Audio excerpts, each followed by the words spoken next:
chat. Sorry for getting on so late. But yeah, we are about to load into game number 2. First one was won by Rocker in the last second. So hopefully y'all enjoy all the content, and yeah, we'll see y'all. Let me see. All right, let's fire the music back off. We are loading into game number 2. Really want to work on it? Yeah, they do the complete opposite once you come play them. It's like, oh, well, that didn't really help us all that much, but into this round 1 we now go as Gorilla Mate's trying to bounce back and even up. Nero wants none of that. He will be quickly traded out, though, as Kismet does get 1. Skies Sorry for missing that first game. Right now for Gorilla Mates. Yeah, and this is going to be a big position. Obviously, this underground tunnel there. But we're in game number 2, S&D. Watch that bottom middle drop as Priest and Sky starting to work towards this 8 bomb. Normally with Vault, this is really the bomb side of focus, but Estrel maybe finds finds the time. Oh, got baited. Got baited. Moments where that slide's going to get away from you, and that's the only reason I will say in S&D I don't really like playing in Vault. Cause those really fast SMGs like Shotzi and the phase boys, it creates really intense fast fights that you don't necessarily, it's usually, it makes it more chaotic, which for some teams that's okay, but for other teams it's a little like whoa. This is you're gonna get with like boots on the ground, I guess, right? Since BO4, like with Stims. Yeah. Estrel getting right in, trying to get already planning. Oh, I already get the read. Does he read to the right? He does not. Well, but he gives up his position. Lens then able now they know. To a 3v3 we go. Numbers now to Gorilla Mates. As they try to get their second round in a row, as they'll have to look to collapse. 30 seconds. He's gonna check this right corner. Trying to work from the outside. He's gonna check this right corner. He does. There's 2 sliding in. Here's what I was talking about. There you go. Yeah. It'd be interesting to see if they start switching the bomb sites. I know right now that's the most popular bomb site to use. But it'll be interesting to see. They just go all the way through that attacking side of the spawn. They allow the bomb to go down. They play for that player over. All right, guys, I see you with that solo cup, brother. Solo cup, fill me up.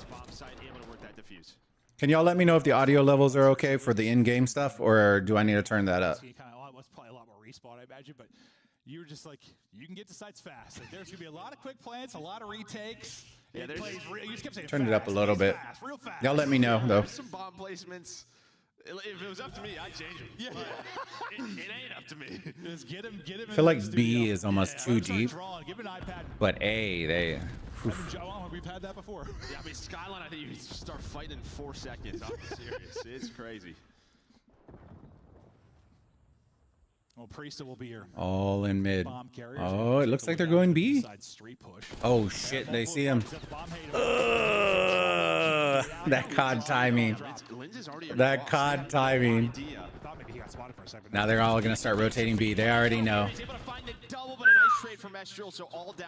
He gives Kiz a shot. All right, Kiz, let's go. He gets 2. Now he's gonna go up top first. He's gonna check. Beard bro, how's it going, Bask? How's it going, buddy? Knock through the door. Wins one, gets out with his life. Trade not gonna be there. How you doing, homie? How's work? How's everything? Are you off of work yet? Or you just checking that out from work? Oh. Tries to jump top, look down. Angle is there. You get on the board now if you're Rocker. Yeah, I mean, just great job by Rocker. Nice, team rotation. Back towards good man at work, checking it out from my desk. Hell yeah. Hell yeah. It has a chance to make it interesting and does, but just so much there. How have y'all been? Man, I feel like we haven't streamed anything in a hot second, brother. We got to get on some. We got to play something. Top our balcony. Try maybe get an angle, gets dropped. Same. Ends up happening here to Kiz, but. Are y'all playing the new Fortnite update and stuff? We hop into our round 4 now. Kiz though still leading all players at 4-1. It has been a minute. So much coming out. What's coming out? We're getting right back. OG Fortnite, hell yeah. Oh, okay. Oh my God, the whack movement. Oh, Lens. Oof. brings them the numbers. Now on Paul X to try and clutch some nice damage in, but can't finish. I thought the Path of kill. Exile 2 is like 2, 3, 4 years old. Or y'all gonna start playing it? Is that what you're saying? A ton of time on the clock. I started playing EVE Online, bro. I'm addicted. Once again, a bomb drops right on a site. I'm now a spaceman, bro. And you have the AMS, like you're just hoping to find a pick here, but it's going to be difficult with all the different sort of angles that Skies and Lins have. They're just going to throw shoulders back away. No, it starts early access today. Path of Exile 1 was a few years ago. Oh, nice. He can rip one. Time starting to dwindle. Under 30 to go. Maybe it's hope you hit him pre-fire. Yeah, that's really what it is. He wants Lins to like overpeak this, but as soon as he goes, they're for that, nah, it's a lot of fun. Back to the pillar. I'm enjoying it. Synchronized swimming here on this bomb site, but he's Oh shit! Peekaboo! Peekaboo! I wouldn't have pegged that. Yeah, I don't know. I was vibing because I was playing with some friends and just picked it up. Lens though with the God damn, the movement. Look at this. Look at that. If he got away and turned on that cat, that would have been rough. Estriel's just got to win that. Yeah, he's just on that bomb. It can be tough. Yeah, Path of Exile I heard was cover, but absolutely mind-boggling. Boggling. He's gonna even get that kind of opportunity, honestly. Like to slide to there and nearly just line them both up. All right, we got 3-1 gentlemates ahead of Rocker. Kind of what it seemed like. Yeah. But you'll keep the advantage if you're. Game 1 did go to Rocker off the back of an amazing stall at P4 for a couple of seconds, and then they re-rotated towards P1 and won it. Jesus Christ. He's gonna come through the vault floor. Let's see. His multi-kills have been the difference. This time gonna have to do it from a 2 versus 4. He's already able to take out Geo. Now what can him and Skies do? Oh, he didn't see the foot. Now Skies also He didn't see the foot. S&D capability. I wonder if you hear the feet from up top. Wait on Lins. He needs him to make a play here with the sub, so they get inside a vault. But you're watching that. He's able to get away with his life. Ball Getting away. He's gonna come out through the bottom. He's gonna get shot in his back. Oh, what a play! Time to pick them apart. There's another one added on. Oh, hello. Wait, an RCXD? Are you kidding me? How is an RC car in S&D? That is how you do the 2v4. All smiles there is Lins. Wow. Multi kills in 3 straight rounds. Hey, Mr. Sneaky, how's it going, big homie? How you doing, bud? I forgot it's like early evening now. Now it's not 3 a.m. I think y'all are 8 hours ahead, right? So it's like 10:30. 10:30 y'all's time. Do you play Call of Duty, Sneaky? I forgot. Paul can't get picked there, but maybe you have numbers and you probably just want to get out of the bomb site. Like they just got picked up. 12:40 here and chilling. Oh yeah. Kill that kind of was the bad one. Well, we're waiting to see what's going on. We have a 4-1 advantage right now for Gorilla Mates. I know we can see the game, and it appears that we are frozen currently between rounds. So we're going to wait and see if we're going to be loading back up with a 4-1 advantage here for Gorilla Mates. Jesus Christ. What the deal is. We're hopping back to us just for a second while we get them to figure it out. I don't know if the lobby crashed. Jesus Christ. They won. How's everybody doing today, fam? That's it. While we have to wait, I guess we'll just... They said they won. I'm like, okay, Joe, I don't know if we can make those calls. We'll just turn that off, fire some music up while we're waiting.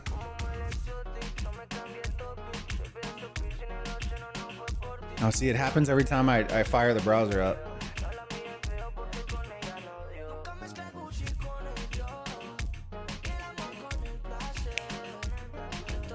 It's doing that shit again, bro. There we go. No, it's doing it. Watch. And then the second I turn this shit off, it starts. It's so whack, bro. It's so whack. I guess we'll just leave it on. You should not, but yeah, I mean, obviously, gentlemen. That's just whack. I literally turn another browser on, and it triggers. It insta triggers. I don't know what's going on. I'll have to eventually get my PC looked at. It's just. Are you using Firefox? No, I'm using Chrome. But it's weird. Like I get this. Like when you open up Task Manager, it says Google Chrome, and then in the things it has 14. I'm like, bro, how is it 14? I only have three tabs. So I don't really know. And I'm kind of like tweaking to go and remove some of them because the second I remove them, I know it's gonna kill one of the YouTube or this one. Gotaga. Just from like the European and French side of this is nuts. Listen, I remember back to like, dude, this is like BO3 back when we had what, like a Vitality, Millennium, going up against like a Fabi, like a German team. And I remember Gotaga back in the day. LCQ type match that had Rogi down there, by the way, that picture they had of him. You want to get one of those of me?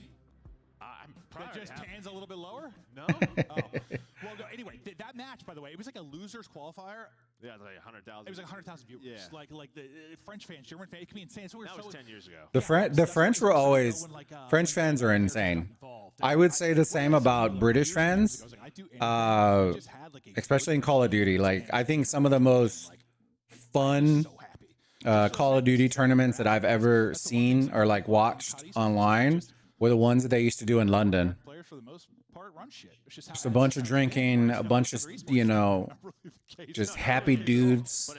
And it was a whole vibe. It was a whole vibe. Years ago, right? In Europe, French Monster, same with Broky. Just those guys are. I think they're doing a couple of tourneys this year in different locations. It would be interesting to see, you know how in most other sports, I used to always watch these on the last COD I had, but I loved the old glory days of Optic with Primary Scump. Yeah. It's a whole vibe. It's a whole vibe now, Sneaky, for sure. Shit is wild, man. They brought in Omni Movement, so I don't know how much. If y'all haven't been watching a lot of, they brought this, it's called Omni Movement. They brought it to the game this season. And basically it makes the, if you're used to the old Call of Duty, how it used to be feel a little bit clunky sometimes, it removed that. So now like when you sprint, you're moving quick, going like laterally and you know, everything. And then you can do some insane movement. It's very, very, very fast. It's a lot. Once you play it, it feels completely different. It'll take maybe like 4 or 5 games, but once you get used to the movement, you kind of feel like, where the hell has this been all my life? I think it's 4-1 Gentlemates right now. Nero is trying to shoulder. 3v3 right now. Oof. Brother Kuh. Oof. They go 1-for-1. I thought it was a great snap there from Pollux, but not enough to win the gunfight. Oh, what a read. Nice read. Party there. It's just everybody's mantling out over the balcony. Some awkward gunfights. See, if it was Shotzi, you probably would have seen him do some whack dolphin dive through the window. Through the window. Oh. Have you seen that new Marvel Rivals, like free-to-play Overwatch? I got told. I haven't. I never really got into Overwatch. I'm not gonna lie. I tried it a little bit. I just could never get into it, man. I don't know why. Maybe it was because I wasn't playing with friends and stuff. Bro, they shut down X Define already. Yeah, they announced the they're sunsetting it in June. Rivals look super fun. I just have so many games going right now, man. It's just too much, to be honest. With AOEM, with Age of Empires Mobile, and then Call of Duty and Fortnite, and now EVE Online, like I just got way too many games going. Preset trying to spot. Teammate gets the kill. Next gunfight in front. Nice drop shot there from Pollux. Quick trade though, as he's so tagged up. Lins could do it. They have a 2 versus 1. Geo up. So it may be one of those things like maybe I'll play it, but I won't stream it necessarily. Oh wow, how do you let him finesse you? Oh, almost. I kind of don't like that Ego Child that second one. You should have just healed up for a second or two and then Child. I used to be 3.4K diamond and a support. Jesus Christ, bro. You know lifed it, Sneaky? You know lifed it? Do me a favor, fam. If y'all haven't already, smash that like button. Consider subscribing if you haven't already. Today we are in week 1, day 1, opening day of the new CDL season.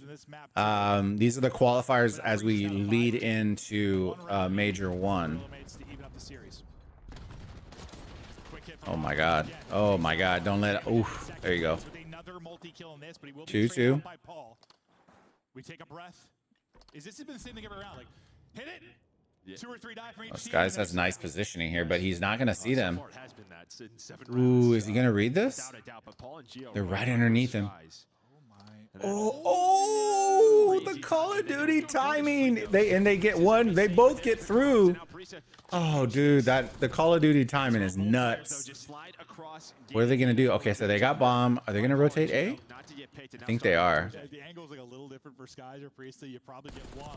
Yeah, I used to play a lot of Overwatch when I stopped when they messed up with the GOAT format. Its nickname. Oh Lord. And Gentlemates take it. So the series is 1-1 now. First hard point went to the Rocker. Second went S&D went to Gentlemates. So we're going to a game 3, and we are guaranteed a game 4 at minimum. And they had some clutches themselves, but that is a preview of what we were going to see on Vault. Oh yeah, no, 100%. But like, even just like I don't know, like Priest at the end there, like. 1-1. Pull out your pistol, do some crazy slide, try to lay down behind the box. Just not sure how I feel about that Gentlemate logo. Not sure about it. It makes me feel like you had a graphic designer, and then you went into Canva and tossed some shit behind it. Called it a day. Yeah, and there will be things like that sort of counter these 4-man pushes, and you start to slow things down, but that's going to take some time to incorporate. How's y'all's Friday going, fam? Y'all ready for the weekend? To develop, due to just not being a part necessarily of your kind of regular scrim cycle, but some eyes on it. I mean, did that play? So when did hold on? When did you say POE was? Retakes at A. Yeah. When is your POE 2? Is how it was, but two maps is that tonight? Tomorrow? Or Sunday? When is it? Chris Bucket, it's all you, baby. Thank you, gentlemen. To give you some insight, GOAT format was 6v6, 4 tanks, 2 supports. No one died unless legit you you hit a good nuke. Became so boring, Broski. But I might get Call of Duty. Need to wind down. Yeah. Well, if you have Sneaky, do you have Xbox Game Pass? If you have the Xbox Game Pass, you can just download it for free. You don't need to pay for it. Launches today. Hey, let's go. Dang, you gotta download it when you get home. Tell Rennie to do it early. I bet you that thing's gonna be massive. I'd be interested. I might drop in, watch. It'll be later tonight though. We got 4 matches to cast today, or to do the watch party over. And right now this is match number 1. So we still got a hot second. I think we'll be done with this maybe by like 8 o'clock. I gotta definitely get some water and stuff here in a minute. I can get it. That's what I was going to do. Yeah, that's smart, Sneaky. Yeah, that's the way I like it, Sneaky. The Game Pass is the way to go, because then you can get a bunch of different games. I think they had a bunch of the Assassin's Creed and a bunch of all those games are all on there. But what happens early is Priest tries to rotate over to help. He dies and he ends up spawning out. So they're aware of. Oh man, he's pulling out his inner John Madden in here. I love it, Nameless. I love it. He's doing the John Madden.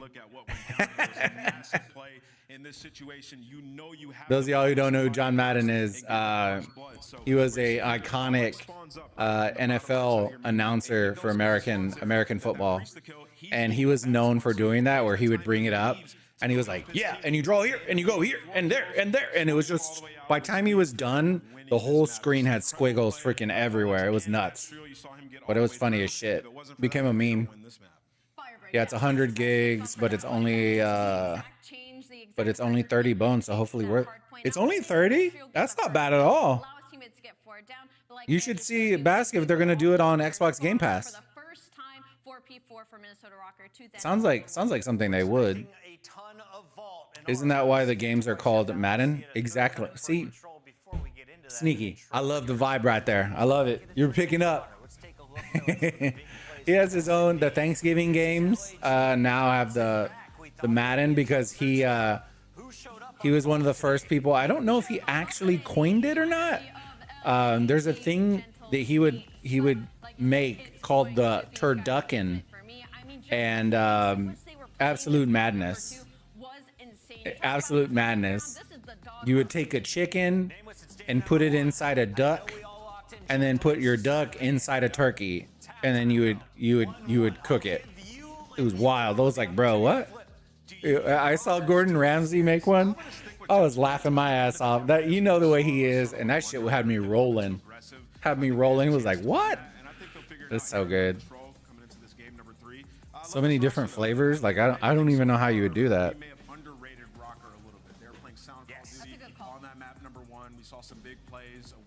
I've never really had duck outside of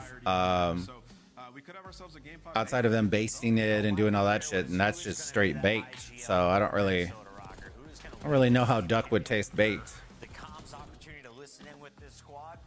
Let me grab some water. I'm gonna grab some water, chat, real quick. I'll be right back in a couple of seconds. I appreciate you 6 beautiful people that are hanging out with us. Do me a huge favor if you can. Smash that like button. Share the stream out with your friends if they enjoy some Call of Duty or just want to come hang out with the community. And we'll see y'all here in just a second. This game probably will fire up in like, I'll be a couple of minutes late, but I need to get water. I'm gonna be. So as we go into Vault Control, if you want a player to watch, I'm gonna shout out Nero. He had 34 and 32, doing what he does as one of the engagement kings on this map, and I'm expecting him to do it again. Nero, player to watch for you, Ali. What about you, Nameless? We still got a little bit. I want to see what Lens does here. I mean, Control, obviously a slay-heavy game mode. He's got to be that guy coming in. I mean, he's filling Hydra's shoes, let's be honest here, on this roster, right? So he's got to be the fry man. We'll see what he can do here in this vault. Well, there we go. The match is ready. We got map 3 coming up next. Take a look. Upgrade your game with the Scuf, the official controller of the Call of Duty League. Good job. I know you. We get right back to it now. Getting ready to hop into map 3. We're tied up 1-1. What, Rocker kind of shock in the map 1. Gentleman's handled business in map 2. They're probably thinking we could very easily be up 2-0, but here we are. We're tied up going into control. What are you thinking looking forward? I mean, both these teams are probably like more reps, honestly. Like, we're still just so early. Like, yeah, I mean, you're gonna get some more reps on these maps in official matches. Yeah, how do you feel about? Listen. These are official matches. This is the lead up to Major 1. Yeah. Like, we have this thing every year where it's like we have 2 weeks, and then we have this long break, like over the holiday with Christmas, and then we come back and like a map gets added in. Like, is this just? Do you view it differently as a player a little bit? Because it's like you have that elongated break and like a change, or not really?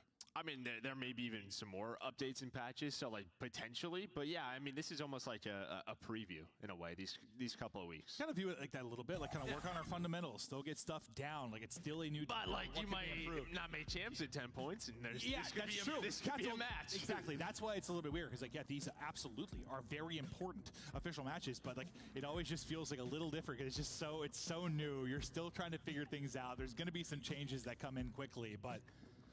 I mean, a lot of times, I mean, to be fair, regardless of the teams that look good early on, like usually they're your best teams. I mean, there's some changes, don't get me wrong, but typically you start strong, you kind of follow that up over the course of the year. As we'll see. Beans, greens, tomatoes, potatoes. The back with Skies and Kiz. Lens, it's always fun to see. You know, you and I have chatted about this a lot. Like, there's like a couple of ways that like. I'm ready for the weekend, fam. I'm ready for the holidays already. Ready to be off of work, everything.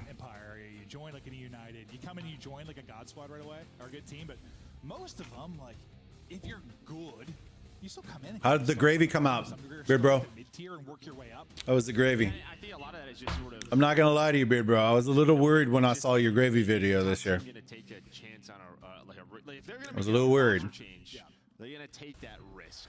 The only ones that really get onto the elite teams like that when you don't really think you're taking a risk. It's your Hydras, your Shotsies, your Saps. Like the ones you know are gods. But I saw you seasoning that shit, brother. And have you ever seen those funny TikToks where the guy's like making lemon pepper wings and he's like shaking it and he's just like hitting the fuck out of them with like so much lemon pepper that like you could cough and like spit out all the seasoning? Bro, I was a little worried there, bro. I was like, this shit better be low sodium or somebody's about to have some high blood pressure. About to have some high blood pressure.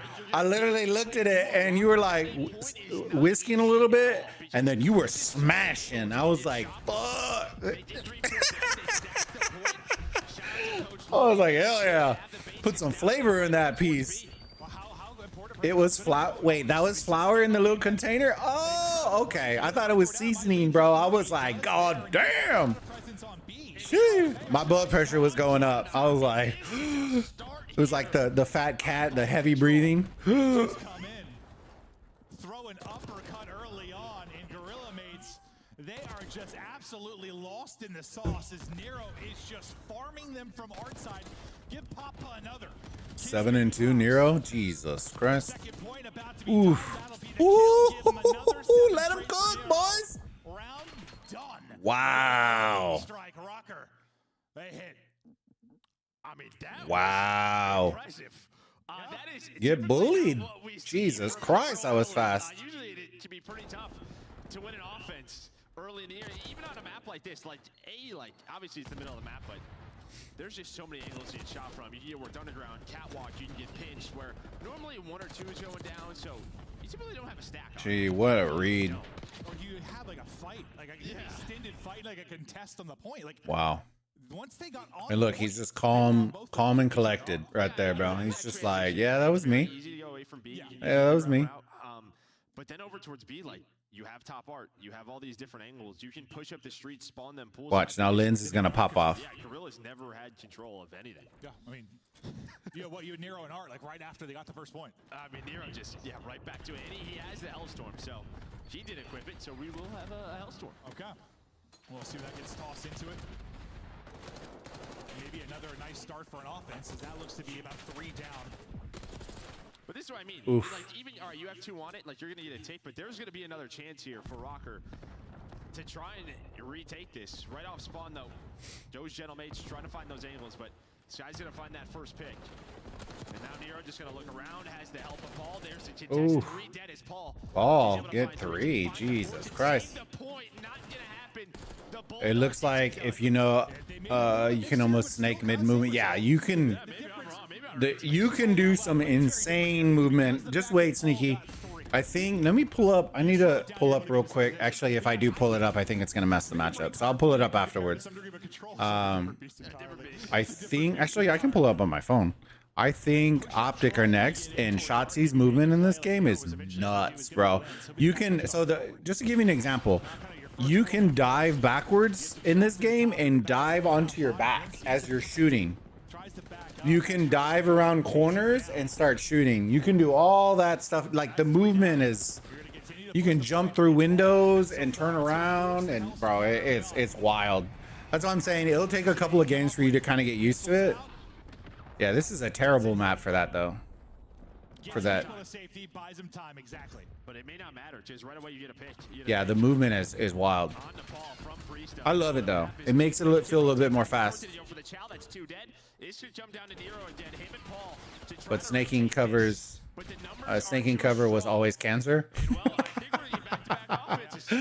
Just wait, Sneaky. You can legitimately. I'm telling you, if you do it in game, bro, just make a reel and just, oh my god, it's all the rage in TikTok and YouTube right now. You can actually grab people and use them as human shields. But what people do is people grab them and then take them to a wall and bump them against the wall. And then if you look like on the other side, it looks like you're just like humping the shit out of them on the wall. It's just so, it's so trolly.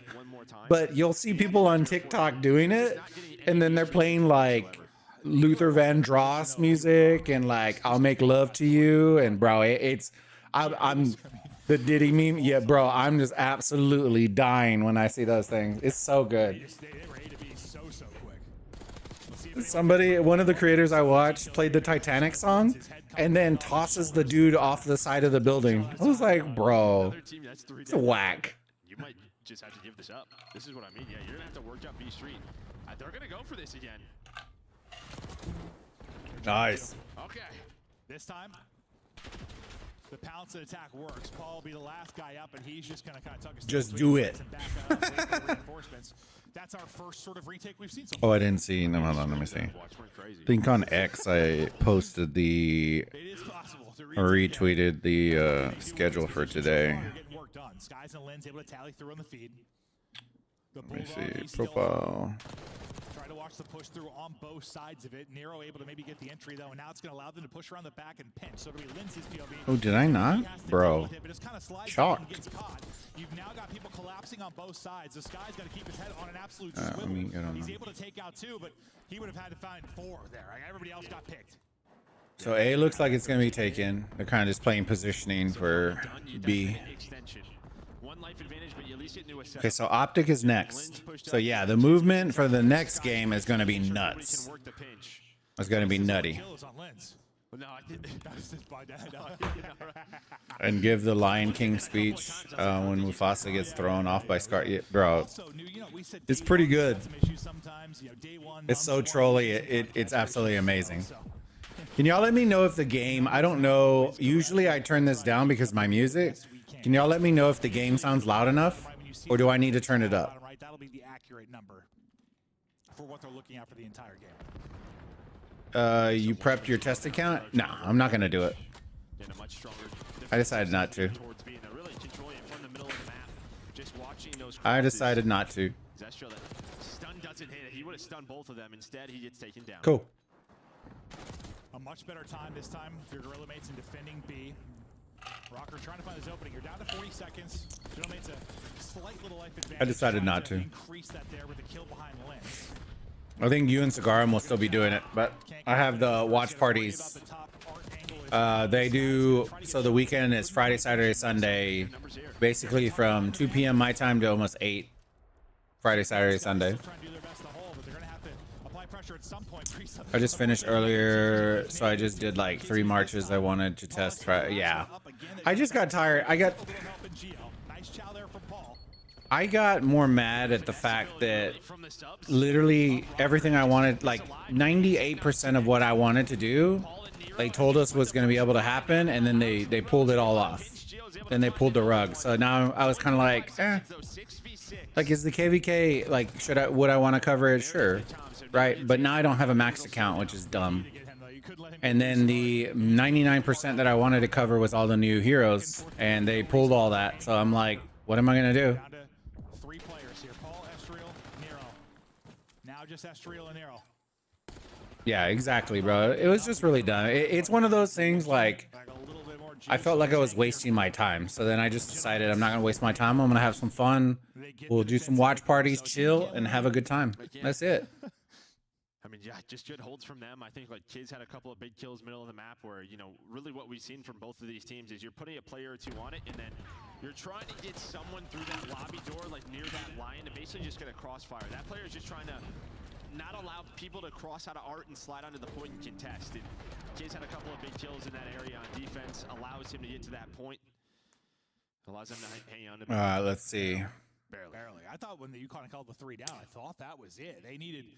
I thought they needed like half a Bro, I already drank my whole cup of water. GG's. A little bit more on it might be enough to do it. I've just used the account to abuse for content.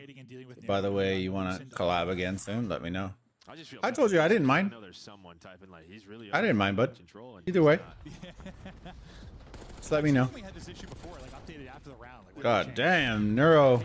Oof. That'd be fun. Did he use the board? You can actually launch yourself with the board, which is ridiculous. The diving board. He's on 4 in a row. Paul and Nero gonna take down 2, so no early A pressure. And Nero just trying to find some spawn kills, but Skies has his teammates back. Probably, well, definitely the best position we've had from a defensive team onto A, but now you flood 3 on through. 2-1, Gentlemates. Let's see how Gentlemates is gonna do. Trying to lock it down. Not a lot of ammo left in the gunny. A lot of health. 24-24. It's a multi for him. Our lives, and how's A looking? There you go. About halfway through. They'll probably give it one. They don't really need to push. It's looming here as the nades start to flood on in. I like how on this COD they really did bring back those RCXD secret paths. That was so fun. Yeah. A lot of the maps have the little secret tunnels that you can take them out. It's really fun. They honestly have some really cool kill streaks. Oh, Priesta. Ooh. so he's 11 and 18. I mean, not having the best of maps, but That looked good. no goose egg. Yeah, that looks real good. Is that, dude, how funny is that sometimes, though, as a caster? Like, we'll be, like, commentating. We don't see that guy's POV much. He's, like, triple negative, and then we, like, hop to him. We, like, pops off triple. I'm like, okay, well, how's he triple Here negative? goes. Flood on the point. We should get at least one tick for sure. Not gonna stack it. They're gonna send Kismet in hard to cut off the reinforcements. I love that. Just finds one, backs away, but a nade does connect on the skies. It buys a little bit of time. Nero's chilling 92. He's just playing his life. He's playing for streaks probably, most likely. Because if they stretch this to game 5, he's probably going to have his streaks. Wins another chow. A great life there from Kiz. Nobody on the point, though, for now. Lynn's trying to bring in a tough one-on-one. Nero. Don't do him like that, Nero. Oh, and he kills, team killed. Bro, I hope Nero wasn't on a streak, bro. He just got team killed by a grenade. Oh, 4 down. Including his teammates, and that gives him a little life, a little breathing room now. Yeah, you're gonna have a lot of teammates this year, right? With a lot of frags being used. Here's your 8 to 9 lives. But also Semtex is, And they have 1 tick on this bad boy. on a map like this, they use frags. Dang, this guy's playing those cheeky angles on the opposite side. Here comes right behind both. Oh, oh, no way. I thought 2 lined up. He got turned on so hard. Oh, no. Gets neither, ends up getting punished. 6v7 now. Priest trying to finesse, not gonna Bro, he had 2 right in front of him. takes his wig off. Nero wins one on the other side of it. I'd be fuming. Oh, no. Ooh. Got hit with that Omni movement. Oh, no. Oh, the slide. Oh. Hits it, but Nero with the headshot with the PDW. That was the gunfight. He needed it. And well, back-to-back defenses. Teams clutch it up. I mean, Oh, no. might be done in a moment. Got absolutely Having to follow smoked. that one, but No. a Don't do him great like that. He got mad, bro. He got. good amount of time. I would be mad too, brother. Like, what went wrong around You had both of them in your sights and they get absolutely laser beamed, bro. Obviously, if your trophies aren't down, maybe that's why they don't 3-stack that, right? They don't want to get team nated, or sorry, just nated. You know, Or lose team all- nated. Yeah, lose Dang. control. Kids and art. Maybe you can allow a play to happen, but yeah, 1 nade hits from Rocker just right off spawn, and that just buys them enough time.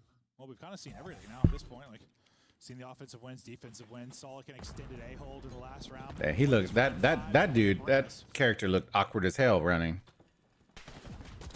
Oh, he's trapped. The early deaths, a bit delayed in this one. Evie, how's it going, Evie? Good to see you. How you doing, bud? Drop, so now you get nice control if you're the I think the term is get good. Exactly. break from them. Now what can they turn this into? What would be a British But his trash respawn talk? performances, even with that map 1 loss, he has been putting the numbers down. Kind of figured back with Priest this would be I miss the days when they had the all EU teams. hell, maybe a little more comfortable kind of playing that role. I miss those. Those guys used to know how to talk some shit. Gorillas mates. Those are some good vibes right there. Imperial City fight in 27 hours. Can't wait. Hell yeah, Fudge. Hell yeah. Pops a double. I'm excited for you, man. I hope your fight is good. With a double. Just keeping enough For to real. make sure you can't get too forward. Ours was boring as shit, so it was kind of like. Spotted. I thought maybe Paul. But I hope other people are. Imagine They're gonna he have some did, fun. Because yeah, Gio is looking at this. What timing? Yeah, Oh, I'd say that that guy had Parkinson's aim. Oh. Just gonna have a one-on-one with Gio. Oh. Ooh. Just gonna chill in their respective Dang. houses. You just had this extended Dang. Sneaky out here doing those hard hitting trolls, bro. Woo. It's getting cold in here. saw him. It's a little breezy. Where he is. Kid is just staying alive, but Scoreboard is wrong. Listen to the casters. trying to win on the other side. What are you talking about? It's 2-2. Skies does get the pick into top art, so Gio will drop, and that's going to be the call to pounce on forward. You need to get help from Kiz, though, because you then lose 2 of your teammates. You're kind of going 1-for-1 on both sides of this, so Oh, I'm reading the wrong chat. GG's. I have the window open over here, and I was like, oh, the chat, and it was. I'm reading the official game chat, bro. Oof. Finally, he's gonna activate here. Ken and WJZ, same-ish power. Hell yeah, man. He finally is like, all right, let's go. I'm gonna try to help. I think I told you about it on. Yes, you did, Fudge. Yeah. Take him down with another If the matches finish early, then I may hop on. yeah, it's eventually you just get antsy. It's like It's just a matter. I want to make sure I get this. you feel like you have to be a little bit more involved.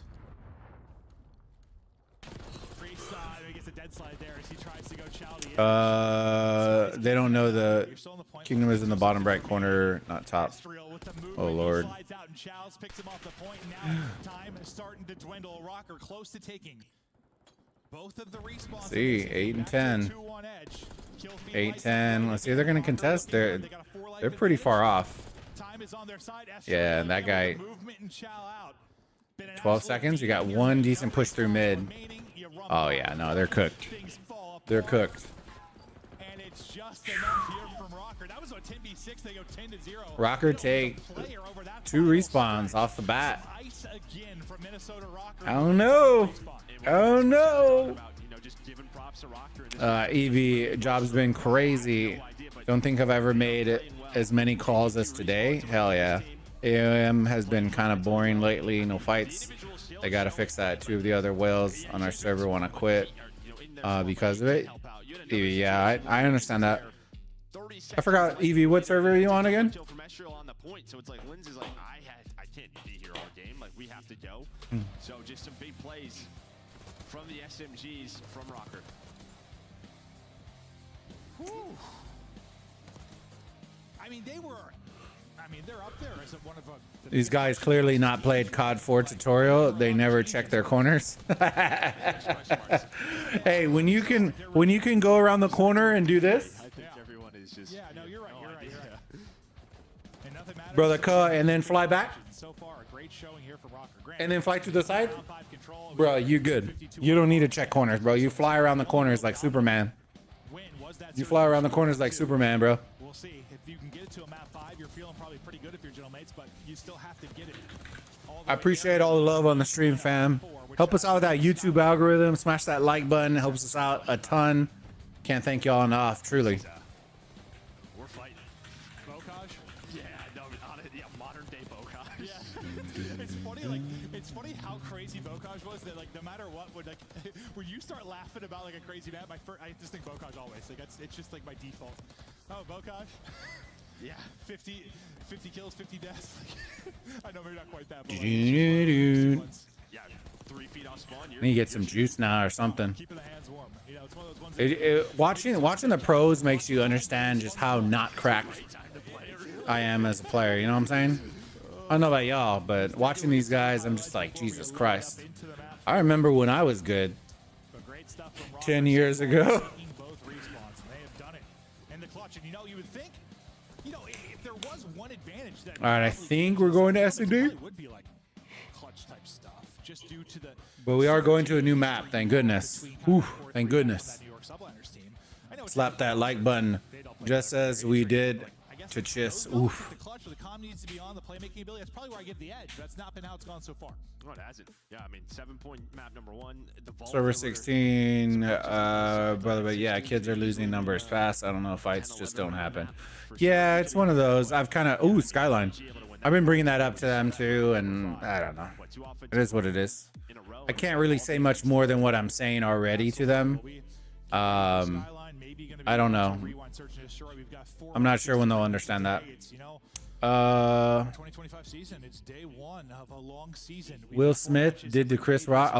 Misread. We have the new online tournaments. Oh, I thought he said Chiss. Chris. Jesus Christ, bro. I'm blind. I'm a blind. This is just the first match. I don't know. Listen, let's be honest. Both of us. Let me clean off my dirty glasses real quick. We didn't. That was kind of just not even. Gave him that Will Smith. That little laid some hands on him. Yeah, Yeet. off history. Skirt. You kind of have to at this point.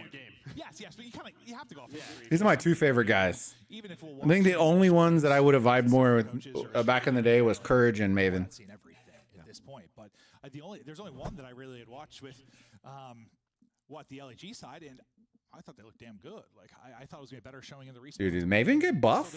They got to bounce back here. Dude, Maven They looks. can do that. They look really good in that map too. He looks like he's about to bulk out, bro. For success. About to shred. Yeah, I mean, listen, I think there's like every single hill, like there is. Keep my Empire's name out of your mouth.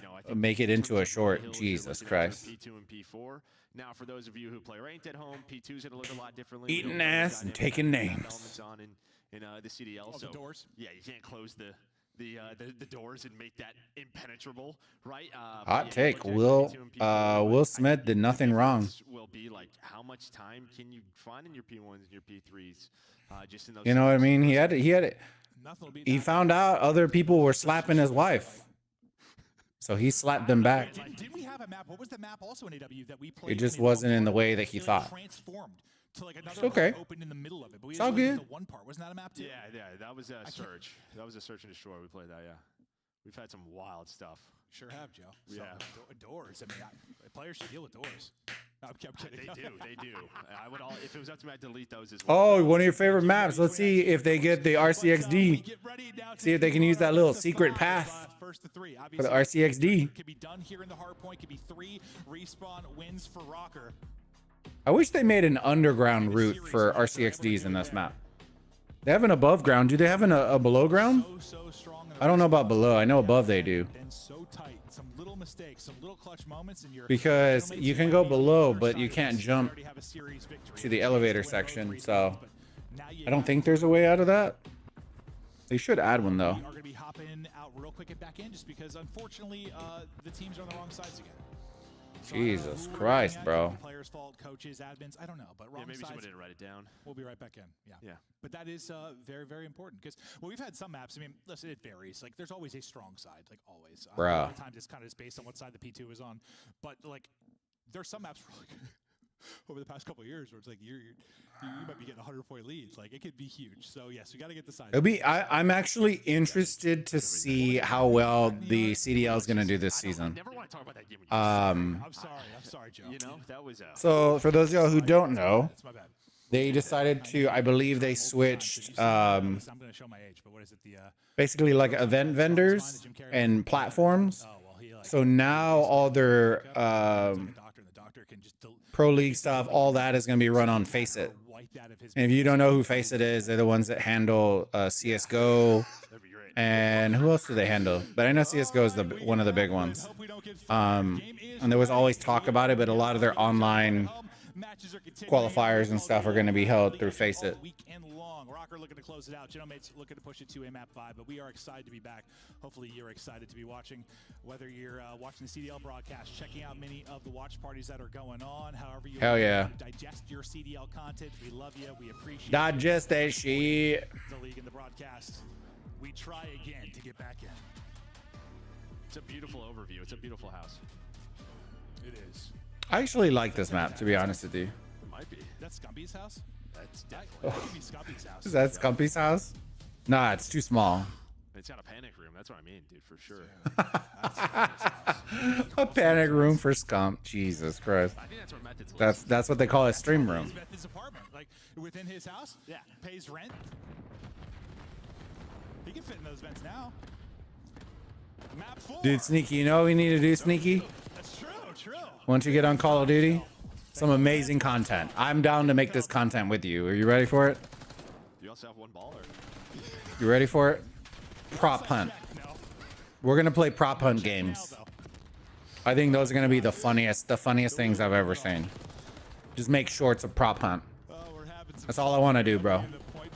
I don't want top tier gameplay. I want prop hunt videos.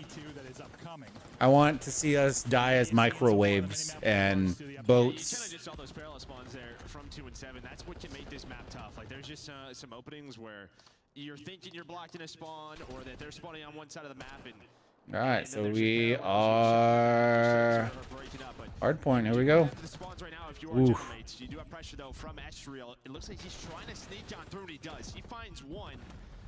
Trying to find another, and there is the double. So immediate pressure, and there we go. It gets the third as well. Oh my God. Did the spawn flip onto P2? Listen, Estriel only had like 2,500 damage in the map 1, like half a lot of the other lobby, but he had some big multi-kills and rotations late in that hard point. Now making his presence known. He started like 17 or something. He was jumping out the window, and he said, "YOLO, catch it." Great triple to maybe get them going early, but you battle back in if you are. Ooh, nice spot. Check that corner. And this is just what I kind of mean. Obviously, you have good spawns, but it is just relentless pressure that you are fighting. There's a lot of different openings, even on this P2. It's one of the hills you The get pre-aim, I feel you. Piano hop. the zip line, 2 back staircases, top hall. We only have 4 players, so it could just be tough if you don't get a clean 4 dead. So you battle back in if you are gentlemates. I will say this: the back and forth between these two teams is really good. I'm liking it. One of those ones could be tough to get those full holds, get those 45, 50 seconds. Who did I pick on my thing for the pick'ems? Put the pick'ems in the Discord, but I don't remember who I picked. I think I went 3-2 gentlemates. I think that's what I went. Nero, the sub's doing such a great job up front. Just alleviating the pressure kind of from their back line, doing the dirty work, getting the time, winning the fights. The question is just going to be how long do they want to hold here? Do you want to flip for P4? That you want those right side spawns? Oh no, I went 3-2 Rocker. But so far, they did this 3-2 Walker is who I want. Didn't get too antsy. Like on that Come on, Rocker, I need you to lose. already around 30 seconds. Great for P3, but there we go. They did spawn right behind them. Does Skies and Kismet able to break? Yeah, sometimes teams just get a little too focused on your money hills and just, yeah, they give up a ton of time like we just saw there. Like, you can battle it through your non-money hills. I mean, yes, are they typically the easier ones to hold? The easier ones to hold spawns? Yes, but it's not like you can't find time in other hard points. Like, it is possible. As we've seen a couple Oh my God. for Rockers kind of doing it the dirty way. It was another multi-kill for Astro before he fell. But look at where gentlemates are spawning, bro. All the way across. How annoying. So immediate pressure from Nero, Paul, and Estriel to get them off. And they don't have those back spawns either. Oof. Gets to play his life so well here. Just comes down to a gunfight. And now it looks real bad if you're Gorillamates because you put so much into like setting up, right? And you get broken pretty early. You're going to be down, what, 75? Somewhere in that ballpark? Unless they can get a break here. What's tough about P4 is not only, I mean, obviously you have the good spawns. There's a lot of different places you go, but there's a lot of corners in this hill. You can hop on the sink, you can be in the shower. Oh! There's a lot of places, but Linz deals with all of them. Okay. Get him, The Linz. shower, the counter. He's got it all. Put him on the shower. Get him on the counter. It's against the You know what I'm saying, chat? That's impressive stuff, See. Joe. I've watched some Planet Earth, but I don't know all the details. Linz is frying right now. Oh my God. Dialed in. A triple air for Lenz. He's on 6 straight. This is what we needed, chat. We need Linz to pop off. We need this to go to a game 5 and let Rocker win so that I can win this match. But they need to get some time. Yeah, I was going to say, his teammates aren't in a position to get on the hill. So you're still holding on to this 50 or so point lead. There's going to be the break, and they're going to get the flip. So nice chance here for LAG to get back into the game. Down 50, trying to make the rally. Kismet's turn. Maybe to make some plays. We'll have to Priestess POV. Jesus. He gets ripped a bit. Wins 1 though. Lin's able to take out the second now.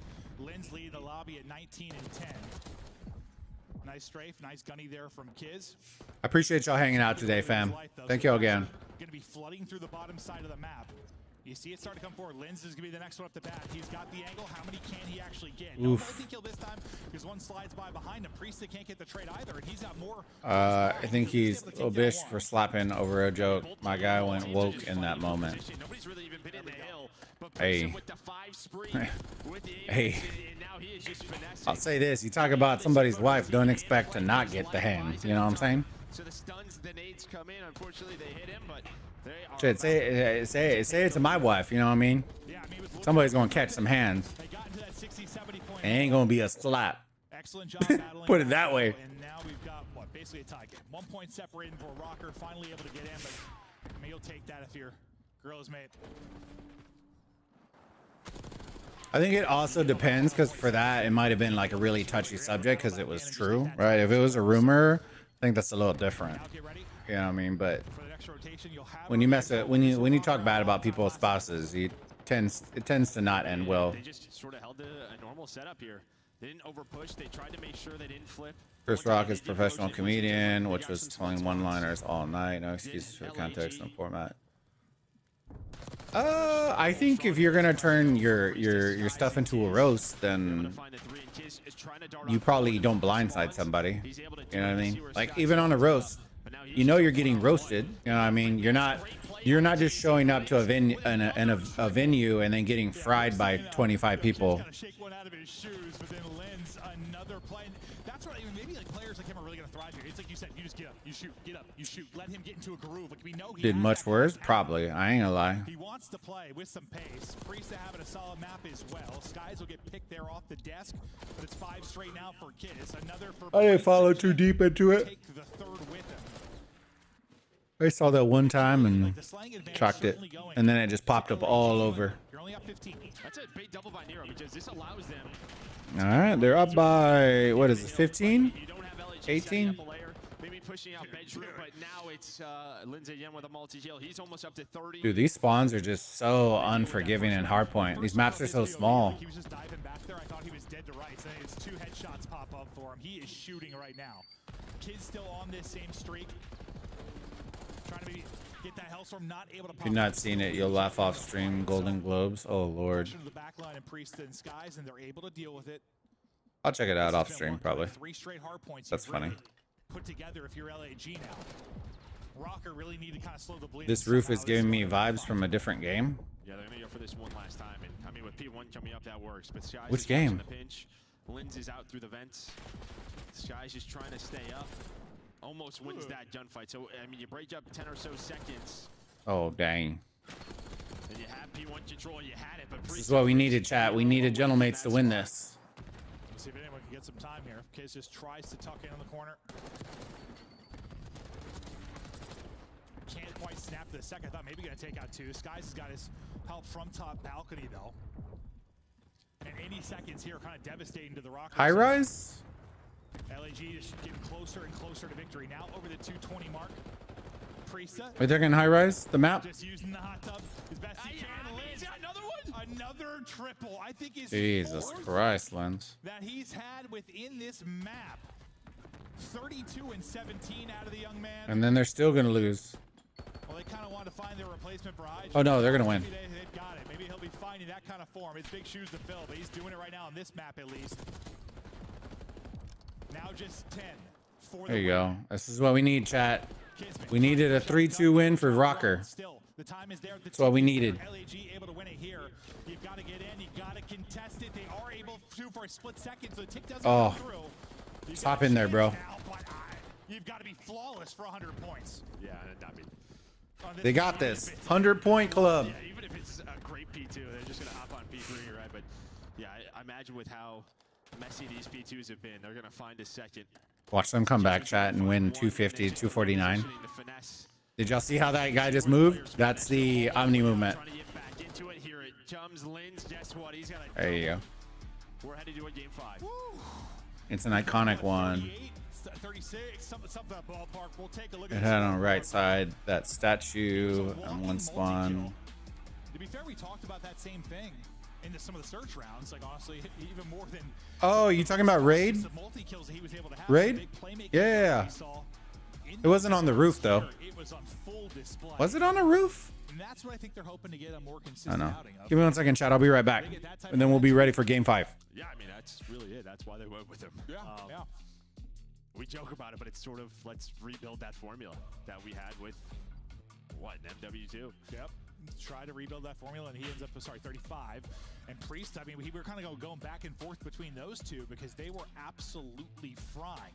You love that out of Priesta, who's kind of that, Swiss Army knife, jack of all trades, guy's able to do it all, but like we know how talented he can be when he's in the right system and he puts up a map there to finally get a respawn win on the board for LAG. A tough map on the other side for, well, really several of the Rocker players, but Nero kind of puts up a dud, couldn't get anything going. I mean, it was a 14-point game, and then it wasn't. I mean, you just see 3 hills in a row where they had 28 points. I mean, they did a great job, much better that P3. Did LAG, and then, flawless at that P4. Yeah. And that was off of Linz. Like, that was off of Linz's multi-kills. Yeah, no, and this is one of those maps you were saying, it's kind of hard to, like, chain together a bunch of hard points, but when you have it felt like, it was 3-4 straight hard points where he pops a triple. Okay, yeah, that's gonna change spawns or give you a little breathing room on the hard point. That absolutely works. But so far we've just seen Vault and Skyline. Now we're gonna head out to Rewind. That'll be Search and Destroy for our map 5. We had a bit of a restart in the map 2, got right back into it, but it was mostly Genomics handled? I know there were a couple maybe slipped away from both teams, so they got a 6-2 victory. No, I mean, yeah, it was a great search and destroy. I think Rewind going to be a little bit different than Vault, right? I mean, just, yeah, it was just retake after retake, but we shall see. We'll see how it goes, but that is it for our first 4 maps. We got one more to come. The big map 5 here between LAG and Rocker. Don't go anywhere. We'll be back after this quick break.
All right, game 5, baby. 3 minutes. Ugh, 3 minutes. Yuck. All right, let me see. So what's your favorite map from Call of Duty? Raid definitely is one of them. Trying to think of the maps that Let me see. I wonder if I open another browser if this thing's gonna tweak out. Let me see.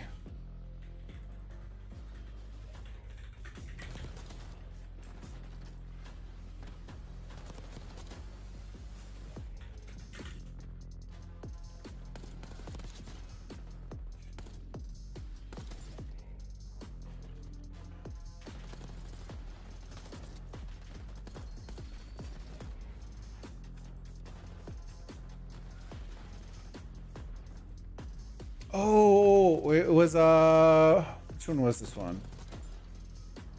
It was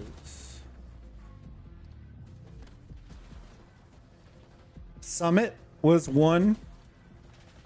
They were all pretty much from the same game. Summit was one. Express is another one, the one with the trains. And then there was one more. It was Slums was really good too. It was one more. It had the church right in the middle. Not Strike. Rust. It's also small. It was... Dang, where was it? Village? No. Nuketown, no. We'll give you a brand new furnace. We'll give you a brand new furnace. We'll give... Was that an ad singing to me, bro? Oh no. Oh no. I had to close that tab so fast. What the fuck was that? What was that? It was an ad from the thing. Oh no. Mine's Wet Work from COD 4. I like that map. I'm trying to think of Wet Work. Which one was the one that on COD 4 where it had like that marsh on the right and the buildings on the left? And everyone was like running through the marsh and shit, and the snipers were, bro, that one was absolutely toxic. So toxic. I remember that one. Bog, yeah. I was so toxic back in the day. Hello there, beautiful people. Welcome back. Ready to get back to the action? Joe is just checking out Gotaga's stream. That was fire, True Chaos, yeah. And then chopper gunners in it, and dude, back in the day, those were wild times. Oh man, hold on. The best they've looked in a respawn. Those were wild times back in the day. Chance to win the first two. Again, they had like setups for it. This is probably, Just a couple of mistakes I would or say just this Call of Duty has had the most hype around it for good reason. I think the only thing that is bad so far, the maps aren't really the greatest for competitive, like if you're going to do rank play. And then the cheaters are running rampant, which is kind of annoying as shit, but it is what it is. The game overall feels good. The weapons, there's a variety, like... He just had a hell of a map. This is what their road to Major 1 will look like. And we'll kind of talk about this for teams throughout the year. You know, when somebody has like a, I don't know, kind of a softer schedule, a harder schedule, when they have a chance. What work was the ship at night? That was through. Oh, okay. Yeah. I remember that one. I think the middle, that middle five. Yeah.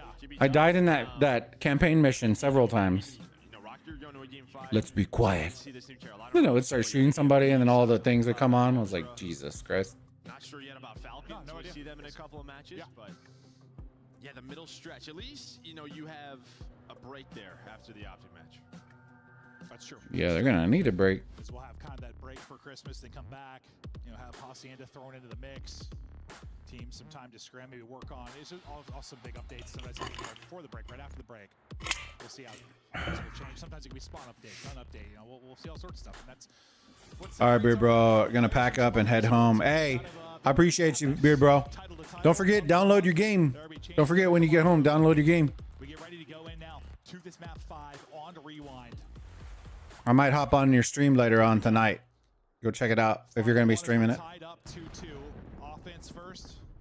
2 Kisbin, the boys. And here we go to hit it. Gonna swing out. Tucked away in a corner. Nice. Able to get one. I know some pros don't like this map. I actually like this map a lot. Quickly into a 2v2. And this is what I mean with Search and Destroy in this title. I mean, just kind of where that A bomb site is, you are going to be fighting 15 seconds into the round. As now it's all down to Priesta trying to find the trade on the Geo. He does. Able to find the first. But Israel there with the PDW to give them that round 1 win. Ooh, he's like coming out of a YY. I thought he snapped. So he snapped like center of the chest there, but just doesn't get gun up in time to really give himself a chance.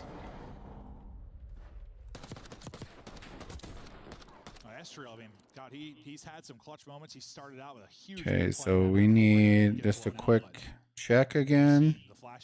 We need Rocker to win this. I called the 3-2 for Rocker. I'll make judgment first time seeing it for well, it was 6-2. I forgot what we were talking about, Sneaky. This map 5 search and destroy. Geo trying to spot from up top. Kismet able to push that out. A first blood for LAG. Oh, this map. It's one of those. It depends on what you're playing, like game modes and stuff like that. I like it in hardpoint. I think a couple of the spawns need fixing, but I think it's very active, but it's not super small. You have connector, but you're kind of just in a really He's just trying to bait somebody out here. Oh. If you are Rocker right now, plus you're down a man, Sky's gonna find some info, but it should just come down to this 1 versus 1 here. Kid's just gonna back away. Jesus Christ. Goes right back to it. Oh, look at this. Oh, got him. Oh, he didn't see the others. Oh! Dial up a triple again. Lens continues to make plays. Jesus. This guy Steph Curry just hit 3 after 3. I mean, I was gonna start like the multi-kill record in match 1. It feels like it. Usually we're talking about multi-kills. We're talking about like doubles. Yeah, he's frying right now, bro. Not usually this many coming in 3s. Let's see it one more time from Lens. Gets great timing on the first, common from the second. Then this one's the one where I think he's caught, but just a little bit of an awkward, like he kind of slides. He didn't have parking. Able to take it. Beautiful stuff there to get that win. Now we get into our 3rd round. And while it's a bit of a slower route here over for LAG, they're going to head towards his B-bomb. It's been all A's so far. Don't try that. Now Oh, no. Just come down to a retake if Kids wants to plan it right away. But courtyard control over to Paul. Lins is the man worried about the flank in Nero. That could be a huge 1v1, but they've just kind of stopped. They've got 18 control. Just Bro, how do you see that? Huh? They want to maybe force them to overcommit. And well, they're able to find that pick down to Geo. Oh, that's true. Maybe shots into 2, but So in comp, are you more of an AR guy or like fragging with SMG? I prefer ARs because I'm not as cracked as I used to be. Like stick was, I used to be all SMG, but now I kind of like ironing a lot more, so I tend to do ARs a little bit more. This map is like sometimes like you think you have a clear lane and there's just like I went from a cracked SMG youngster to an old fart ironing with an AR. The life of me. no, that's why, yeah, it seems so awkward. It just seems like the trade's going to be there. Like, oh, they got behind this. But I have my moments. Just not quite able to catch one before they get out. Because I thought like twice Escherl might get 2. It's the slides too. Like, yeah, you go flying by. Well, Lynn's 4 in a row. Starting out at 4-1. They got this 2-1 edge. Now see if they can do this on defense. Kismet Oh. really taking so much Oh, space no. in their last defensive round. Making it so difficult, but they do get the bomb planted A this time. Much better position for Rocker. You have a 4v3 and bomb planted. What? 3v4 and no bomb planted. I was gonna say, I mean, it kind of looked like LAG were playing for the retake, but Skies gets picked. Now it's a 3 versus 3. Lynch reads it. A great snap onto Nero, but watch number 5, Paul. Could be the difference here. He's able to sneak down through. He's able to get that immediate trade from Geo. So they were down. Let him cook. But they hit a couple of routes, and they know you have to work this defuse. But Paul wins the gunfights. Ooh, they made it interesting. But ultimately, Trick question. Only answer is 360 sniper. I mean, that's just one of those things. It felt like LAG were. You would say that sneaky until you see me pick up a sniper, bro. As soon as that bomb is being well, they took planted. it from 3v4 to 3v2 though. That would be Before Paul made the play, yeah? It was 3v2. whew. Okay. I'll be pretty not good. I thought that was going to be the round we were probably going to highlight. I can't even hit people ironing with the sniper. Nice play from Paul. And they'll take it to even it up. I wish I was a good sniper. I'm just absolute trash though. Or this map 5 and round 5. There you go. Nero just getting the crossing, 30 HP. Lynch, Oh yeah. car out. Looking for his opening. Dun, dun, dun, dun, dun, dun. Well, we lost it for a second. We're back on the car cam. Charizard, this is all just info, right? You're 3-ping behind objects. He's basically just clearing a lane for Kismet to plant this bomb. Finally does get caught, but bomb planted. So job done with the RC car. Yep. Just 3Ping for info, as you said. So we're trying to say you have Parkinson's, was it not? Yeah. What can they do Pretty much, bro. on this 4 versus 4 hold? They've given up a lot of position here. Dude, they really backed it on up, played it real safe, huh? Back it on up. Trying to make them Put it in reverse, Terry. Put it in pushing reverse. the pace, that's for sure. Kismet gets ripped down to 28 HP. They're on it right now, though. We hop out for a second. Still on it, holding it. Wow. Yeah, that's the first thing you said. Like, they gave up an awful lot of space. Like, they all just kind of back out of that and play it from pretty passive angles. Yeah, and I mean, I think where it was planted, maybe they were thinking around RV, or maybe they have nade spots, but they just lose a couple of the initial gunfights. Well, And then someone's got to Dang, bro.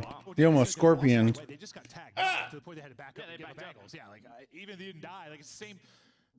It gave up a lot of space, even more space than they'd already done. Because what kids got Look, the Paul X camera. It's like Mr. Sneaky's camera. just hoping. I mean, Then you start to don't panic. know. Yeah, you panic. Yep. Start to run forward, you get caught. Nice Did y'all try to catch get that, by chat? I saw your face here. Like, the viewers can't be. You're like, they give up a lot of space. You're like rolling your eyes, basically. Well, I was just thinking maybe they had some plan. That Oh, DMR's toxic. The plan was to lose the round. Unfortunately. Oh, dang. Kismet wins You the got work, son. You got work. That's what I mean, man. Like, you just, the player's out. It just disappears. What is number 2? Dude, look at Skies just all the way out in Narnia right now. I love it. 4x4s. I'm loving it. What's that stuff called? Caulk? Is it called caulk? Oh my God, he missed everybody. In there. Unbelievable. Kid's already got the first blood. I think those are for like tiny holes. That's not gonna work. There's not enough caulk for that in the world, is there, Joe? Okay. That's fair. You got it, Maven. Who hired us again? I need a new cam. Kids still looking to farm. We got to work on that. We got to work on that, fam. With like no bomb plan or anything. It's similar, actually, well, like 3 rounds ago when Your cam might have Parkinson's, bro. Not gonna lie. Before, and they couldn't really do much. Like, you lose a player early, you don't have bomb, it becomes so difficult. But the arrow gets through. Jesus Christ. It almost gets the third, but it makes this winnable. Oh my. Oh my. For Rock. Oh my. Nothing happens for like 45 seconds, and then Nero strikes. Skies. Now he is trying to clutch up 1v2. You don't want to let this one slip away, and suddenly you're in a 2v4.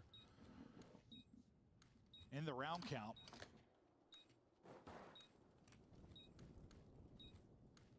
Just looking for info. Time dwindling. Spots one in the corner. Though just able to win it. Knows the challenge coming in.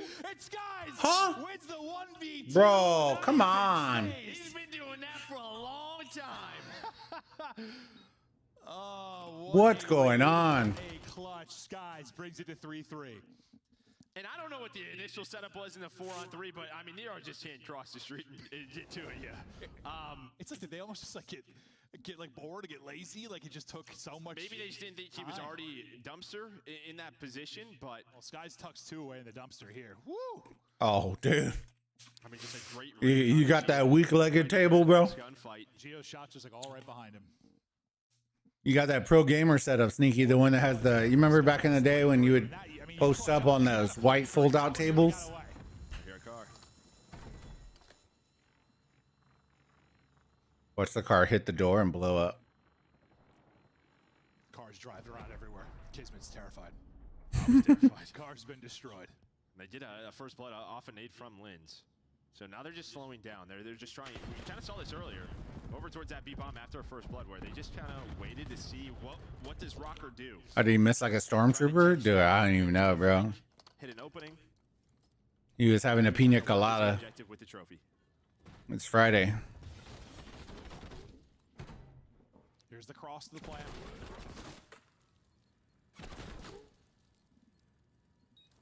Gets it down and doesn't quite get out. Nearly gets out, but nice pick there from Estriel. Now to 3 versus 3. One for Geo as well. They have numbers suddenly. One tucked away in the corner. Can't win that. Oh, Skies again, bro. Priest has got his position. Priest has got the kill. I thought nearly the movement going to catch him, but they take it. I mean, almost a dead no. Like, it's another round where they're stressful rounds. Stressful. Yeah, they are stressful. And I mean, this map just kind of drains that again. Even the middle of the street, it's not a clear line of Mine's an L table. It actually, my recording, hell yeah. It's amazing. There's 4 lanes for me, so it's just gonna get messy at times and come down to individual plays. And the people making them are LAG. Yeah, it's difficult to trade at times. It's easy to scurry away and perhaps make a crazy play. But LAG and Rocker going the distance here in our first series of the year. 1 round advantage now. Advantage back to LAG. We got another. Oh no. Oh, they got it. That'll be picked off the map. Feels like a lot of these offenses, Rocker is trying to get it done down a man. Can they get the first blood on offense? Nearly lose somebody there. Nero just gets away. He's so tagged up, he's worried the push is coming, and you do see them starting to move. They're flocking together. Look at this out of LAG. They find the opening. 3 on the flank. Paul's worried about middle of the street, but they're in your spawn. Oh, bro, is 5 gonna catch this? Yeah, Paul's in Nope. paint, now it's a 4 Oh, you versus should 3. see it in the kill cam though. He's all the way defensive side. In the death cam. Estriel's gonna make it a 3-on-3. Oh, bro. Stun connects. If that stun doesn't hit, he gets another kill. He's back on that box, Eddie. He gets another one. Geo trying to use this Civic to the Oh, Geo! Beautiful job dancing with the cover. Now it's on Sky. Dancing Queen! Can he clutch again? Not going to happen this time around. Rocker tie us up in a nutty one. And, I mean, it's That just mad because snake. across the map, so it was pretty much you had the first blood. He hit that mad Sky snake. thinking someone is gonna push on through. Just mad snaking that shit. Try to maybe just flip the map. Snaking the shit out of that car. On the left side of the map. Here you go. This is all Geo, as you said, just staying alive behind the car. It's not a Civic. There's nothing like a Civic. Nothing like it. Not at all. I don't know. It's the first car that came to my mind. I'm not sure to tell you. I'm not a car guy. It's a great, reliable car. Yeah, Ant would know what it was. All right, I'm gonna get a juice real quick. Give me a second. Not me. 4-4 now. It's round by round, we go deeper.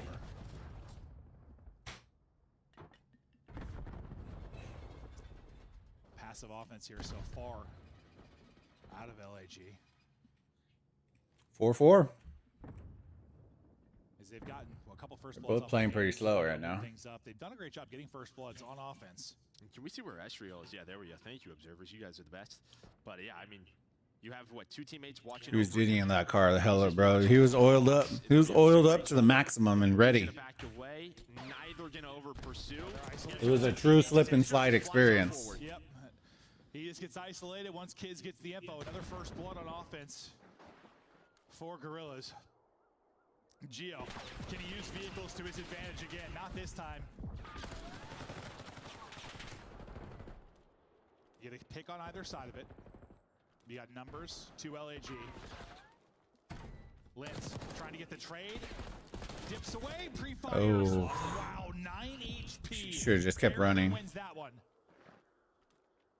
Oh, Gio's trying to run at him. They have to plant a bomb. It's a pretty good one, bro. Tokyo Drift. Just trying to find Gio. Help me, Tokyo. Run, Dio, run. Maybe he thinks they're going towards A. A bomb planted over at B. Yeah, he catches him and gets out. Probably winning this round, but now. Oh, there goes from the back. Can Gio clutch up in the 1 versus 2? Coming hot off that 1v2 gunfight win the last round. Eyes on both. Oh, hell. Happen. 1 round closer now is LAG. And I'm very surprised Estriel just ran forward there. I thought he was just going to back up to his teammates. Like after he gets spotted by Kids, you mean, at the beginning of the round? I mean, he just starts to back up and then challenges that next wave. And if you're going to do that, you just have to let your teammates know. Yeah. So that they can hopefully follow you up. Instead, he gets isolated. How many seasons are there? I never watched. And just once again, a really good job. I was always a part of the found, not the lost part. Giving yourselves numbers. If you are Gorillas, mate. What is the premise of Lost again? Was that the one that had like the airplane crash on an island? They close this one out. Or do we go to around 11? Gio nearly. I'm currently on season 4 of Yu-Gi-Oh. We'll see Tip how of the hat. Walker try to execute this, Joe. I mean, we know this LAG team, they love their nades. Always have. Those extra details is a... We need a round 11. Match number 1, chat. That's what we need. Finals. Almost catches Gio there right off spawn, but yeah, 4 versus 4. Saw a lot of that last year, that's for sure. They were on Subladder's side. Astro the big first blood. Trying to find the wallbang is Kiz. Plants going down. Brain Clash was on the island. Oh, like there's too many coincidences to make it an accident without spoiling it. Away, but Skies is able to get out. So nice. There from him. Great job playing his life. But now where's your opening going to come from? Well, wait, did he wallbang him? Or sorry, Kiz was getting out, not going to happen. All on Skies now, 1 versus 3 this time. But it's looking like a round 11. There's one pick though, hold up. There's not much time to work with. He spots another one though. They're just running from him. Nice job, just back it up, making him chase with the time against him. Make him chase you. Up in the 1v3, we go the distance. Round 11 for our Come on, baby. Yeah, gotta Come on. Starting off with a banger. I mean, Nero, he was watching that pinch. I think he sees Kiz inside of Jen's towards that connector door, and it just hits the timing on him. Yeah, I thought Kiz was getting out, honestly, like from his POV, but did not happen. Round 11, boys. For game match number 1. Week 1, day 1 of CDL 2025. It's going to be offense out for Rocker. We got a car out here in the round 11. There'll be Skies. Oh, bro. Tokyo Drift right now. No idea that's true. Ooh, he's going. Oh. Just getting as much info as he can until he gets picked off by Pollux in the back. He's been playing deep, kind of watching that mid street.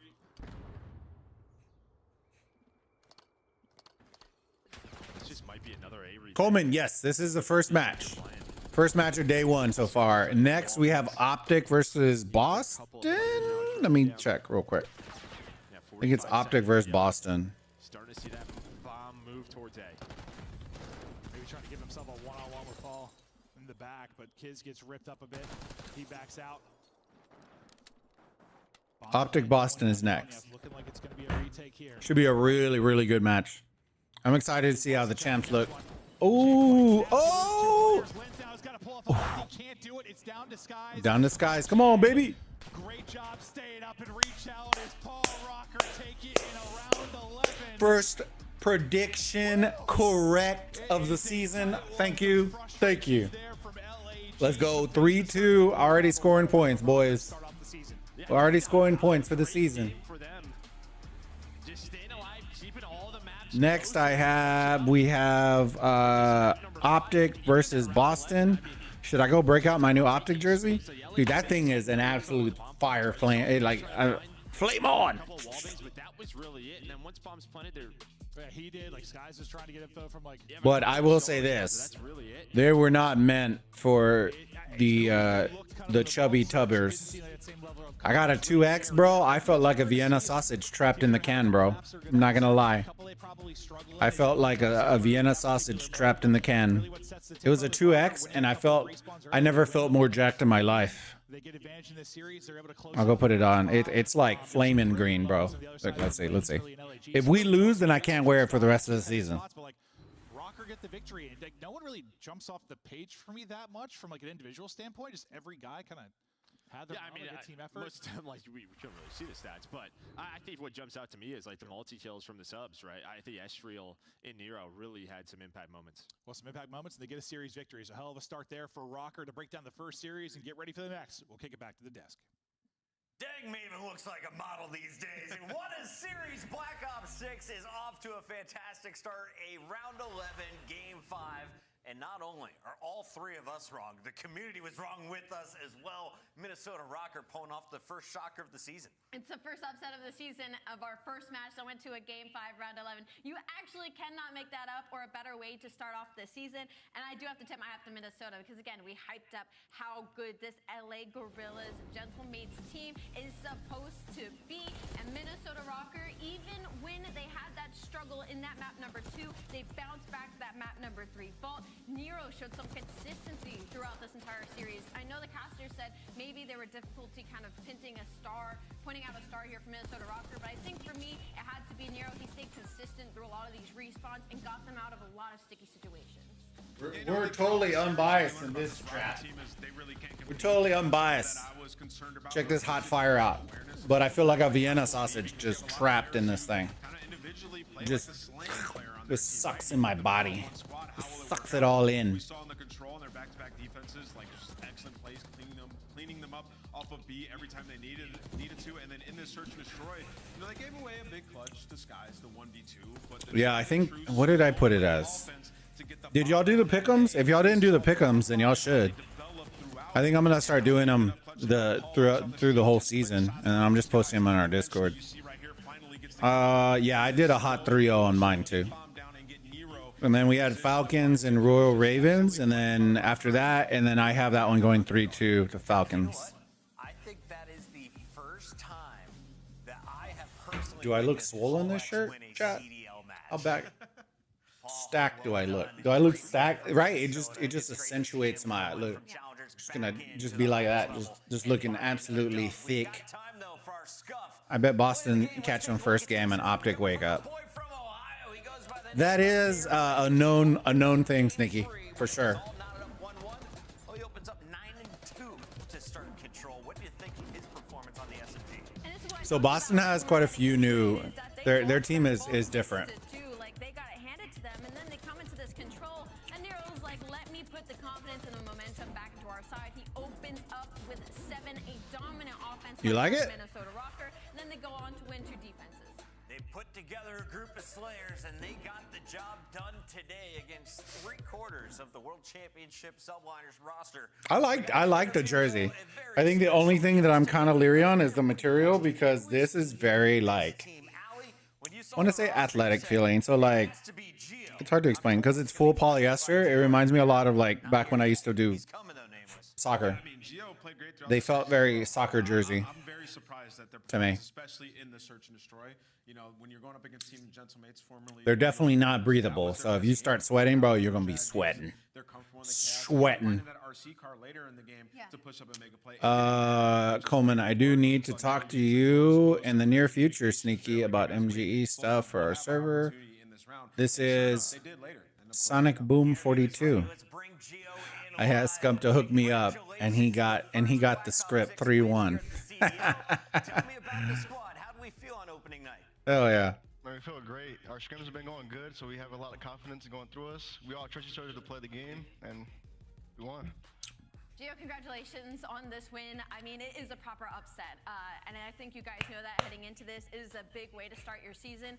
When it comes to this roster, on paper, you know, I didn't see this coming. And so I kind of want to ask you what it was like to put this team together, kind of what came first, what the discussions were like, and how you guys are getting along. Well, for one, we're getting along really well. The squad come down was me and Justice, rookies last year. We were a team of 2, and Rocket hit us up.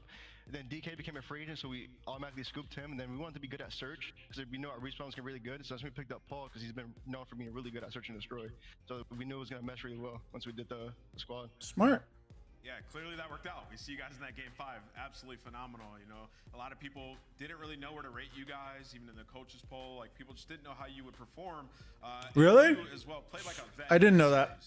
Coming from year 1 to year 2, what do you think you learned most that's going to help you throughout? That's funny. Man, just playing with confidence, trusting myself, trusting my ability how to play that map correctly. Obviously, my coaches Looney and McGee from last year helped me out in my gameplay a lot to be good and consistent as a player. So just staying good, consistent, being a good teammate, and just hopefully keep going on with the winner. Yo, Gio, if I play you again in ranked, you're going to lose this time, by the way. No, I'm not. That was No, I'm way not. too close. You're going to be buns because you only won by like 30. But hey, listen. You got That's wild. Listen, man, it happens, bro. Oh, it's on his channel? That's awesome. It happens. That's too funny. 220 on you, Gio? All right. And now he's what, Call of Dragons? Is that pretty much what he does too, right? No, he did Rock for a little bit. At the end of the night, Gio walks away with the first CDL That's a dub. I got to 2-0. close it out here. Gio, thank you for joining us live. Yes, sir. Thank you. That is Gio. That's Minnesota Rocker with the first win of the night. But we have 4 matches here on opening day. And as we go to break, a quick reminder, we've got some special friends, and we hope to see you all at the Esports World. Yeah, Coleman. That's really what I'm excited for too. That's what I'm trying to tell Sneaky about the movement. Shotzi's movement is cracked in this. Once they added Omni, it's just nuts. I'm excited to see where it's gonna be. It was a surreal Yeah, experience. July, Champs August. after champs is just Huh. absolutely incredible, and just more content and Look, Shadow. competitiveness for the Call of Duty fans, man. Get pumped. Shadow? for it. Hopefully we have for years to come, and I can't wait. When we come back, Optic Do we need to get an Optic jersey for Bulba? Chat. as they face off against the newly retooled Boston Breeze. Don't go anywhere. This is the Call of Duty League.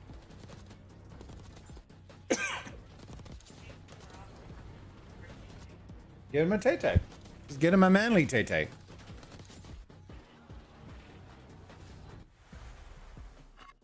Upgrade your game with the Scuff, the official controller of the Call of Duty League. Just does data for Call of Dragons now. I feel like he always kind of just did that though.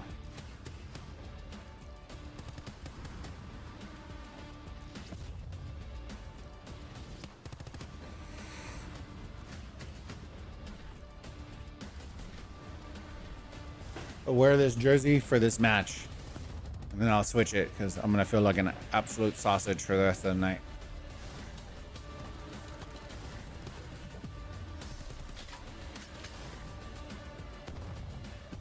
Oh, are they doing the oh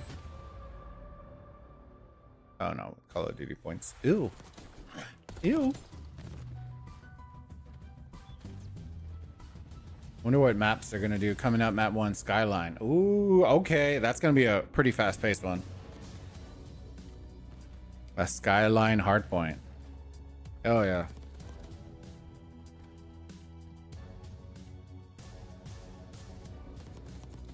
The Omni movement added a huge skill gap, so it'll be interesting to see how the players adjust. I don't think they need to adjust, to be honest with you. I think it adds, all it really did for the pros was just add a couple of new movement, you know, some new movement for them. It like picked up the pace a little bit, which I think it was sorely needing anyways. What I would say is I feel like it is a nice blend. I don't know how long you've been playing, but it felt like a nice blend between jetpacks and boots on the ground. Where jetpacks was cracked because of how fast it was, and then boots on the ground was how slow it was. And now I feel like Omni is like that sweet spot in between. You're not in the skies, but you're not like trekking in the mud kind of deal. You can do some cool things. So I that's the main reason I like it, is because of that. I feel like it adds a new dynamic. I think we're gonna definitely see some insane plays though, for sure.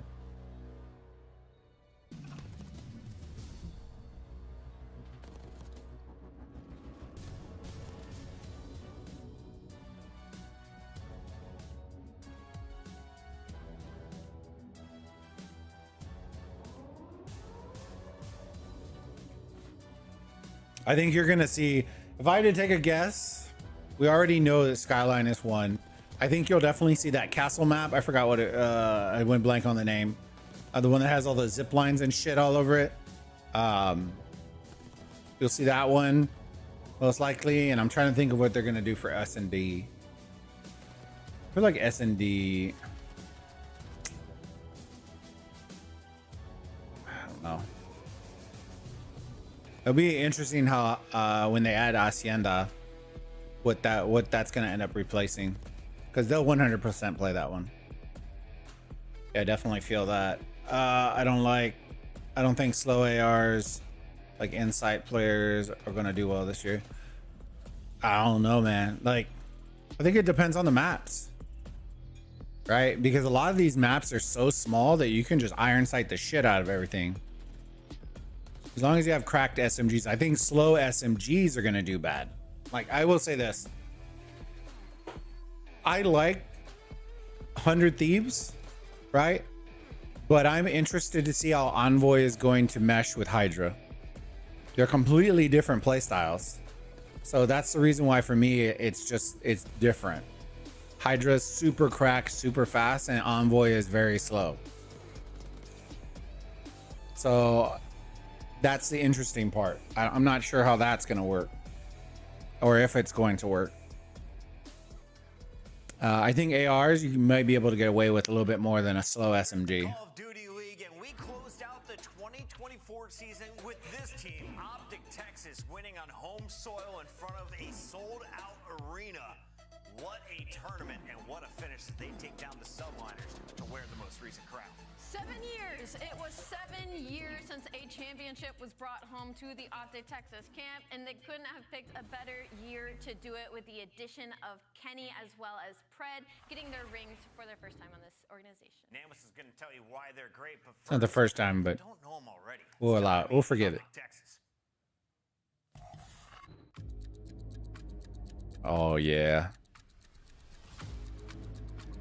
Oh, that was for their video. Oh yeah, that's nice.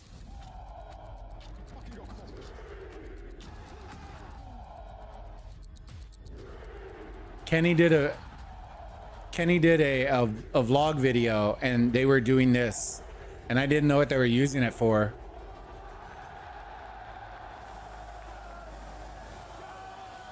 Oh yeah, that's nice. I like that. That was some heat right there.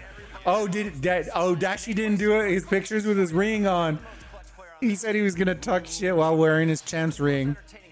He's like, I don't even care if I get cooked. I'm gonna wear it. I'm gonna bling out on our first games. Star player to watch and search and destroy. Ooh, that is a tough one. I'm still gonna go with Dashi. He was just great search clutches. He was their search player last year. Final question: who drops most kills in their opening match? Pred. Going with Pred. I like I feel Envoy has played super inconsistent since he dropped to 4v4. Well, because you can't, like, in 4v4, right?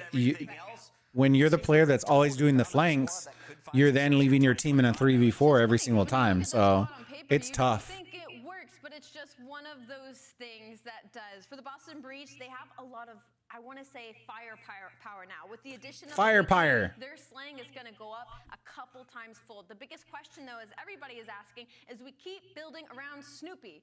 Is he going to show up and be consistent in the star player that they need him to be? You mentioned Big Wig. Who else is Snoopy playing with? It's time to find out. Here's a look at the Boston Breach. there you go. There's the new. It's not a bad team. I like Awakening. When they kind of just let him do his thing, he's good. Snoopy's fast and very aggressive and talented. Purge, I'm not like sold on him. He's okay. He's raw, but you can tell that they were balling on a budget Well, kind I of think deal. It should help, you know, Snoopy a lot as his dual SMG as well. Just kind of learning from him, playing more objective-minded. But then when you talk about Cammy, he's got to be the leader for these guys, right? He has championships, he has that history, so he's going to be able to rein these guys in. They're going to have to be good at respawn because the team is built to be a respawn roster. So that's what we're looking at in the hard point. And as Ali mentioned, the evolution of Snoopy is paramount to this roster's success. He has to be a Slayer. Ali, we got our maps and modes. Talk to me about these teams and I what see you it. see happening across these 5. I'm just happy we're getting a little bit of a mix-up. We have red card here. Double red card. Interesting. Okay. Opening up with 3 different. It's Skyline, Rewind, and Vault. As that opening hardpoint being Skyline, I obviously want to lean over towards Optic Texas being the favorite. This is a map that they are going to love. It is one of the smaller maps. It is close quarters and opportunities for players like Pred and Shotzi to get lost. You think Cammy will be the glue? Early in this series, but for When was Cammy? The last time Cammy was I feel like that map might favor the play style. What is the meta was right now? Do I have to effective was what, an ultra, right? That was like 2 years ago, 3 years ago. When was that? When was Cammy on ultra?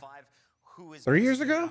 Yeah, I mean, I think Optic is suited for any playstyle because they have like the hybrid players. When you look at Pred, he was pulling out ARs left and right. Kenny can run SMG if he needs to, but it's a lot hill dependent. Skyline, you're going to see 2 SMGs the entire time. As you saw, Optic decided to get rid of Protocol in 2 different game modes, right? So that is a more AR dependent map. So curious to know if maybe that's one of their weaknesses. That's all we can really gauge at this point is looking to see what teams are getting rid of and Cold War. On the flip side of that, though, for Boston Breach, to answer your question, there's a lot of flexes on that. Cold War was also very slow. Heavy roster, that's why I speak on So that's also a thing too. Like I think what you're gonna notice on this one is the movement speed between the 2 teams. Awakening is not a movement guy. Shotzi, Dashy, you know, Pred, they can all do movement. With the brand new one, we talked to all the coaches. Breaking Point asked them to rank the squad. That's crazy. Well, Vegas Falcons, understandable. I don't see Ultra as an A team. European town outside of EWC. Boston Breach to be D down there. I feel like that's disrespectful. I mean, is it though? They were really bad last year, right? But I mean, I guess when you put it like that, it is kind of. But how much merit does this really have? I'll be honest with you. I would put Gentlemates before Ultra. I also saw that who was it from Heretics that retired? Was it Real? I don't remember. One of them retired. He quit. And they have really bad sound EQ. True. Maybe going over to that A side, but we'll see. Matches haven't really gone. We do have that Atlanta versus Toronto matchup. S tier versus A tier in the coaches poll. That is the final match. I don't think Ultra is going to be A tier. 2 of 4, and we also have Vegas Falcons playing Carolina after this. So jam-packed day of CDL. I think they're going to suffer from the We're just waiting for the players to all nobody's going to fill in for Scraps, Shoes, and fragging. It's gonna be rough. Let's try and right our wrongs. Ali, I'll go first. Optic Texas. Yeah, I'm going to agree with you on that one. I think we're all might go to, because I'm going to go for Optic Texas, which means we're going to set up for the upside. I'm going to go with Optic Texas as well. Yeah. We get it right here. We get a clean sweep of last one. Clean sweep. Can we tie it up at 1-1? It's time to find out. We send it over to Miles and Chance. Welcome back to America, Miles. You look great as Santa Claus. Thank you very much, mate. It was a whirlwind trip, but we are now back, and I've managed to wash the die out. But guys, bold picks on choosing Optic Texas to walk away with the series. Very, very brave indeed. But I'm really excited to see where this goes, Chance. We've got an opportunity for Boston to do the funniest thing they could do once again against this squad, but just want to see them play Black Ops 6. That's Cigar? It's all I asked for. Yeah, and absolute pleasure being able to sort of welcome in the reigning world champs, you should say, to the year, and they're going to be welcoming Boston Breach. It is going to be a very interesting team to watch, and frankly for Boston, I mean, they're just on their redemption arc, and there's no better team to strike against first than the reigning world champs, but this is going to be one hell of a series. It's actually 12-inch right there in the corner. It's what you don't know. Let's see if that is still the case for the boys of Optic Texas. The Skyline hard point to start off our series. Let's see. We'll see if Boston Breach again. I want to see the Shotzi movement, fam. That Shotzi movement going to be looking nice. Proved their worth for the Esports World Cup. Well, they managed to keep the learnings going, find further working together as a team, or what a test this one should be. Optic Texas, no small task. No, not at all. And Skyline's going to be a very fun map to kick things off with. It's gonna be super chaotic. See, Bulldog through it. Oh. Down from time to time. We'll see how the meta develops. Is right now the development just a big wake to pick up all three and get the time. I just love how everyone was the final fight there. Everyone's got their sidearms out. It was so intense. The opening gambit pays off for Boston Breaches. They find themselves. Did you see it, chat? You saw the movement? Oh God, that movement. Have a handful of bugs with it, so Kenny and Shotzi are going to be From the upper deck, bro. Oh man. Players flying off the top rope. Shotzi, the usual suspect. Yeah, it's going to happen, folks. We'll do our very best to keep you guys filled in. As time once again remaining very much in the hands of the Optic boys off the rip. Purge, man on your screen. A man who's come under much criticism since he joined the league. That was amazing. Bring for us here in Black Ops 6. Over to P2 we go. Fun little hard point. Oh. Plenty ways in, plenty ways out. And so far, Optic seem to be in control. It's done. Now it's Breach. Breach actually handled that incredibly well. It was the double underground route getting taken, but they sniffed it out. Now Purge is sniffing out all the pressure, uses the zip to get out of dodge, and Optic trying to swarm through the front, but for the moment, no open avenues of attack. Nearly empty pockets. It's time to get in there, boys, and take care of them with nothing but direct eye contact. Ooh, Shotzi. Oh yeah, they're cleaning them up. Over to Cammy and Purge. Still on the side of the point. 30 to go. And there's the opening attack. Fred and Kenny on the pinch. Oh, doesn't get a whole lot. Awakening and Snoopy find there. Kenny gets two though. Or Shotzi, let him cook. Let him cook, boys. Two. Looking for a third. Oh, he knows. He knows they're. Yep. That's a Shotzi three-piece and easy back. Best of luck this year, buddy. This is going to be ridiculous because also Cammy is Purge in the kill feed, and then your mystery player for the Optic. I'm playing a little bit from behind, so it'll be interesting. Have fun keeping track of that. This map is so chaotic, so I kind of thought that Optic would be doing, but they are usually pretty slow at starts, so that's always the gist with Optic for sure. Boston needs an experienced player like Accuracy and Ghosty to keep things tight. Yeah. I don't think Cam. That's why when you were saying I don't think Cammy is that guy. What a day it's going to be. I love this position from Kenny as well. Gets one before he falls, but you see he just has complete access to everything on the map for his teammates. Jesus Christ, look at, they're super stacked now. Teammates' job so much easier, and now you're able to push the There's Shotzi upstairs. Here it goes. But the second that opening is there, Shotzi floods through and at least gets his team that spawn. Missed it. If you're Boston, you want this scrap time. Going to be a big 20 seconds to tie this game up. After kitchen, we go to bed. Oh shit. I think Optic are about to lose spawns. Do they get it? Yeah, the guy got in the corner. They're going to push through. Restroom. They do get the spawns though. There you go. Nice. Nice. Good pickup. The attack towards the new hard point is going to be difficult. The spawns, there we go. All good for Optic. Yeah, you see Kenny out here holding anchoring spawns over here. Ironically, that was one of my first deaths, was by those flags right where Kenny's at right now. I shot that rocket thing and it blew. Apparently there's a big hit box for that umbrella and I killed myself. And then they get to the front door and it gets slammed in their face. A perfect hold so far for Optic Texas. Ideal. Lead starting to grow.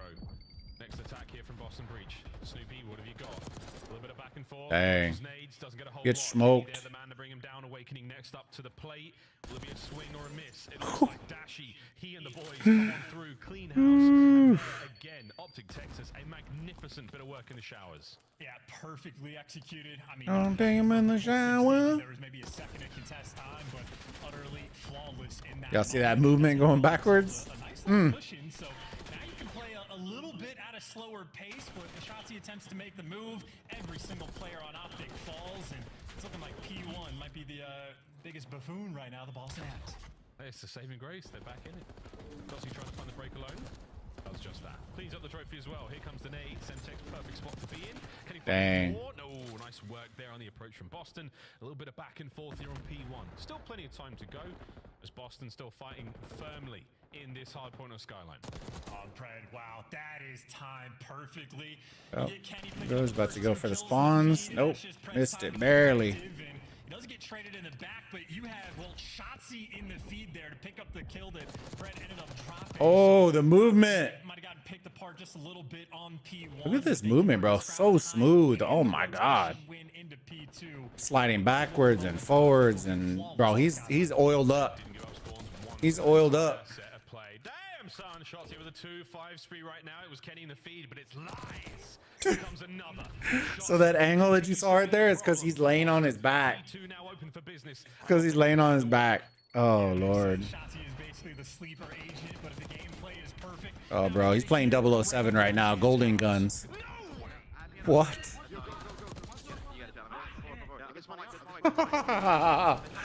No. Bro, he was playing Golden Guns 007. GG's. Top hall, one guy got through right. He's under point steps. Further. That's white. I'm looking at it. He's not telling me white. 100% white. Wait, awaken in one shot. There's wait, awaken, wait. There's two adults. Wait in. What's it? He's gonna be top man. He's gonna be top man. Nice, 3. Last guy. Dang, clean house. Jesus. They're frying now, boys. Or I should say, Shotzi is frying, boys. Everybody else is, bro. Everybody else is negative except Shotzi. Shotzi's putting them on in that backpack, fam.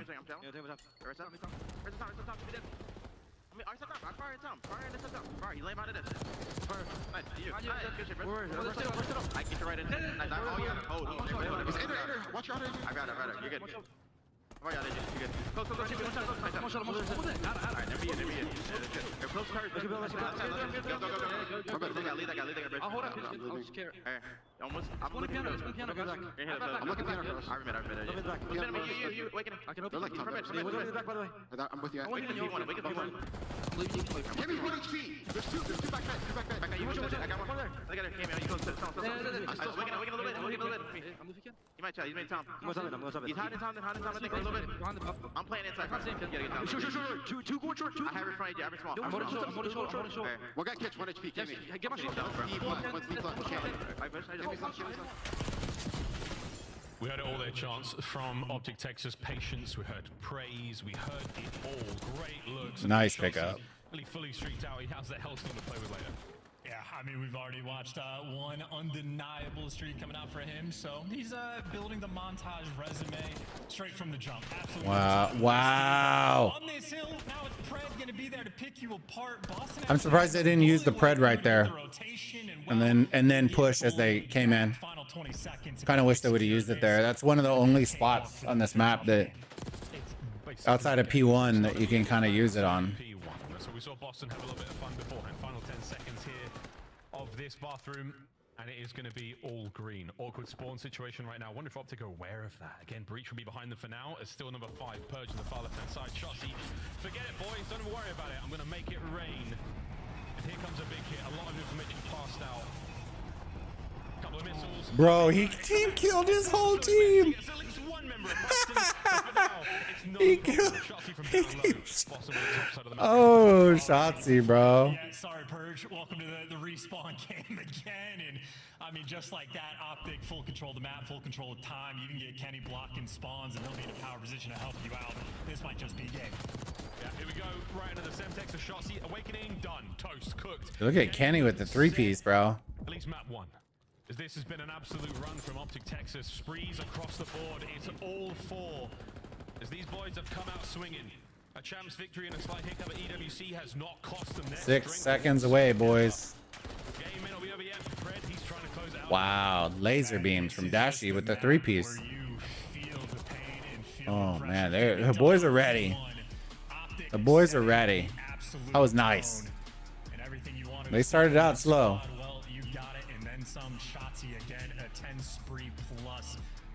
All right, I'm gonna change shirts real quick, fam. That way I can be comfortable. And game 2 will be loading up here in a second. Texas certainly coming to play. Boston Breach. A slight deflated look across the bottom side of the screen, but things go that way on Skyline sometimes. You know what we're talking about, ranked teammates. It is brutal. 1-0. Boston Breach will have a chance to bounce back in the search and destroy, which, again, could be a lot of fun. Could be a crazy turnaround for things here. But for Breach, not an easy thing to go up against the reigning world champs. It never is. No, not at all. And something that Optic, the reigning champs, were able to do especially well was transition this hill into the next one. You saw on the mini-map, it was already Shotzi able to push out and get the spawns for the P4. And that is the true money hill, and Optic did that perfectly. Both goes around. So this map can be incredibly mixy, but I mean, this was Optic maps pick. They showed off that they're able to sort of handle it and keep things under control. And I mean, you know, very reminiscent of Bocage, or the old cage we had in Vanguard. Very excited to see what team comes out and sort of takes the crown. Because Optic obviously making the Oh yeah. Great looks across these highlights. Again, a lot of love for the Optic Texas boys. They certainly started to run away with things. Once they got going, once they got hot, they just could not be slowed down, could not be stopped. Snoopy again, one of the players we have a big old magnifying glass on coming into this matchup. Not really as effective as you'd hope them to be there for Boston, but plenty of time to roll things. They actually didn't do bad. Shotzi just went ham. And then we go over to prop hunt. Sorry. Look at Shotzi out here, 32 and 17. And everybody else for the most part was neg. Look, Kenny was 14 and 22. 19, 22. Dashy was negative. Pred finally, he pulled it back towards the end, but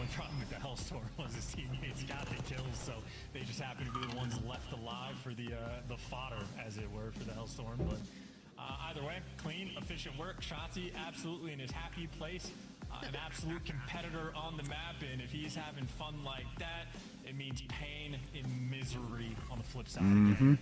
Skyline, as fast-paced as it is, and you get beat down like that, you just feel the dang. Oh yeah, once they broke away, you can see that off that P3, Optic never looked back. A solid race from them all the way to that 250 mark. 136, the final score there for Boston Breach. Commiserations, but hey, we move onwards now. Rewind. Rewind S&D for map 2, Vault Control for map 3, which should be a lot of fun. And then, if we have to go the distance, red card. First time we're going to be seeing that played here in the league, and maybe the last if the vetoes go their way. Optic chance. I think if to do with protocol. I saw a nameless tweeting JP about that as well. If Optic's going to drop anything, it's going to be an S&D. Fair enough. It's also worth mentioning, by the way, red card might be the most misunderstood map we have in the CDL.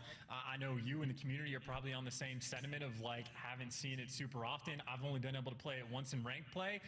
It might be more of a Bocage map than Skyline is. Like, every single hill on that map is an absolute bang out. The rate of engagements you have can be insane. So if Boston are able to win at least one map in this series, we'll get to see it and see if my point can be proven. But obviously, a long way to go before we get there. Rewind S&D for map number 2. If you guys paid attention to the first series as well, we saw a bit of the meta coming out as well, but there's a look at everything we have. Hacienda going to be added after week 2 is completed of the CDL. So here's what we're working with for the next. And then Protocol, you probably, once Hacienda comes in, you'll never see Protocol ever again.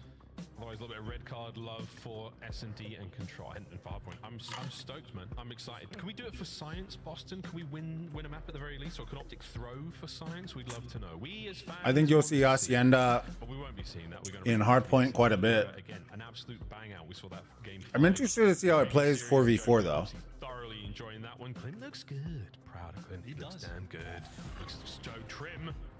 We'll see who's going to be as trim as Clint in this match. All right, chat. We're going to be loading into game number 2 between Optic and Boston Breach. Oh, what do you know? Scuff at the drive-thru. Is the S&D Clutch King? I like Big Brucey. Speaking of Maven, he's old enough that he used to be a regular at But you know as well as I do, if there is a mode that we throw away lives like no other, it's usually S&D. We're either super clutch or we're hard throwing. It's one of those two. Very much so in this map as well. Folks, So I'm excited to see. I mean, the kids, there's a lot of learning to do here. I don't think these maps also aren't the greatest for S&D, but it is what it is. What do you know? Opening There's Dashy. You're right on your call there, Coleman. To manage to push forward, but you do lose Purge. Yeah, and Shotzi is already behind you. At least gets traded out, but him and Dashy serving up all the kills. Last man standing is Cammy, who is indeed Cammy in this time. And Wow. Kenny Like that. interested in the Chow Cammy, interested in the round 1 win. That was, again, an exciting round. A blowout that didn't necessarily happen where I thought it was going to go down, and then a 1v1 Cammy versus Kenny. Great looks. He was like, let me just stand on this box and call it a day. The COD world is thinking about it. Cammy back on a Treyarch title. Is it too early to call it? Round 2. Here we go. He certainly had more fun in Cold War than Kenny did, so maybe that's how the tides will turn. But I mean, Dasher did a great job, sort of backing the whole team down, but really just a trade fest. So Optic, I mean, maybe continuing that Skyline pace into the S&D as well. A little slower this round. Haven't quite hit fast forward yet. I mean, Snoopy's just on the outside of the fight here. Awakening is going to be the man under the amount of pressure here. Oh no, they read him. They read him. Oh! Oh, but Cammy did the. Oh! Oh no! Oh, they know him. They're baiting for this guy on the right. Wow! Like I said. Oh, that's an absurd pace, too. Shotzi, or excuse me, Snoopy. Hope I don't make that mistake again, but 0 time wasted straight through the middle of the map, ready to go on. He was baiting so hard right here. Great job of slowing things down. Like, you know, big wave inside a courtyard might have just been a free kill, but by the time Optic actually take him down, they just lost every single ounce of map control that was available. So suffocating there from Breach, and I think if I were them, dang, doesn't Perk look like 12-inch? Try to slow things down, see if you could pick someone up on the flank. It's hard to control that pace, and one thing I like seeing out of Snoopy there, hit that door, wait a few moments. He played that timing great. Here we go, in towards the A side of the map. And it's not another blowout chance. We've got different looks here on Rewind. Yeah, and I think Boston very much were ready for some fast flank to roll through, because again, Optic hit that round 1 pretty quick, but good adjustments made on both sides, and 30 seconds burns. No kills just yet. Oh no! Oh no, but it's not the way you thought it was going to go. Trades either side. Shotsy finds another, puts it all down a big wake. 1v3. Demon Joe. Oh, he saw him 100%. Oh, I got him flashed. They know where he's at. A lot of hope now. No, rolling together. There he is. Wins is 1, but not quite enough. Optic Texas stop the steamroll and get themselves on the board. Yeah, interesting round as well. I like what I saw Shanti doing inside of generators, like gets inside but closes the door behind him. That way you sort of like, you know, you stave away some of that intel from the other team. You open the door, It's Shotzi's year, fam. You have a little bit of space. You only have to As long as the team doesn't cook it, the high IQ they should be fire this season. Shotzi, unmistakably one of the smartest players in the game.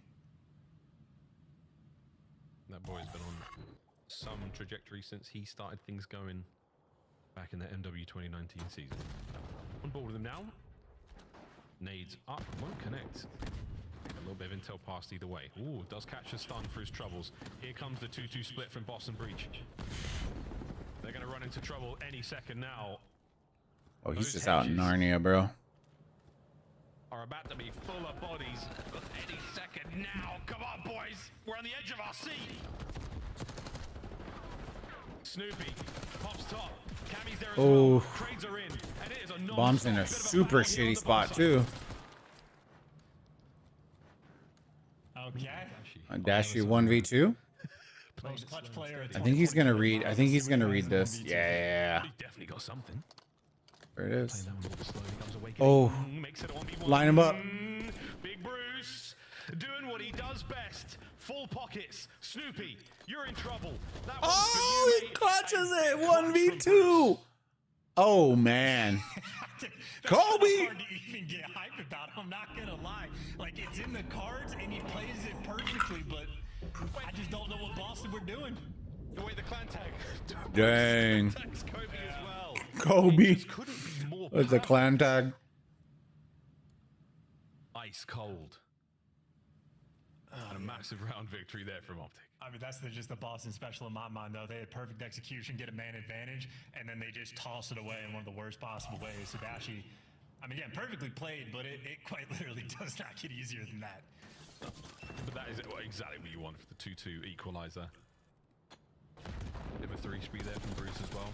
Ooh. And he played a lot of intel, and he runs into Cammy, who once again finds the better of him in the 1v1. Might have been a team fire there, but hard to tell. Red on the inside here. Shuffling here defensively as Optic Texas. This is going to be a lot harder to work down a man. Those trades can't be trades. Here come Boston, looking to make the entry. Good intel there from Pred as well. Knows the pressure is going to be coming down this B Street. B Street is not necessarily the James. Pred spots another.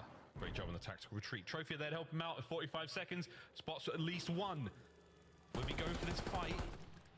Oh, here comes Dashi to help out. Great work from Optic.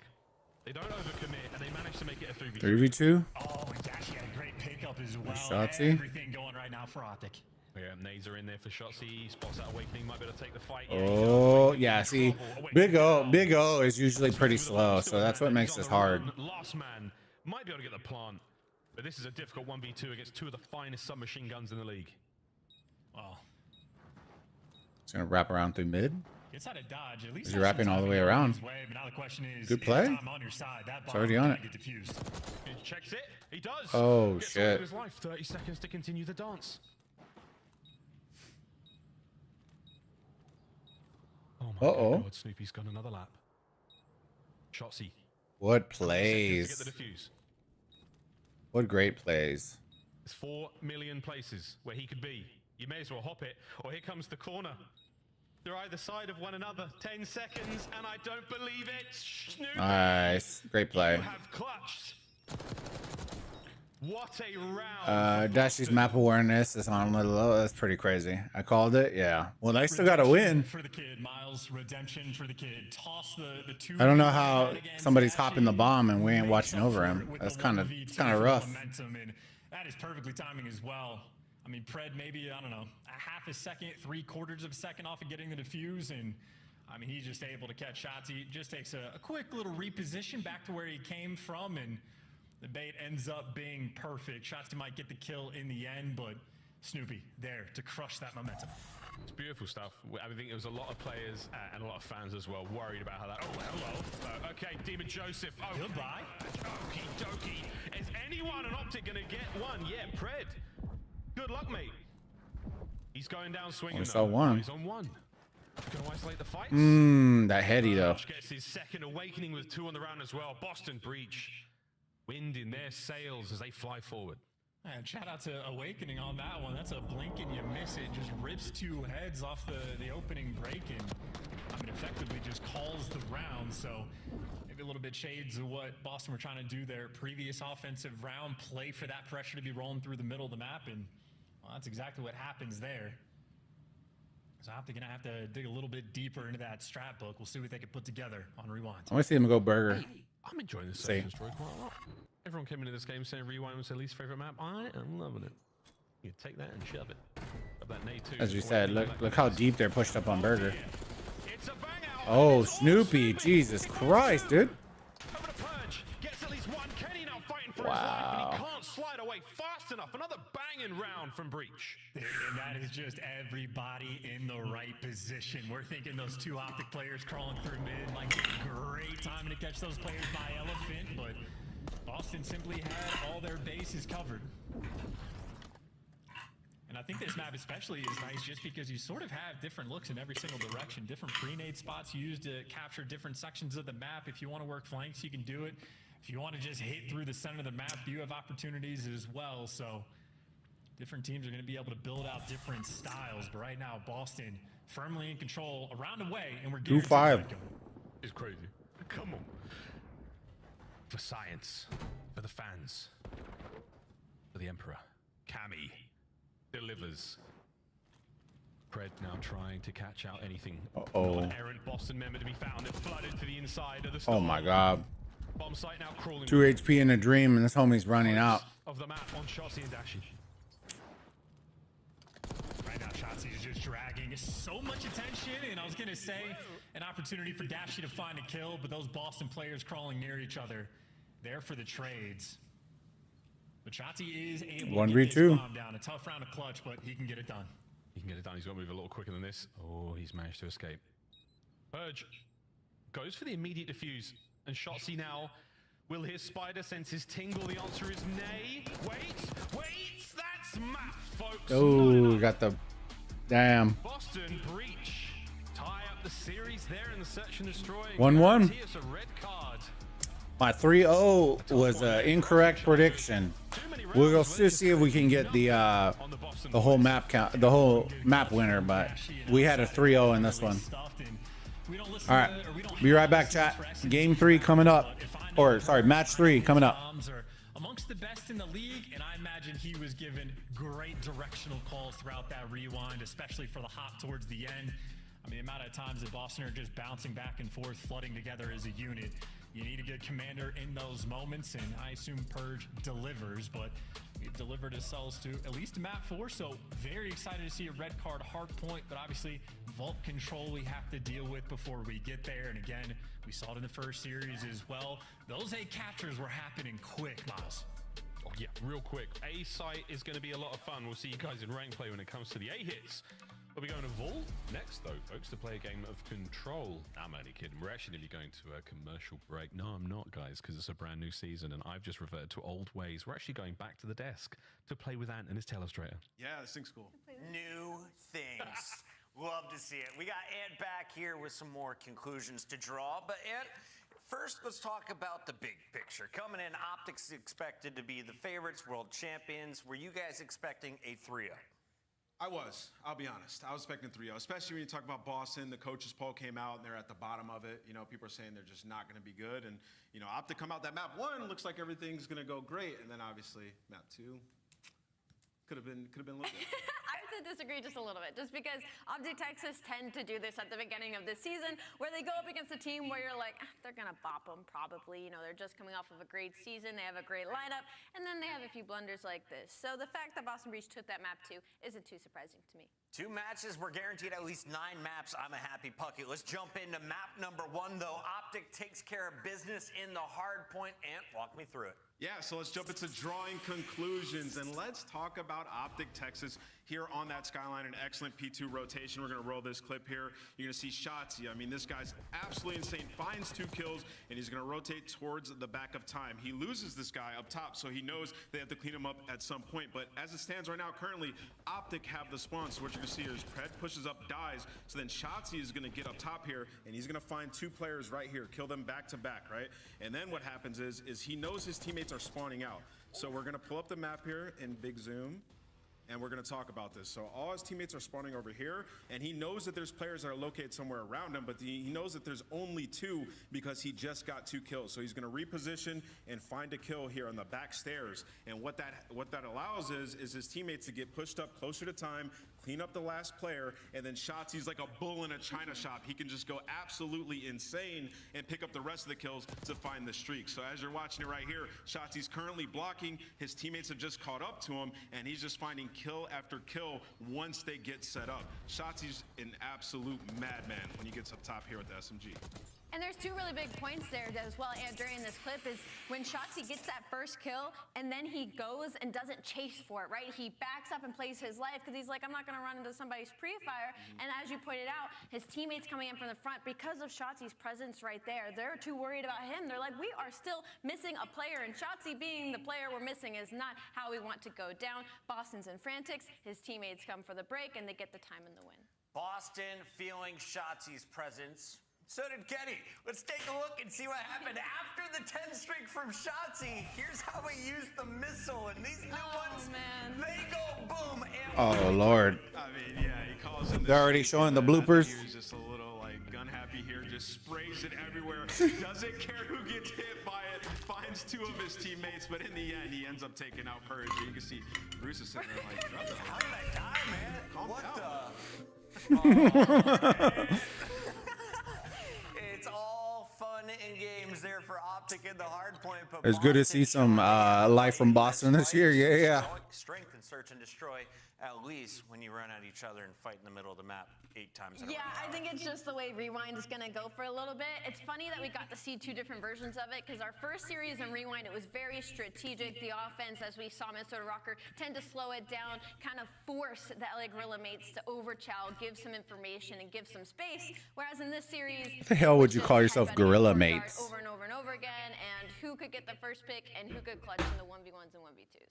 2 games in the books. We're going to at least 4 maps here. Our second of 4 series on the day as we get ready for map number 3. Here's a quick look at Boston Breach. See their video.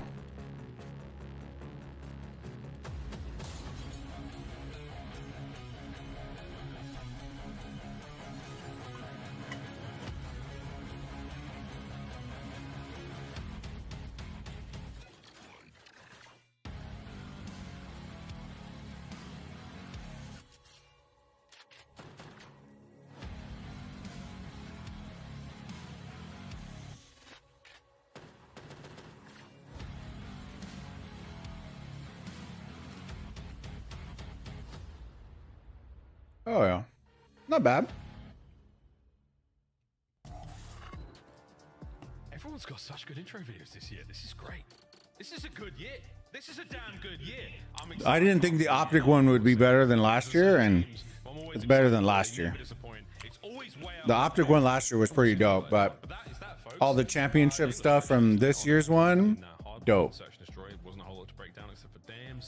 Coleman, did you see that Optic re-signed Crimsix? The burger thing is going to get memed like absolute crazy as well. So excited to see community reactions to that. It's going to be great.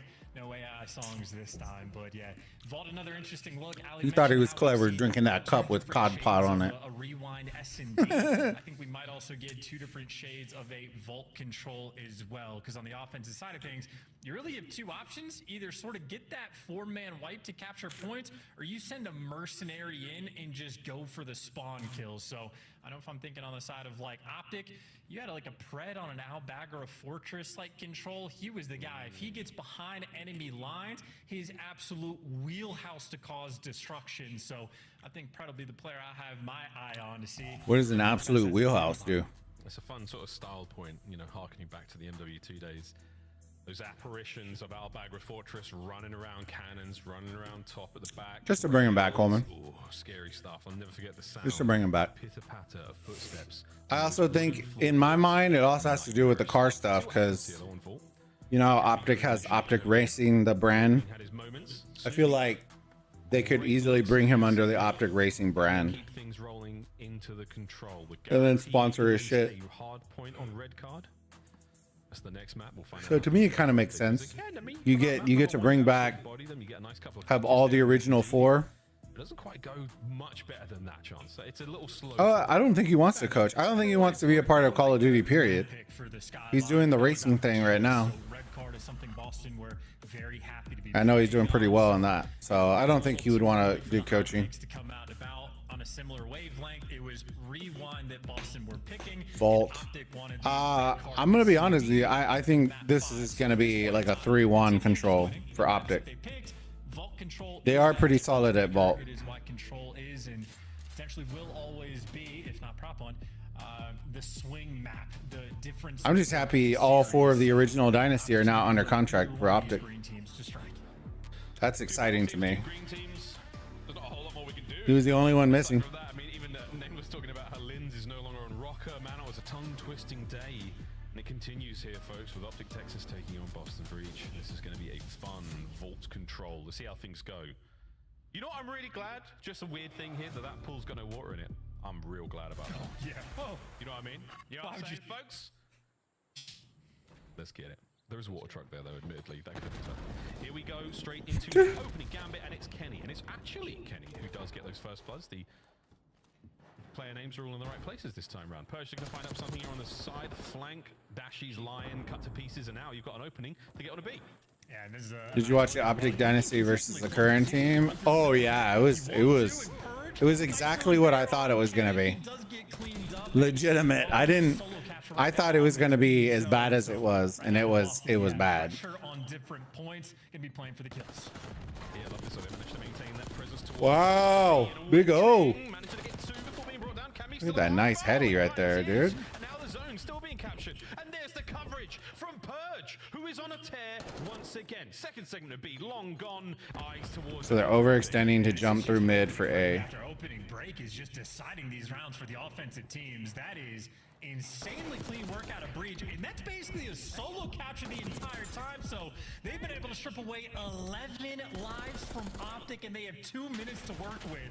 Boston are setting pace. Yeah, Boston setting fantastic pace. Snippy spree sadly comes to a close there, but he dealt the damage. Purge now looking for his entry on towards the A zone. A couple of ways in. Plenty of Optic players all around. There's a red dot to chase. Chased. Can't get any more out of it. Yeah, but Front three side of the A three zone. down Safe and for sound. Breach. As an awkward gunfight comes to a close. A single life differential right now with the Boston Breach with a slight lead. As they are desperately trying to get in towards A still. Look at these bottom two over here looking at their spawn. Oh, gonna get one. Look, check window. There's two. Does he read the third? He does not. But at least he takes two to the grave with them. Might be a little bit of pressure for Optic to push forward. You can see Boston for the moment. This game definitely plays Big Wake's playstyle. I kind of agree. I think there's a lot of maps that would play for like him and Kenny. See, Kenny doesn't need to be cracked either. But the ones that are really small, like, you know, like the ones that we're watching, I don't know about that. I think this one in particular does really well. Rewind plays really well for long ARs. Also, like, sort of playing TDM again, leaving one guy on the point. It buys you time to work with, but the life advantage that they had is now gone off the back of Dashy. 8 kills in 1 round already. Not too shabby. Yeah, Big Bruce comes out swinging. Oh yeah, they're super close to their spawn. Oh, he saw that guy on the right. Let's see if he reads this guy on the left. They're just farming him in the spawn now. Oh. Paints Shotzi like one of his French girls. 5 still to 9 in the life count. Oh, last lives now for Boston, and Snoopy a freebie there for Pred. Yeah. Oh, gets another one. Oh yeah, GG's. Round 2. I was looking so good for Boston too. You hate when you screw the joke up. In the second half of that round, Boston had a perfect opening break. They captured the B zone, unquestionably the more difficult one to capture. They had 2 minutes to work with. And not just that, maybe 30 seconds after they captured B, they effectively got a clean 4-man wipe. They get Shotzi off the board. Optic gets reintroduced to their spawn, and despite the fact All right, let's see if Optic can pull this back, because that first round didn't look clean for them on offense. Optic very happy for that round 1 win. Happy indeed. Boston, good looks, man. I mean, I was excited by what we were seeing there from the attacks. Purge playing those cut-off kills quite a lot. Exciting to see, you know, if you can find 1 or 2 more there. I think maybe he's left with a PDW in a situation where he just wanted the aims. Let's see what happens in our next round, though. Breach on defense now. Optic usually storm the most common one first. They going underground? Oh, they're wrapping all the way around. Interesting. On the full flank, so they're maybe trying to set up these spawn trap opportunities sooner rather than later. Ooh, that's a tough nasty stairheady right there, bro. And Dashi getting a bit of work done here now. A slow cap on A. His teammates are here to back him up, but the problem is so is Purge. There you go. Dashi brings him down, buys a bit of time. See, I've always hated maps that like this that have elevation to them, because it's already like there's so many openings to look, and now you're telling me we have to look in the sky and in the 4th floor, and like it makes it annoying. Like I get it, but he was alive for 30 seconds and he just died once, didn't get a single kill, so a little bit painful. All right, first tick. These things up, but I mean, all's well that ends well. And you still have Optic in and around this A zone, so Boston on vault control, not too much of a pressured team, but they're getting at least most of the kills, so Optic's still gonna have to fight tooth and nail. Nice. Great work out, Kenny, not just to stay alive. Oh, Kenny! Kenny! Lordy, that's a 13 and 9, no EKIA. He's absolutely putting in the work, and here comes the 2-man stack. The capture should be complete. Nice. Now they're gonna have to push through the spawn to get at least the first wave out. This a little bit slow, but you see their idea is to force the spawn outs as well.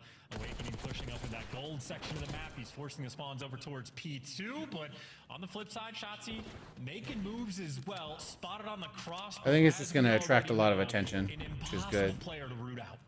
Yeah, this is it. Shotzi's in. Yeah, that's one. Should we trade? Yeah, there you go. Now he's gonna push them. They're gonna push them left side. Yeah. Now they need those guys from the back to start pushing up, and they're set up. They got 2 over here.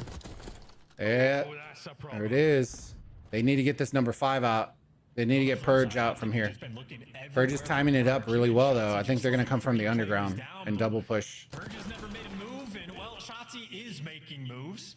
He's just waiting for his teammates to win some of these gunfights. He's on a 5 spree, but his team gets wiped off the board. So Purge and Boston handling this pressure incredibly well. And then, yeah, Shotzi just shot in the back. Optic cannot find the play. Kind of wish you would have played that a little bit slower, to be honest. 45 seconds on the game clock.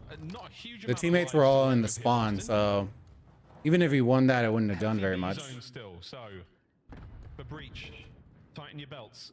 Try not to let any more of these lives slip away. What do they get? Have they gotten the first hit? No. And start to peel back the life count. 10 to 8, less than 30 to go. Yeah, this is diabolical. I mean, Cammy's just so tucked far and away in your spawn that, I mean, he's just calling out to his teammates. They're all spawning P2. They can only flood through the right side of the map. And yeah, Snoopy at least directionally knows exactly where to look. A couple players there. All right, here he goes. Gotta sort him out. Do they read or what? Do they read Big O? I don't think they do. Think they can get on it. Think they can get on it. Oh, they trade. Oh, dang. Oh, oh. Yeah, that's that. Dang. I thought he was going to get that. That would have been good. They find their form a little late into the round, but better late than never. So many corners, so many angles. But this map's hard. This is a hard map to play, man. Yeah, I would love to hear the Optic comms in that moment where, like, Shotzi's on the 5 spree in the back. He had, like, 2 players trapped over towards P4. The other guy at the back doors. It was quite literally Purge, the last one missing. And I think he was, like, underground in the vault or secret, whatever you want to call it. And I think Optic were just struggling to sort of find that final player. And all the time that Shotzi was able to buy just ends up null and void. Big old spree here for Cameron McGilligan. Can he get himself that Hellstorm? The answer is probably not. It's score streaks here, folks. So you need the points. Say, that's the end of the run. Pred puts it to bed. The Snoopy there to once again keep rolling things forward. Puts Pred down. And there's the slow cap on A and B at the same time. So Boston maintain at least one of these. Pull Optic all over the map. Yeah, and I mean, yeah, Boston really with that type of idea forces Optic to make, like, important decisions constantly. Oh, what a nasty heady right there, bro. So far, Optic handles it, clear out the pressure on B, try to swarm on Cammy over towards A, and Shotzi. Look at where number 4, look at where Dashi is stationed. Absolute toxic angle here. Gonna be in their spawn fairly shortly. It's holding it. Oh. Oh no. We've got a bit of a curse going on right now. It's the caster can barely catch a single Optic kill. There's not many to be had, and they've managed to get the first segment on A, and they are flowing through the next. Shotzi with the left hook, and then you got the uppercut from Snoopy as the response, and you got to hit the gas on this flank. That A zone. Maybe they don't even want to defend it. Shotzi's effectively taking positioning, maybe playing for the late spawns. Or maybe the contest with a split second left, no, it ends up falling, as does every player on Optic but Dashi, who is not actually forcing these spawn outs. They're spawning right behind him. All right, he got picked up. Dashi got picked up. That's bad news. Big life lead here for Boston Breach this time around. The only good part is that B is much closer to Optic spawn. Shotzi still roaming. Gets his. Optic with a little bit of life towards the middle of the map. Nice work there from Dashi. A top gold. Pressure there towards the zone. No one from Boston nearby. Look where Shotzi's at. Playing spoiler again. Hungry for kills. Oh my god. Snoopy wins a big one-on-one, but he was coming out. 2 players cross through mid, and He knows one's behind him. Oh, dude, he omni'd the shit out of him right there. He is still behind you, and that is always still a nightmare scenario. Yeah, you get at least one Why? head of this Hydra, but there's always another. Oh, the way down. There we go. Okay, go shop. Go have some fun. Bubba, come here. No, because I can't. No, because I can't see it. Bubba, come on. Stops the clock. Here comes the counter. Purge caught Come on, out. Moira, lay down. Over-awakening still suppressed. Wanna say hi to the stream? Close to the zone. And a wonderful job by the backline player using Down. the windows on the van Boy. to a T. Boba's gonna come say hi to the stream a little bit. Steve is able to work through the middle of the map right now. You too? Really Yeah. Like 4 times already. Yeah. Well, that's remaining 15 seconds. A moment here. Nice. Good positioning, Shotzi. Ooh, get him. Let him cook, boys. The young wizard Shotzi dispels that. Oh, yeah. It's be an absolute nuisance. Oh, they're on it. They're on it. Oh, okay. They got off. Ooh.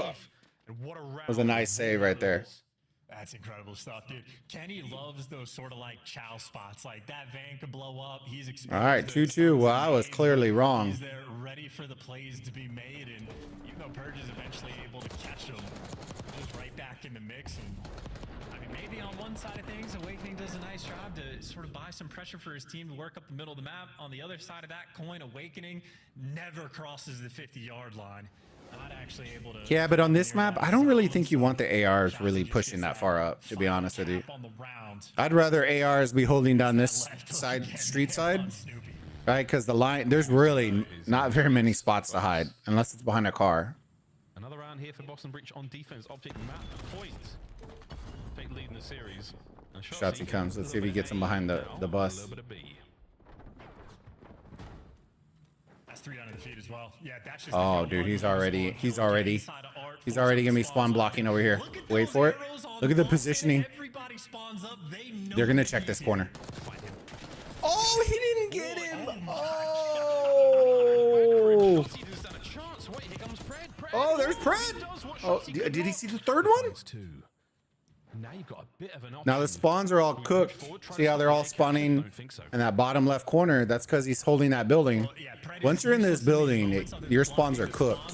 He's been doing that. Dashy's been going on a tear. So Pred eventually falls, not having that outbagger success, but his team delivers that ace. Oh. Oh, Cammy, what a clutch that was. He saves the zone. Oh my goodness. Dashy now trying to fight forward, but they've drained the progress. Right back to square one on the final segment. Optic looking for the entry. Cammy catches at least one out. That's good enough for now. Dashy playing it slow and steady. Wow, great bait right there. Dashy's a machine. I mean, he goes on a 5 spree right back in A. And Oh. he's going to be the objective mastermind. And Snoopy off the map as well, but his team at least gets the kills. Finally, though, the A zone secured. A 4-life advantage. All right, so now they need to push through the spawn. To throw it B and plenty of time. That's the trick with this one, is you really need those spawns because it's so close if you just spawning. Shotsy cleaned up on the back line as well, so now it's all eyes forward. Here comes Pred. So see, Pred, once they start taking deads, look at where Boston are. They're in the optic spawn already. So let's see if Shotsy picks them up and kind of reads this. Ooh, single dot Pred. See, Shotzi's going for a flank again. This is an interesting play because I'm not used to seeing Shotsy being the one run the flanks. So this is an interesting one. I feel like Envoy is going to be really good at this map if flanks are going to be like a crucial part of it. He's still running, still rolling. Look at that Omni movement. They line up, but it's actually his teammate. Oh dear. Yeah, they just can't get anything going. That is, I mean, again, 2 different styles of the game. 10-10. Set up, be controlled, look for the 4-man. 40 seconds. Could just make it a TDM if they wanted to. Optic going the mercenary route. Got a hair in my eye. To no success, but either way, 9v9. You win this round, you win the map. Here we go. On B. Optic with a capture. Now a little bit of pressure. It's going to take so long to get this one done. Dashy has the connector covered. Oh, everybody's here. Oh, what a heady right there with the trophy. Stack the sight. 3 of them on it.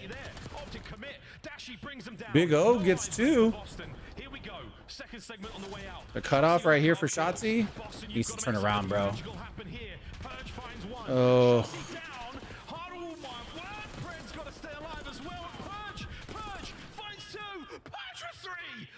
Wow. And it's a 3v3. You got a round of S&D, but Optic forced Okay.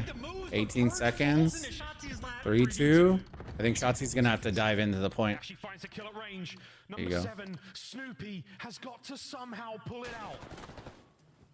There's the red dot. Here comes the final moment. Nice. Good lord, what a vault. I thought Purge is about it. Nice. Maybe bit off slightly more than he could chew sliding in, but a hell of a play nonetheless. And I got dicey there at the end. Not gonna lie, got a little dicey there. I appreciate all the love, fam, today. If y'all can do me a favor, smash that like button. Consider subscribing if you haven't subscribed already. And yeah, we're just enjoying. We're doing a watch party for day 1, week 1, the first day of CDL qualifiers for 2025. So we have some good matches set for today. First one I was late on, so I missed. So apologies on that one. I was one match late on that one. But that one came down to the wire. That one was a game 5 as well. Optic Breach this one, and I know we have. Who else do we have? I think the next one may not be the greatest. But the last match of the night, I think it's Ultra Phase. Let me see. So tough to watch.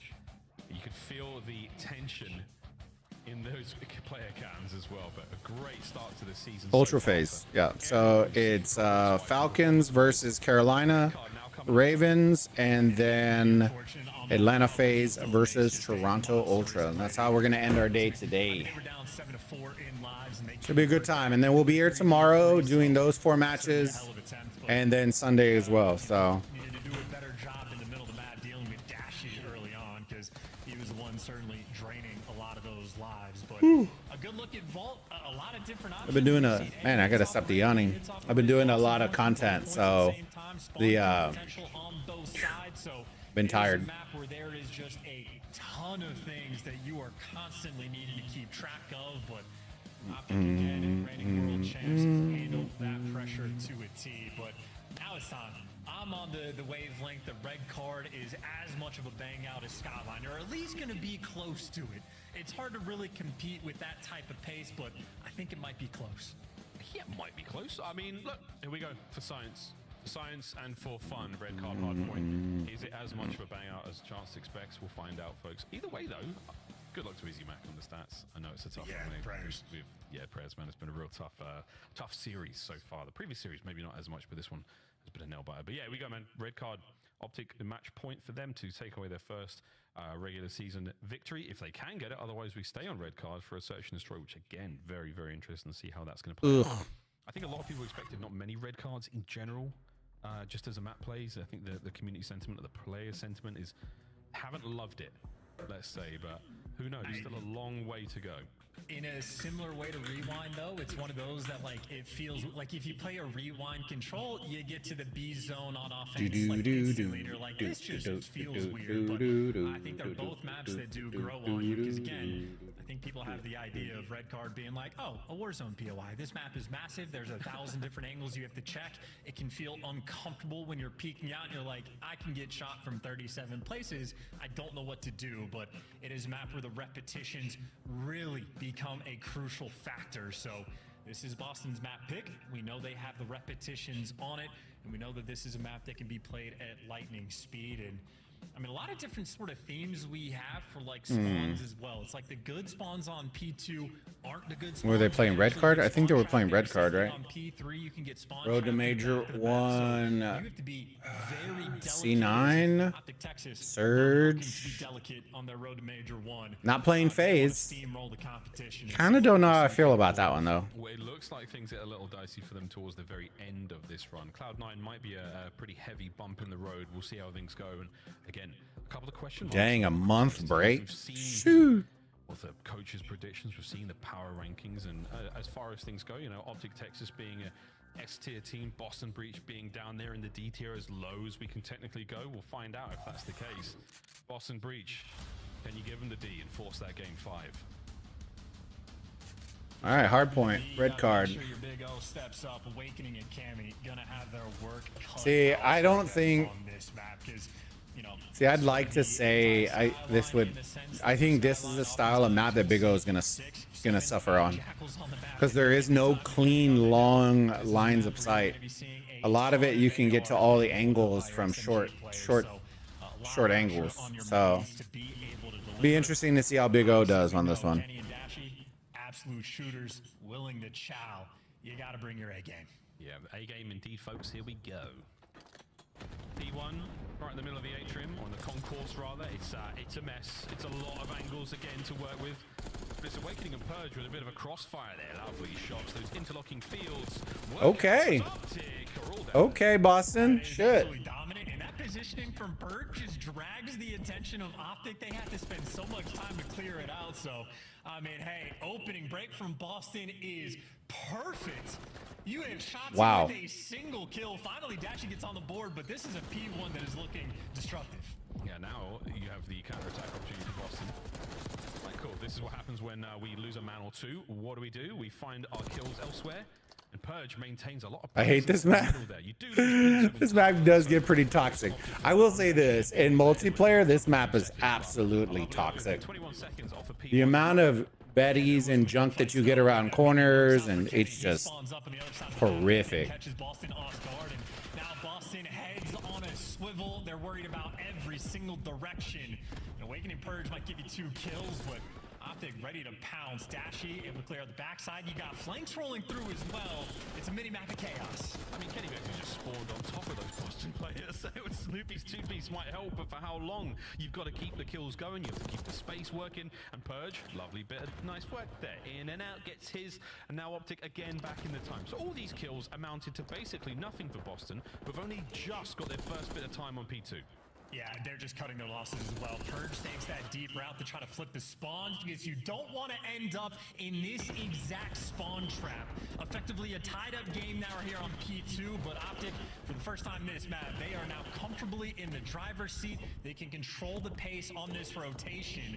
Admittedly, though, they're going to be down a man. Both Pred and Dashy spawn out.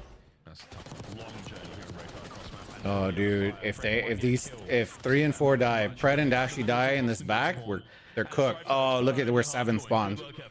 Look at where Snoopy spawned. Oh no. Oh, Shotzzy does pick it up though. Oh, wish he was guns up on that one. And the stairwell is full of players. An absolute mess of a hard point, and we are literally levels above and below each other. Chaos here in Hardpoint. Yeah, Kenny just desperate for a little bit of help, and that help maybe came just a split second too late, but there's a cleanup crew. Pred and Shotzzy able to get in, and you do not last because those spawns, oh, believe me, they feel close. You are never a second away from a gunfight on this map. This might be it, trust me. The calculators are out. We are calculating the damage, and so far Boston happy to take all of it. It's not been a bad hard point for them whatsoever. Still maintaining that lead. Shotzzy can't get the second. The breaks it done. New hard point open, and again, Optic nice. Every single rotation. The first moment. Interesting that Pred's not running SMG right now. Too much. Good breaks. Ooh, let him cook. And they haven't turned for the spawns just yet. Finally, they turn around, and well, Shotzzy getting one of the wow. players in the game. Wow. To get that 2-piece, and now they flip Great the positioning spawns right there. Clearly heads up about these, so it has been a very low-scoring game, but Optic, maybe for the first time in a long time, might be able to take this lead. Oh, this is it. From the stage, nice shots at a Snoopy. As we are continuing to hold this pressure, Pred with lovely long lines of sight, able to pepper up these players on their approach into the hard point. This is what I was talking about, those cheeky angles where you're just like the third story, and now you got to look up there, and then it's just elevation and COD maps was never my favorite thing. In the trolliest spot that you have down low stage, more or less just locked up a full 60, so Optic, substantial chunk of time, but I mean, here we go out to the stands, and it'll be Boston's turn to see if they can make this comeback. They got ticket control, a guy in time, and players pushed out both sides. Your Pred on his ass in the owner's box. Feet are up and enjoying himself, Cammy. You're in trouble now, son. That's right. He's still in there. One side of the map covered. Purge now on the approach. Wait, one more kill might help out here. Does Dashy continue to be a problem? Team fire there. Pred and Kenny now They haven't flipped. Oh, Cammy with the 3-piece. And another spawning BS&D as well. You can keep this. It's a solid 30 seconds too. Give him the lead. 30 seconds on this hard point. Can Cammy find any more in this? Oh. No, Pred's there to cut him down. Now over to Awakening. Next man in. No one in the hard point just yet. Oh dear, that's a good old fight you'll take. Pred keeping the pressure alive as Boston Breach still fighting to take the lead back. Ton of trades. Perfect time to dive into a listening with Boston Breach. All right, here we go. Listening. Take your time, brother. Yeah. I spawn close. I'm pitching through. What happened left, Lucky? They're like close. Dash might spawn stands, right? Yeah, he did. Yeah.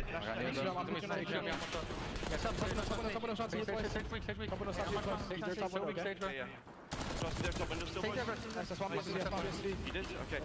Peek mid dash. Yeah, I'm just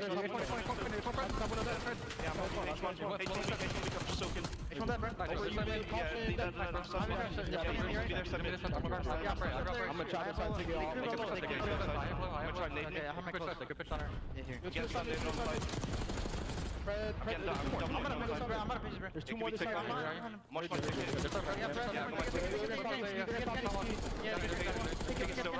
Can you take it, bro? Yo, Suarez is gonna go left. Yeah, Suarez has to. Alright, last guy. I got help from guys. Take your time. I'm some BSD. Go dash keep mid. Two bus on me, two upstairs on me. H1 again, last guy, press. Wait, set up chicken here, okay? Yeah. I'm just see which one. Is you'll load me. I'm staying down, boys. I'm staying down. Can he load down?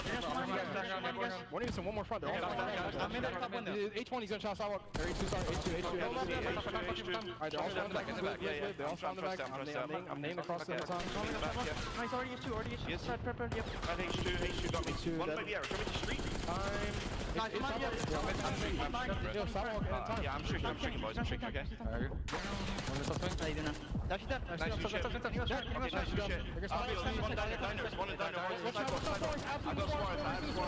I have Suarez. Nice job, that's spawn BSD. BSD. Try pick up mid. Try pick up ticket routes. H1 Can he rank you? H1 dead. H2 dash. Suarez is sidewalk, boys. Rest up, man. I spawned We here. spawned. Yeah, go for it. Can he run that mid? He's already there. A wonderful bit of work from Boston Breach. Also very interesting to hear the comms. What the hell is the Suarez? I'll have to ask Cammy after this. But wicked work there, Chance. Not only in the kills, but also the score. I couldn't tell you for sure. I'm surprised, to be honest with you. I was surprised Snoopy didn't play his life more for the streaks. When he dove out right in the middle of the map, I was kind of like, oh, he's chalked. Kind of wanted him to play more around the streaks, but is what it is. Taken care of. Cabruz final 3, no need. His teammates are there. Cross 100 They're points still now spawning in the back, though. They're back in this one. 2 minutes on the game clock as well. Keep an eye on that. Yeah, it might be a game clock game, but this is also just spawn trap central. That actually gives you those two up top, and I mean, this has been maybe 15, 20 seconds spent by Boston, and I mean, they're just making a slow approach around this hill, and I mean, if you build a lead, you can afford to play slow. They do end up flipping those spawns, so they're going to be set up for a stage, but they do trade out a decent bit of time to make that happen. Ooh, back over to another hard point. Here comes Fred with the long wrap. First go around. It looks like they're ready for it though. The Optic boys on the attack. They managed to get in here. Basically, oh, Purge finds 2 food being taken care of. On the Pred.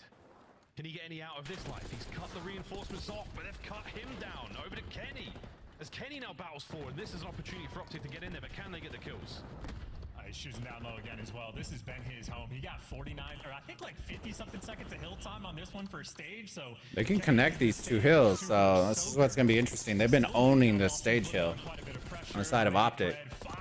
You're just running, like, that's the shitty part about this one, is you're just running into oblivion. Hill time, and you see Cammy, last-ditch effort to try to slide across, absolutely cut down. Shots utilizing one of those 37 angles he had to work with. Well, 1 of 37, still plenty. On the pinch pickup now. Wow. Perfect read on a Cammy. That's lovely work from Shossi. Now he's gonna block. Oh, saw him. Now trying to find one avenue of attack on towards this new point. Forces Snoopy down. Forces Snoopy to back off. Oh, forces Snoopy to just keep on running. Time ticket either way, and this is an annoying gunfight indeed. Snoopy finds his teammate. It's absolute pandemonium on the approach to the hard point. Purge gets it. Breacher in control.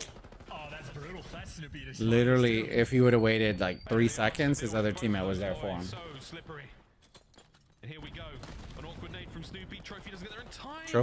Trophy doesn't get it? We're still holding the point, and we're looking across 200. Oh, and this ticket control is too nice as well. Cammy and Awakening, just perfect coverage. You can't go up the long lanes and try to get towards ticket. Look at this angle you're having to deal with. And if you make it through, you just get introduced to frag grenades landing on your head. Oh, Boston right now having a fantastic performance. Wow, that was a big win right there. Little scrap time. those final maybe 7 seconds of scrap time, but Boston, they might have just run away with this game. That's massive. That's got game 5 written all over it. Can we close out? Back over to Snoopy. He's been singing here on red card.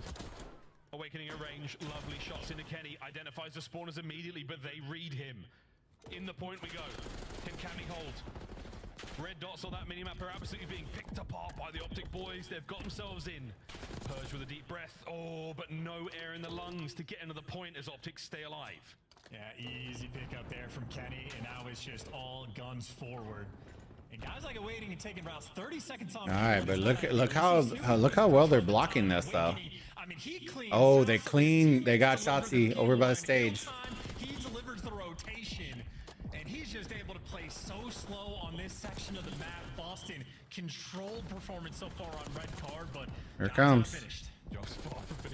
Can Boston effectively take the stage? The Boston boys, but is it enough? P2 is where the battle will now reign. Purge through that little kick, score, shooty bang thing. Time to call it, boys and girls, as Purge keeps finding the points. To dance around the hard point. 20 to go. Cammy at range finds his second. An awkward nade. Uh-oh. What a save from Cammy. Can he get any more out of this life? As Optic are in, he's still being a thorn. Can he stop the timer? No, his teammates on the respawn, trying to get to the fight as quick as possible. But there we go. An open hard point. Trying to stay alive as a way. 30 seconds left. We need this scrap time. They can get, if Optic can get this scrap time and rotate, they're still gonna get this. Well, they're not gonna be able to now because Purge goes on the flank again. Oh, they can win it right here too. So Optic have to actually flood into this. They can win it here. Here we go. Will this be it though? Optic on another attack. Kenny. Can he get on the point? There's a quick contest. Kills. Yes. Trades. Yes. Oh, he can test. Oh. Eventually. Oh, it flipped. Oh, never mind. It's just 1 second. Done. Wow. Yes. Here we go. Game 5 rewind. I'm not gonna lie to you, chat. I'm a little worried about Optic. Rewind is one of those like really cheeky maps that you either do really good or you do really bad. And based on what I was seeing, I don't know how Shotzi was so negative on that one. Maybe he was just taking too many chows. I'm not sure. So it worries me a little bit. Okay, so he brought it back. At one point, Shotzi was like neg 10. Like Kenny is, neg 12. And surprisingly, Pred and then Dashy really hasn't been popping off, to be honest with you. Across the board, 4K damage plus for both Purge and Now is when we need them to wake up. Now is the moment. Call of Duty champs, day 1, week 1. That's a mad map. Red card. Again, a nice All right, turning let's see. points from both teams. Optic with a comeback potential there towards the end, but in the final few moments, it really was all about Boston. Great work. And there we go. An Oboe series. How's it going to close out? Red card S&D. In a matter of moments, chance. And all bets are off. Not a clue how this goes. I do know one thing though, the desk could be on to go 0-0 back-to-back series. What a day it's been already. Yeah, would be the community too as well. So that might be 0-A down the line. 0-8 down the line. We'll find out what happens in this quick break, folks. When we come back, it's game 5. Is it a 15-minute break? Don't go too far. It's an absolute banger.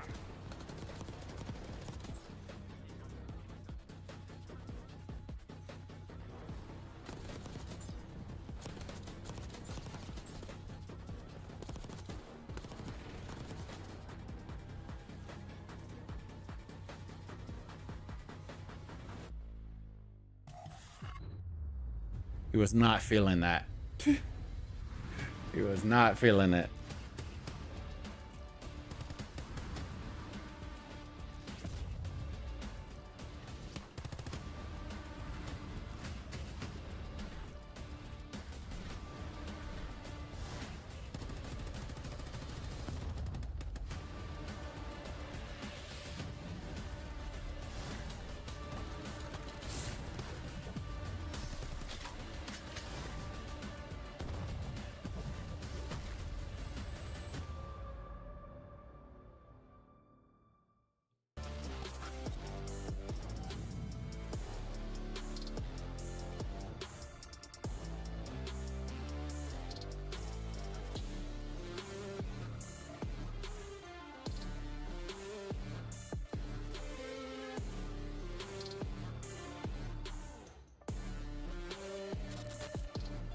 All right. Jesus Christ, fam. We are going into map number 5 in game 2. Jesus.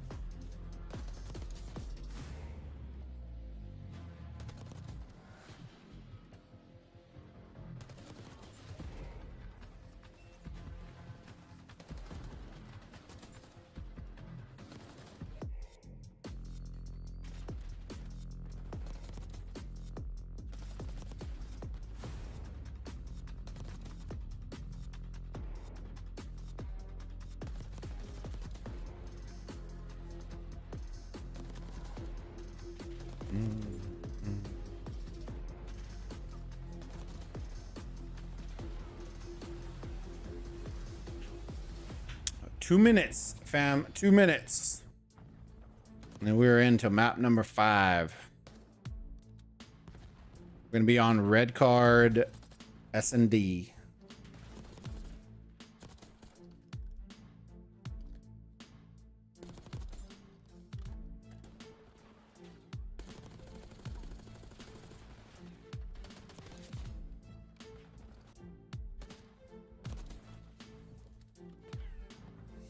Oh, man.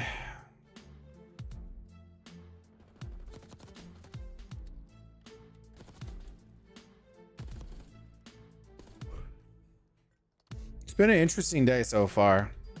Seeing a lot of the new teams. A lot of them have been they've looked pretty solid.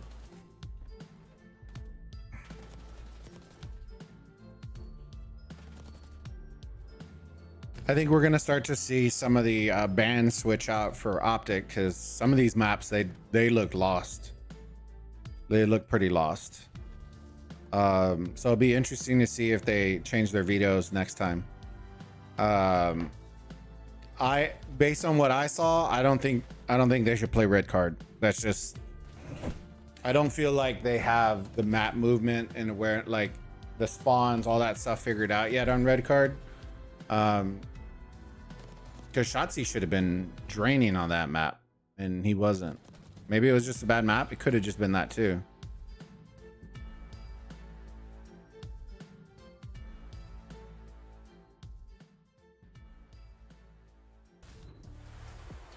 Welcome back, ladies and All right, here we go. Call of Duty League Optic Texas. Map number 5. Game 5 in their opener, and I'm glad we brought up openers. Thank you, Mars. You're very much welcome. You're welcome, Mars. Because, folks, that's right. The opening match has been a sore spot for Optic Texas. Isn't that right, Chance? Absolute sore spot. Past 3 years in a row. Haven't exactly had the strongest start. I remember last year, I think it was a Terminal Map 5 that they lost to against the previously New York Subliners to kick off their season. So another game 5. Boston, a very different team, but maybe deja vu all over again.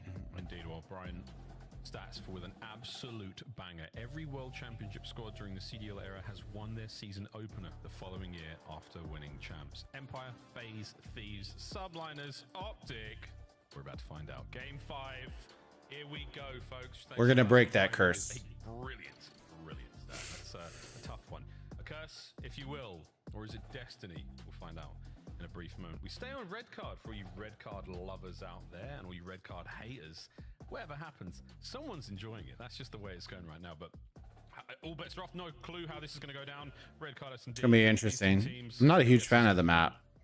Yeah, and while I will sort of give the shout out to Red Card, Hardpoint, it can be a very sort of fast-paced map at times. Like the hills can be bangouts, not in S&D.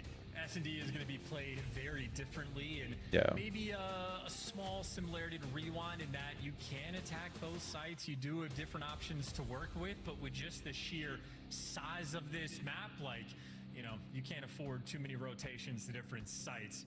You can maybe get 1 or 2 in a round opportunities to mix up a play call, but I think there's going to be a lot of commitments made by teams on the attack. It's a big old map. All right, here we go. We're into map number 5 between Optic and the Boston Breach. We're over towards the A side of the map, and that's where most of Boston are as well. Lone defender at B might have to vacate. And you better hurry up. Oh, Pred, that was nice. Nice. The opening salvo of damage is done. All right. Strikes. Let's slow it down a little bit, bro. Defender and Fred at least got the intel, and Cammy trying to bail out. This would be a Nice.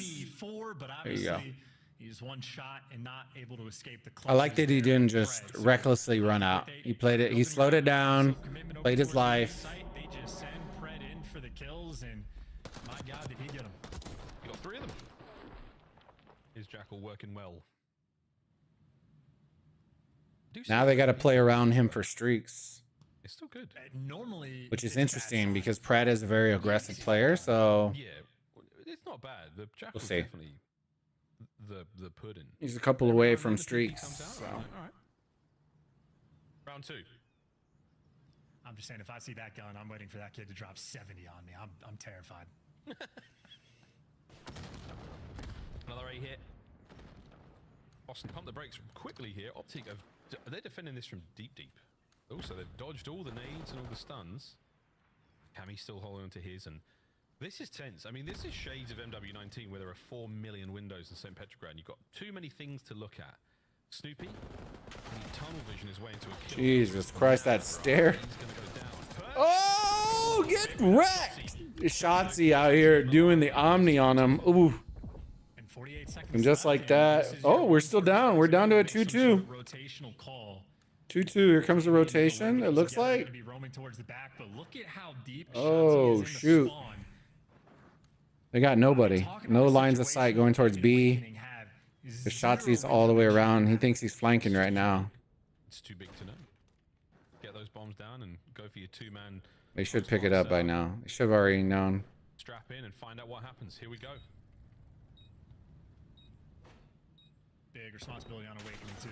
He's just Oh, been they given spotted all him. the front, and Cammy's playing a cheeky angle to watch his teammates back, but Awakening gonna be forced to make this play. I love what shots he's doing again. 30 seconds to check all this. He's still got a frag. Awakening. Oh, noise. That's a problem. A huge win. Dashy. King of clutch. What can he do with 15 on the clock? He just doesn't have time. Unless they're going to give away their lives. 10. Awakening is never going to let this one slide. Surely. Bruce with the kills, but Bruce will be evaporated.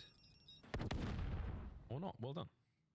It just takes the old kills as a consolation prize. Cammy and Awakening making the play. Reposition on point. It's fearful when Shotzi gets behind you, but Shotzi went and just took all the space in the world. And I mean, Cammy and Awakening just walked straight into the B site for free. It can be problematic trying to have 2 AR players defend that site, but again, Awakening just gets the drop on them, catches Shotzi around the stairs, and I mean, that's another theme of this map. If you're rotating from the other bomb site, takes a good bit of time to get over there. So on a retake for the old bomb, you don't have many options. You got to be perfect on that first play. That's interesting. Yeah, an idea that don't stray too. All right, 1-1. Looks like it's going to be... We got split defense for Breach. Oh, but they see Pred. For now, it's a lot of love over towards A. Let's see if they'll start rotating over. I think they're trying to bait all 4 of them over to A. Finally settles. We're going to rethink the attack. Maybe it's a B hit this time round on the Optic 2-2 split. Yeah, pressure on Snoopy. I think Snoopy reads this as well. Yeah, all those Boston arrows are turning at Snoopy. Cheeky little angle. Oh my God. And he didn't get the trade either. Oh no. Oh, he did get one. Teammates are there, and Optic in the owner's box. They are snacking. Purge down. Does he get this? Oh, he came. Hey, nice. Hey, hold on. Big O. 1-1. And the dance is done. Wow. Another good round. Good Lord. Okay, yeah, Snoopy's a maniac for that. I mean, like, no reason in my mind to jump over a player to go for that kill, but that is why Snoopy is built different. And of course, where all the Optic players are looking in the air to try to track Snoopy, his teammates are in fact there for the follow-up Awakening, able to get that final kill. So I mean, there was an idea there from Optic. Put the pressure over on the A side of the map, but leave that bomb towards B. You fought for the site control, but again, a situation where the front man for Boston, someone has to make that big play. All right, 1-2 Boston. Previous Awakening delivers. I'm telling you, I don't think Optic's gonna play Rewind anymore. In search thus far. They just look very Players step up for these big heroic moments.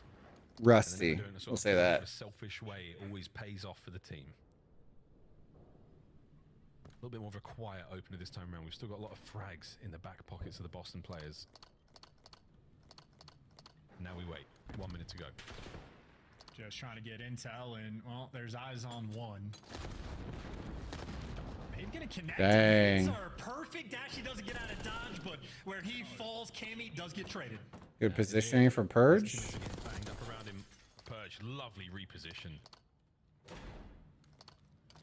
He's got a lot of space here to play with on the top side of the map. Snoopy a little further out. He's trying to recover the bomb now. As Kenny has no idea how close these players are to him. Whoa, there you go. Snoopy, surely this is yours. I say surely, and it is indeed. Last man alive, Pred. He just wants the timing. No, he wants the kill, and he's going to get it bombed down 17 seconds. And Purge has to hunt down Pred. He has to. He got no idea. Nah, he's gonna plant. Pred's on the run. See Pred wraps through. I think he's gonna go. Purge will get the plant.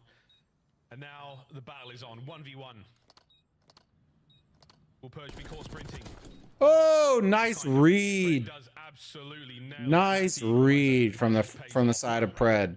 No, that's a wow. play as well. I mean, that is just like a sort of nice and standard. Pred doing the perfect thing.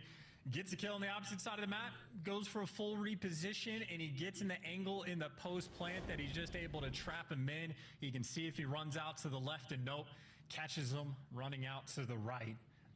So Pred pounces, does everything you want him to in that moment.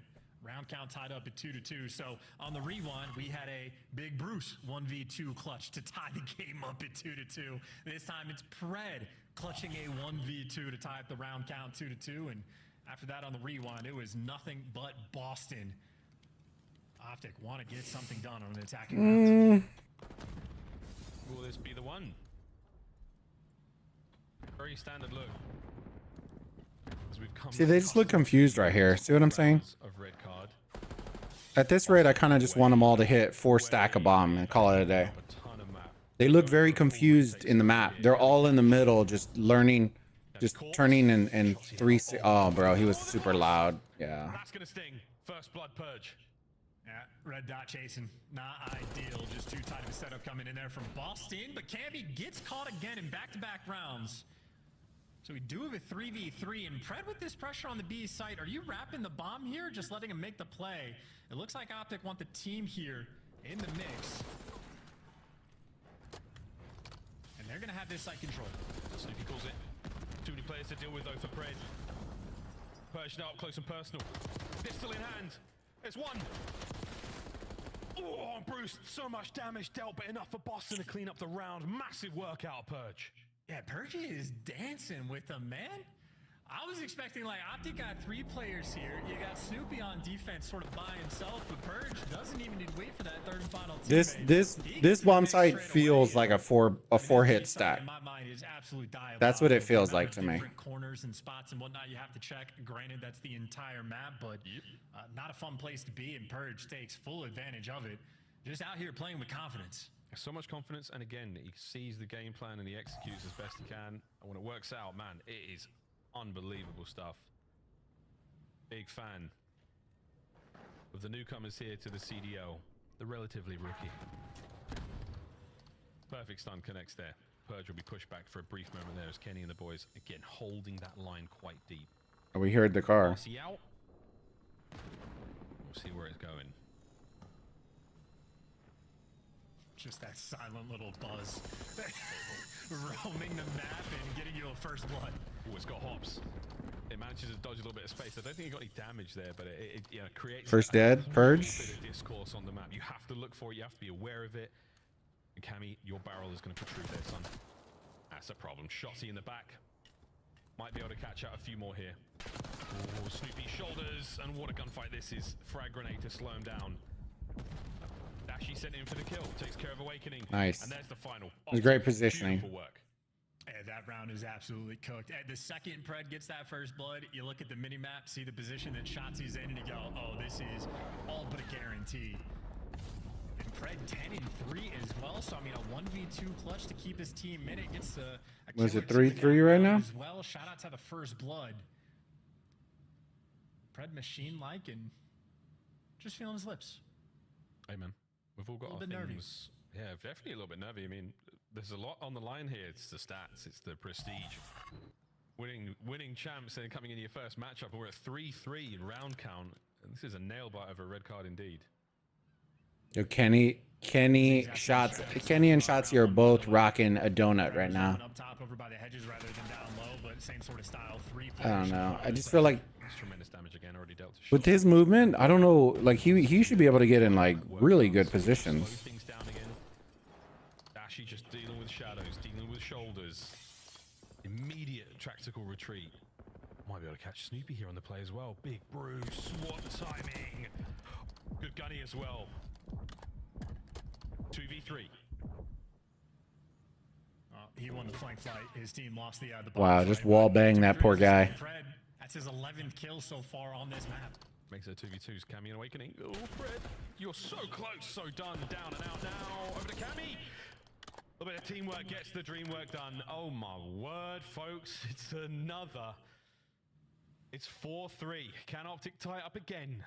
Jesus Christ, dude. Just gonna remind people, we saw the breaking point coaches poll. That is a massive respawn bias. A lot of scrims when they take place, you do a little bit of S&D at the start of the year, but you're grinding through the hard points in control. So maybe people were looking at Boston thinking they're not as big of a respawn threat, but their S&D, at least right now, if they can finish, looking clinical. I'm calling it. Cars are gonna kill somebody. Only Wait 4-3 for it. though. It's first to 6 and search and destroy. Explosions. That's good golly. What a tense. Oh, Optic didn't go street. Oh, Shotzi is already, yeah, I mean, just ran it down the middle of the map. That is a ridiculous first blood. Making a ton of noise, causing problems all over the place. Oh, Snoopy makes it a 3v3. And Kenny trying to push the advantage now. Oh, poor Kenny. Pulls it. and then he gets flashed. Oh my god, dude. That's tough. Down to Shotzi and Dashy.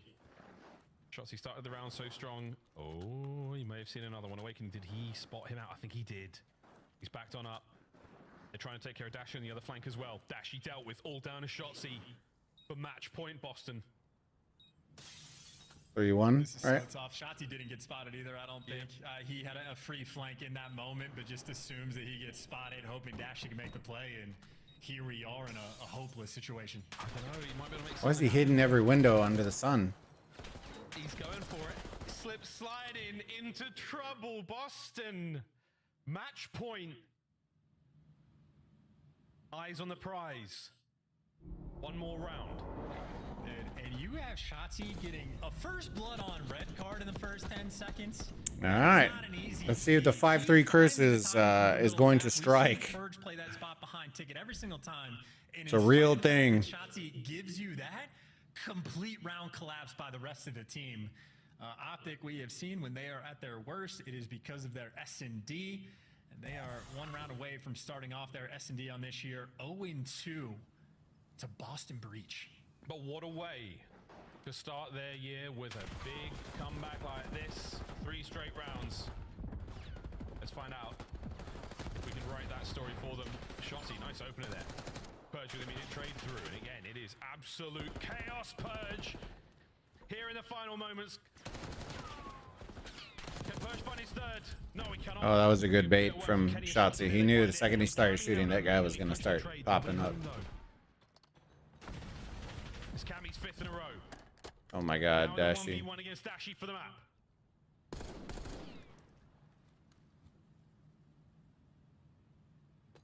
King of clutch. Catches Wow. nade. Cammy! Boston Breach. Wow. And they hand Optic the L. What a way to close out the start of the season for them. How about that for D tier, man? The first time in CDL history that the reigning world champs lose the opener.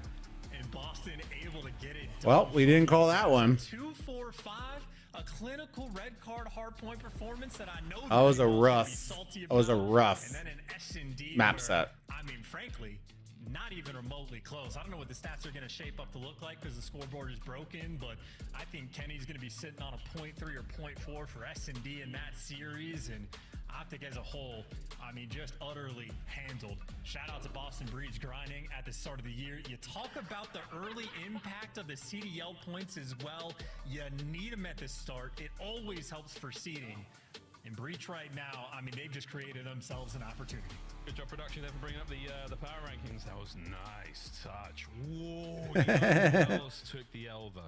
All right, so next up is going to be, I think, Falcons versus Ravens. Oh, is it time?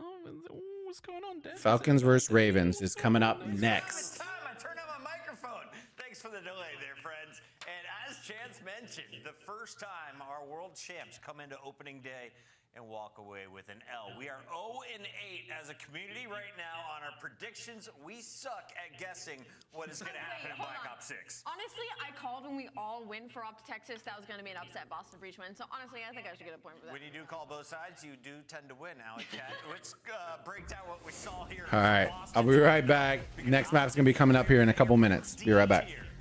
That's what the coaches poll said. The players, they look good to me, especially Snoopy. He looks very fluid with the movement. Yeah, I mean, you know, watching the red card hardpoint and then the red card search and destroy, Optic is clearly not a red card team. I don't know why they let it through coming into the series, but, you know, this is a map that I didn't even think we would see too often here in week number 1, and now we're seeing some of these teams who put in the extra effort on it reign supreme in a massive upset. And, you know, this reminds me, Chris, Snoopy, the last time he played them as well, won in a game 5. If you remember when Optic was in their slump, he's been giving them troubles the last 2 times they matched up. And now speaking of red card, as you touched on, I talked about it earlier when we were setting up this map, that Boston Breach is full of flexes on this team. If you go back and watch that map number 4, Snoopy was pulling out an AR a good amount of the time, and I feel like that really favors their play style. Obviously, red card is one map. There's still a lot more they're going to have to work on, but if it gets them to a game number 5, their search and destroy looks clinical. The most impressive map had to be that game number 2 for me. Yeah, also working. Yeah, and then the respawn that they won too, guys. Like when we talked about like what we were expecting from Boston, it was the evolution of Snoopy. Ends up dropping 31, but more impressive, having over 100 seconds in the hill allowed Purge to basically have no time in the hill and push out cuts and be the guy that's making it frustrating when you're trying to break hills if you are Optic Texas. So the dynamic shift in the way that Snoopy plays the game seemingly working out for them early on. It's time to focus in on Snoopy a little bit more as we dive into our scuff play of the game. This, of course, is his 1v2 in the search and destroy. Alley Cat, walk me through it. He had a lot of moments in this game, but the reason this was so pivotal is, as you can see in the scoreboard, 2-2. This was a very back and forth S&D during this time. But Snoopy, the young gun, he's left by himself in a 1v2. He's already on a 2-streak, 7-3. He finds the kill on the Pred for the defuse, and then it's just playing time right now so he can check this bomb. Yeah, in this area of the map, it can be so frustrating when you're looking for players. I mean, you have DVD shelves everywhere. You have the hole in the wall with the laundry, which is the common clutch spot that you want to clear. The glass, and you could see on the opposing side, Shotzi was looking everywhere for Snoopy and just couldn't find him as he stays mobile and doesn't commit to one spot. 2 search and destroys. Boston wins 12-5 rounds. Yep. Pretty dominant performance when it comes to that game type. Optic has their work cut out for him, but more importantly, Boston may have a strength that everyone else is going to have to deal with. And now joining us live, we have the one and only Cammy back in the CDL. Cameron, how we feeling? Cammy, break it down for me. What was it like going to Challengers, and what has it been like coming back to Breach? Going to Challengers, obviously, it's not the best situation I was put into, but you know, I think I made the most of it. Obviously managed to get myself back in the spot, so let's just hope I stay here for as long as possible. Absolutely, Kimmy, congratulations on the win. It's another Treyarch title, and we know that you feel comfortable when it comes to these. How do you feel about this game, and how excited are you looking forward to the season with your current team? I'm very excited, especially with these boys. You know, I think a lot of people are doubting us, but we definitely have a lot of special pieces. We just got to put it all together. And yeah, obviously back on the good old Treyarch. Just take it one match at a time. Keep learning the game. We've improved a lot in the last couple of weeks, especially this past week. So yeah, just keep going forward. Awesome. Cammy, you guys obviously played at EWC together, right? And you look at the league, and you know, if we exclude Atlanta FaZe, Optic Texas, and you guys, since you played at EWC as this unit, we had 9 roster changes. Do you think that gave you guys a leg up coming into the season, like building that chemistry over the offseason? Yeah, definitely. I think, you know, playing like together last year, especially like me and Joe, we played with each other for a long time, even though if it wasn't challengers. Same with Purge, and then so the core 3. Oh man, always with each other, and then we've brought in Eric, and we're in a team house in Boston. That was a rough one, man. We're always vibing together and doing stuff together, and it's definitely helping us with that chemistry aspect of it. And I'm guessing going forward, you won't be breaking any more stoves or ovens or lighting the kitchen on fire. No, don't worry. I've learned from my mistakes. He was learning how to cook, and there was a big smoke. Yeah. I had to ask him about it. Fire extinguishers. Go to Walmart. We got plenty of them. Cammy, best of luck in Boston. Congrats on the first upset here on opening day. Yep, appreciate it. Have a good one.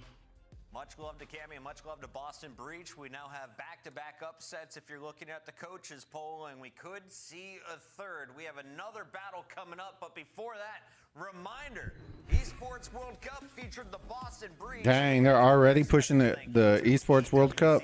The official partner of the Call of Duty League. We're heading back to Riyadh, July to August 2025 for even more.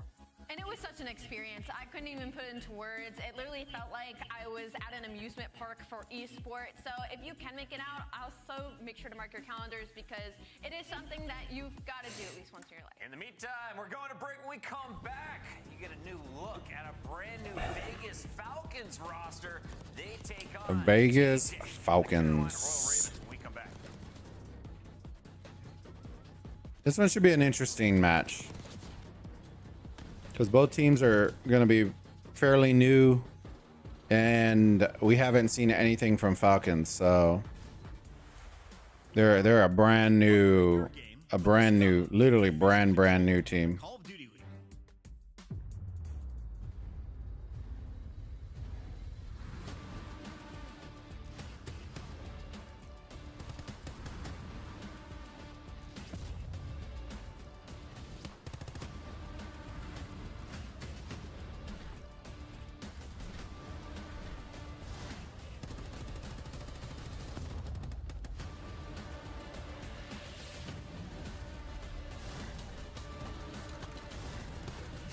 Go get some water, go restroom break, go do it all, chat. We got 3.5 minutes until the next one, until the next match fires up.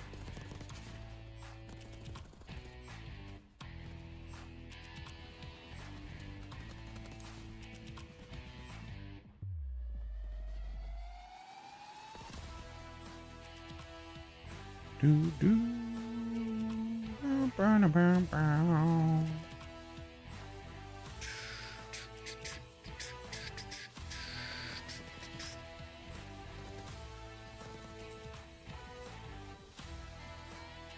Be interesting to see what Skyline Hardpoint. It'll be interesting. I'm interested to see how this Falcons team looks because I believe they're all Habibis, which is amazing.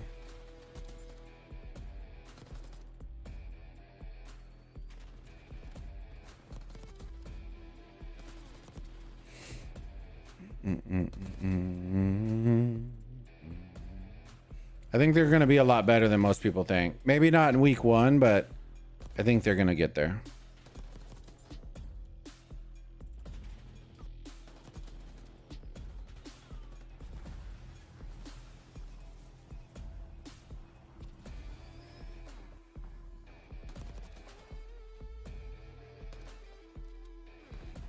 And our Boba is just absolutely snoring up.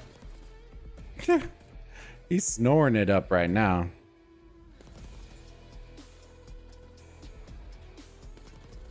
Just lighting up the interwebs with his nostrils.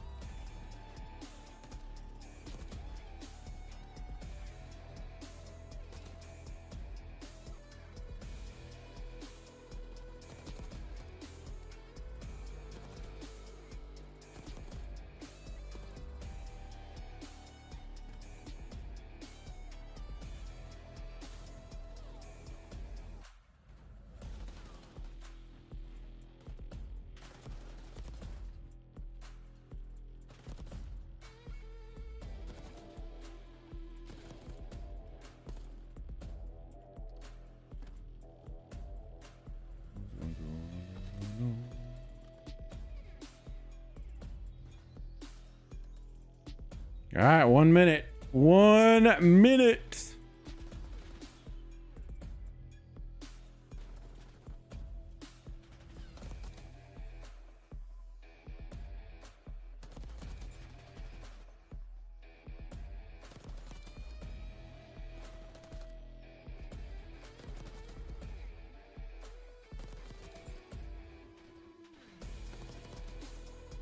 That was a rough start for Optic. I think what that shows is that they're going to start 100%. There's no way you double lose on red card and you instantly don't insta veto it until you get more experience on it.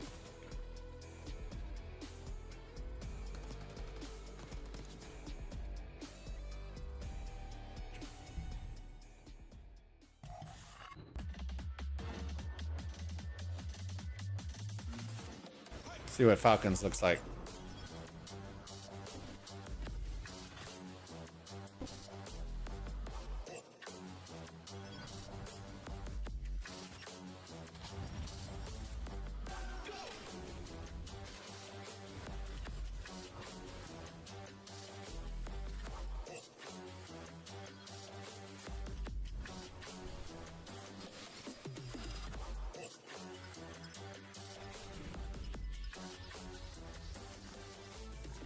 I can appreciate the slight attempt at swag. I give a little appreciation there. Take on the blue Royal Ravens from Carolina. This could be a close matchup, especially if the Falcons are able to play the way they did against War at EWC. But they're clearly the underdogs, taking on some storied players in the CDL from Carolina. I want to start with this Falcons team first, though, because as the underdogs, your expectations are very low. Allie, what is a win in stage one if you're a Falcons fan?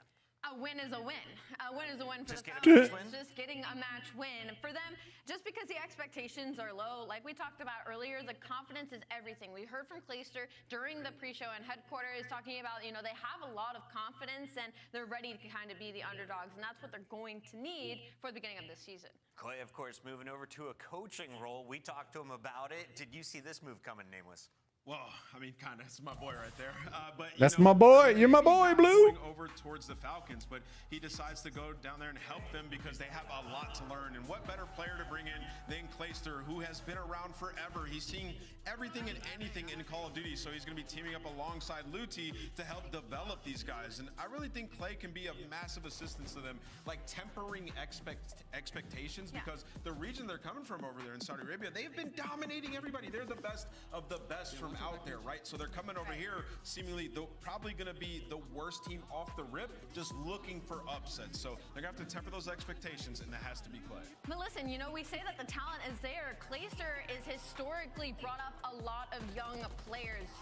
That is very true. And Sim back in Black Ops, the Treyarch title. You're talking about Hydra teamed with him as well. We're talking about some of the greats that Clayster has helped mold. The sons of Clayster. With this lineup and with the talent that we've been told that they harbor over in Saudi Arabia, now brought to the league, I have very high expectations. Telling you now, keep your eyes on XNID. The man was nasty in game. On the other side of this matchup, though, we have a new look from Carolina. Let's meet their starting lineup. All right, who's in here?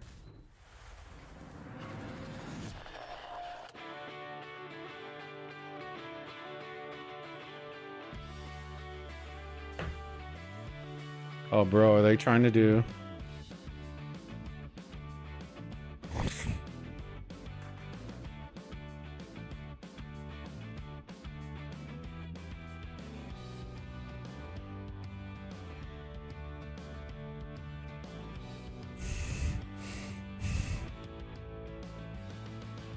They're doing the Friends. They're doing a Friends style video. Oh my god, this is too funny. It's actually like it's super cringe, but it's funny because a lot of these cats are like that. They enjoy that. Do you think they're still in Brian's? Like TJ is all over that. Ever seen Slasher in my life. He's actually smiling. Shout out to the Thanos wall as well. We got to get into this match, though. The players are ready. We have Skyline, Vault Protocol will be our first look at a game number 4, and then you'll see Vault game 5 if we get there. Let's get into our Scuff Pick'ems as I will always. That was a pretty good one. That was a creative intro. I liked it. I mean, it's a day full of upsets. Honestly, I'm going Falcons. Yeah. That's where I was going too. I think I went with Falcons. Shoot.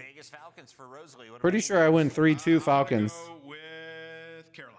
I had to lead this. Slasher wins. Welcome back to the league. Austin Liddico and the fans say it'll be Carolina as well. 3 Carolinas in Vegas. Let us know how you see it in the chat as we. Somebody's getting a 1 on their name. Somebody's getting it.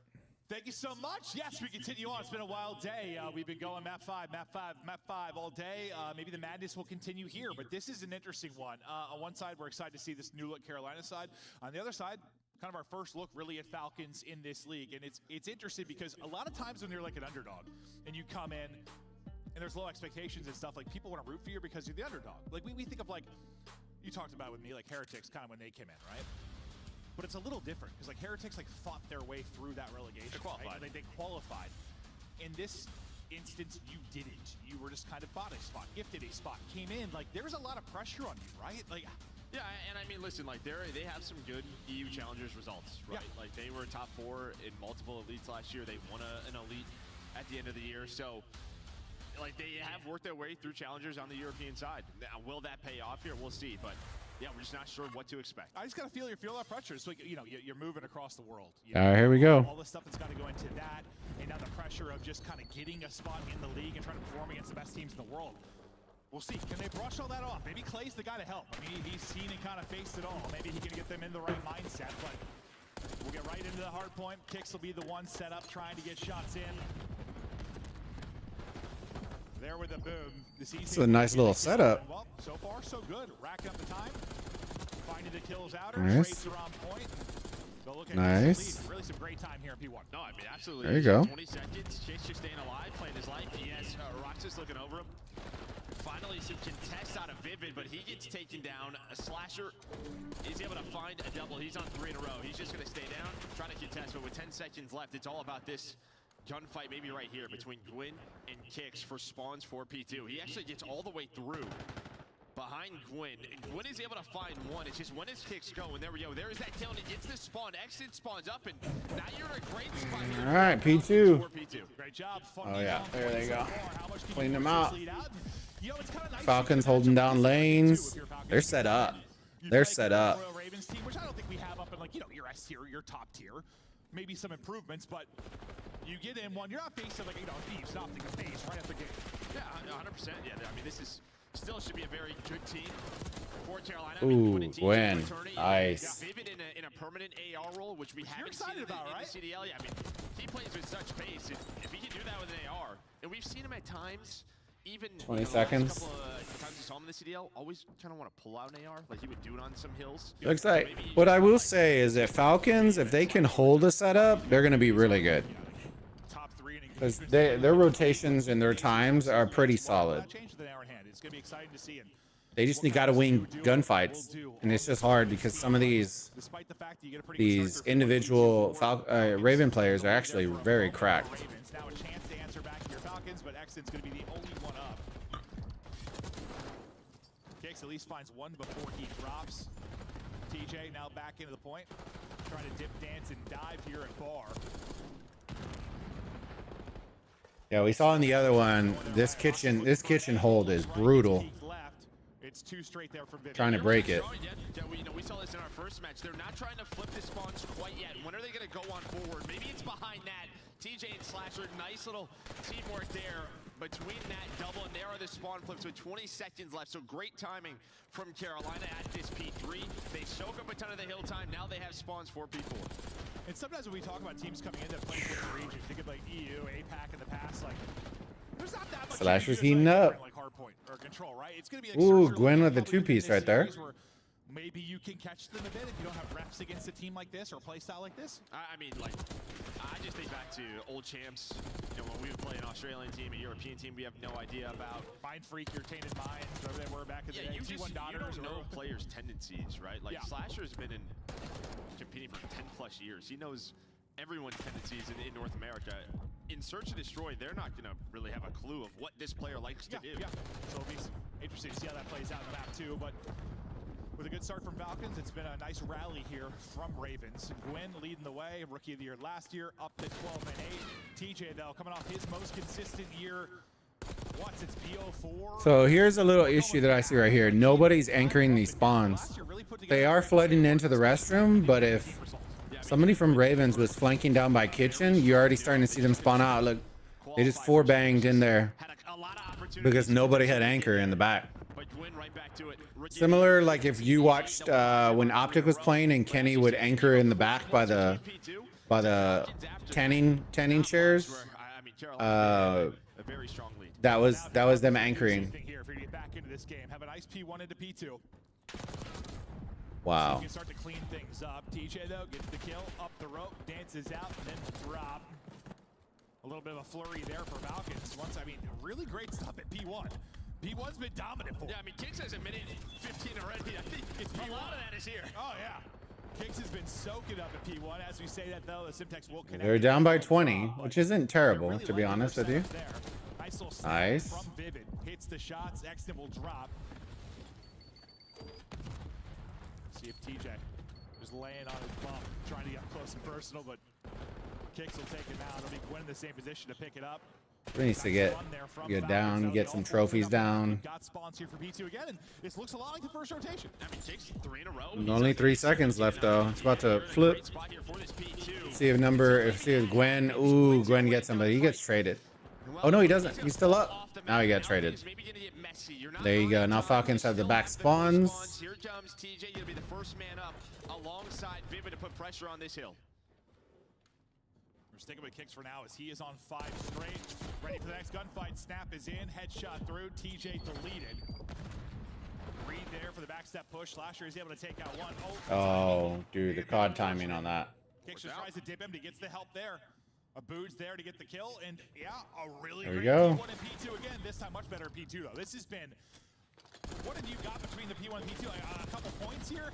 Jesus Christ. He's still popping off. Yeah, I mean, and there was a... He came sliding in like, hello. You saw him. Hello. Maybe they were gonna mess with their setup, but they got the kills afterwards, and yeah, now they take the lead.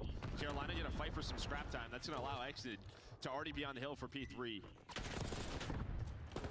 Still starting to go down though. Let's see if Falcons can hold this kitchen hill, because last time this is where Ravens made a huge chunk of time last time. It looks like they're getting smashed again. Oh, here comes the listening.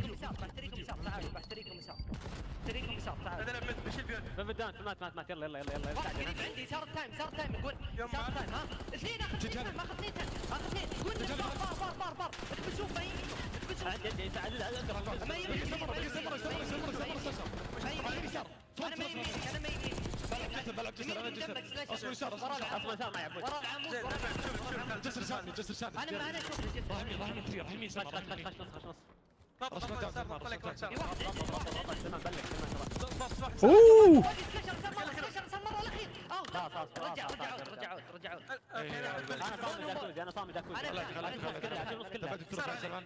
انا تايم ها خلاص اخذ عليك صار خلي نص جهالي جاكوزي فوق فيها تشوفه واحد عزز لي تايم انا بعد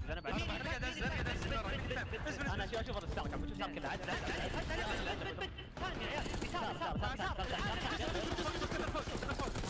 But you see, look, he's holding the back spawn now. He's anchoring.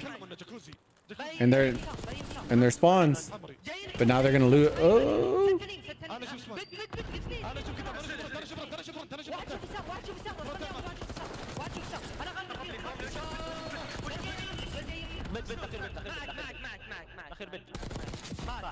صح فل ناخذها فل اطلع بي 1 بيجونا اول بيجونا زين واحد خش بي 1 بس خش بي 1 جاك صغيره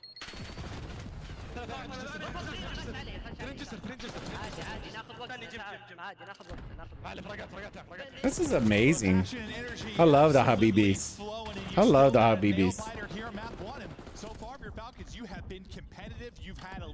They've been doing a great job, to be honest with you. If it's not for that kitchen hill, this game would be pretty hard in favor of Falcons, to be honest with you.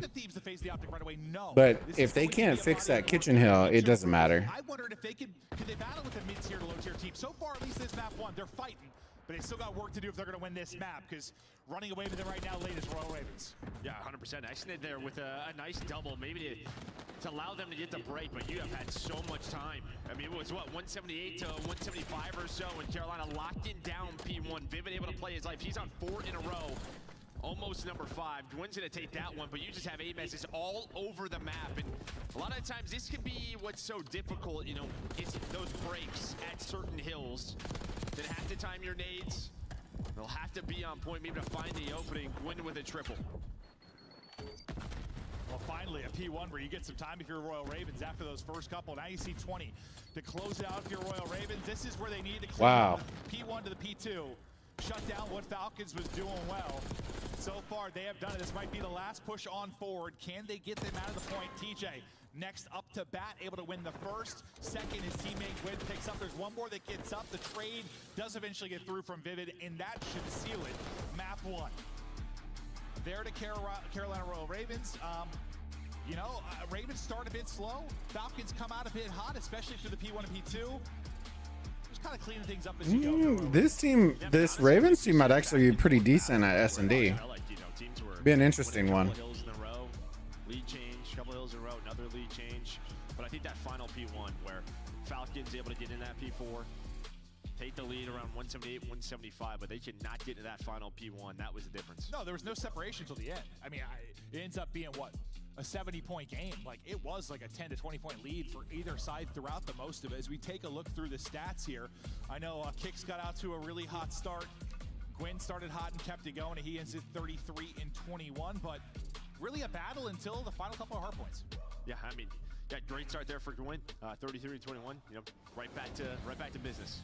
Yeah, I mean, I don't know if we were ever worried. Like, typically, for the most part, historically with Call of Duty, a rookie comes in or a player comes in, you're a pretty good title. Had a hot start. Just kind of at Kitchen Hill. I'm telling you, there was just no. I'd love to see the numbers on the Kitchen Hill. That Kitchen Hill destroyed them. They had to have had at least half their points from the Kitchen Hill. Normally we did. See production like that in the past. And seeing Liticote smiling, seeing Slash with a smile on his face, there's something about it. Just makes it fills you with joy. It truly does. It can't be rare. I mean, only time he might have been smiling with like that is like after he got dropped last year and then watched Boston lose like 16 in a row. He's probably building robots. Probably just smiling. But a nice one because look, it's 175, 175 there. So oh yeah. All right, so we are going in to match number 2. We love to gas. I don't remember where we're going for S&D though. Because it's hard. It is difficult to break these pro setups, and that is a great look at it where they just couldn't find anything. And when someone can just do it as easily as like a Shotzi or in a BZ, well, it's just, you have to give them their props. I think that's one thing, you know, when I first said to you, when like Omni movement first got announced, like the beta came out and stuff, I was like, how, you know me, I'm older, I don't have the movement like I used to. I'm like, how insane is it? How hard is it to deal with? I'm like, you're like, you dive fast, it's still caught. Like, you're pre-aimed on something, you slide and dive all you want. You still get fried.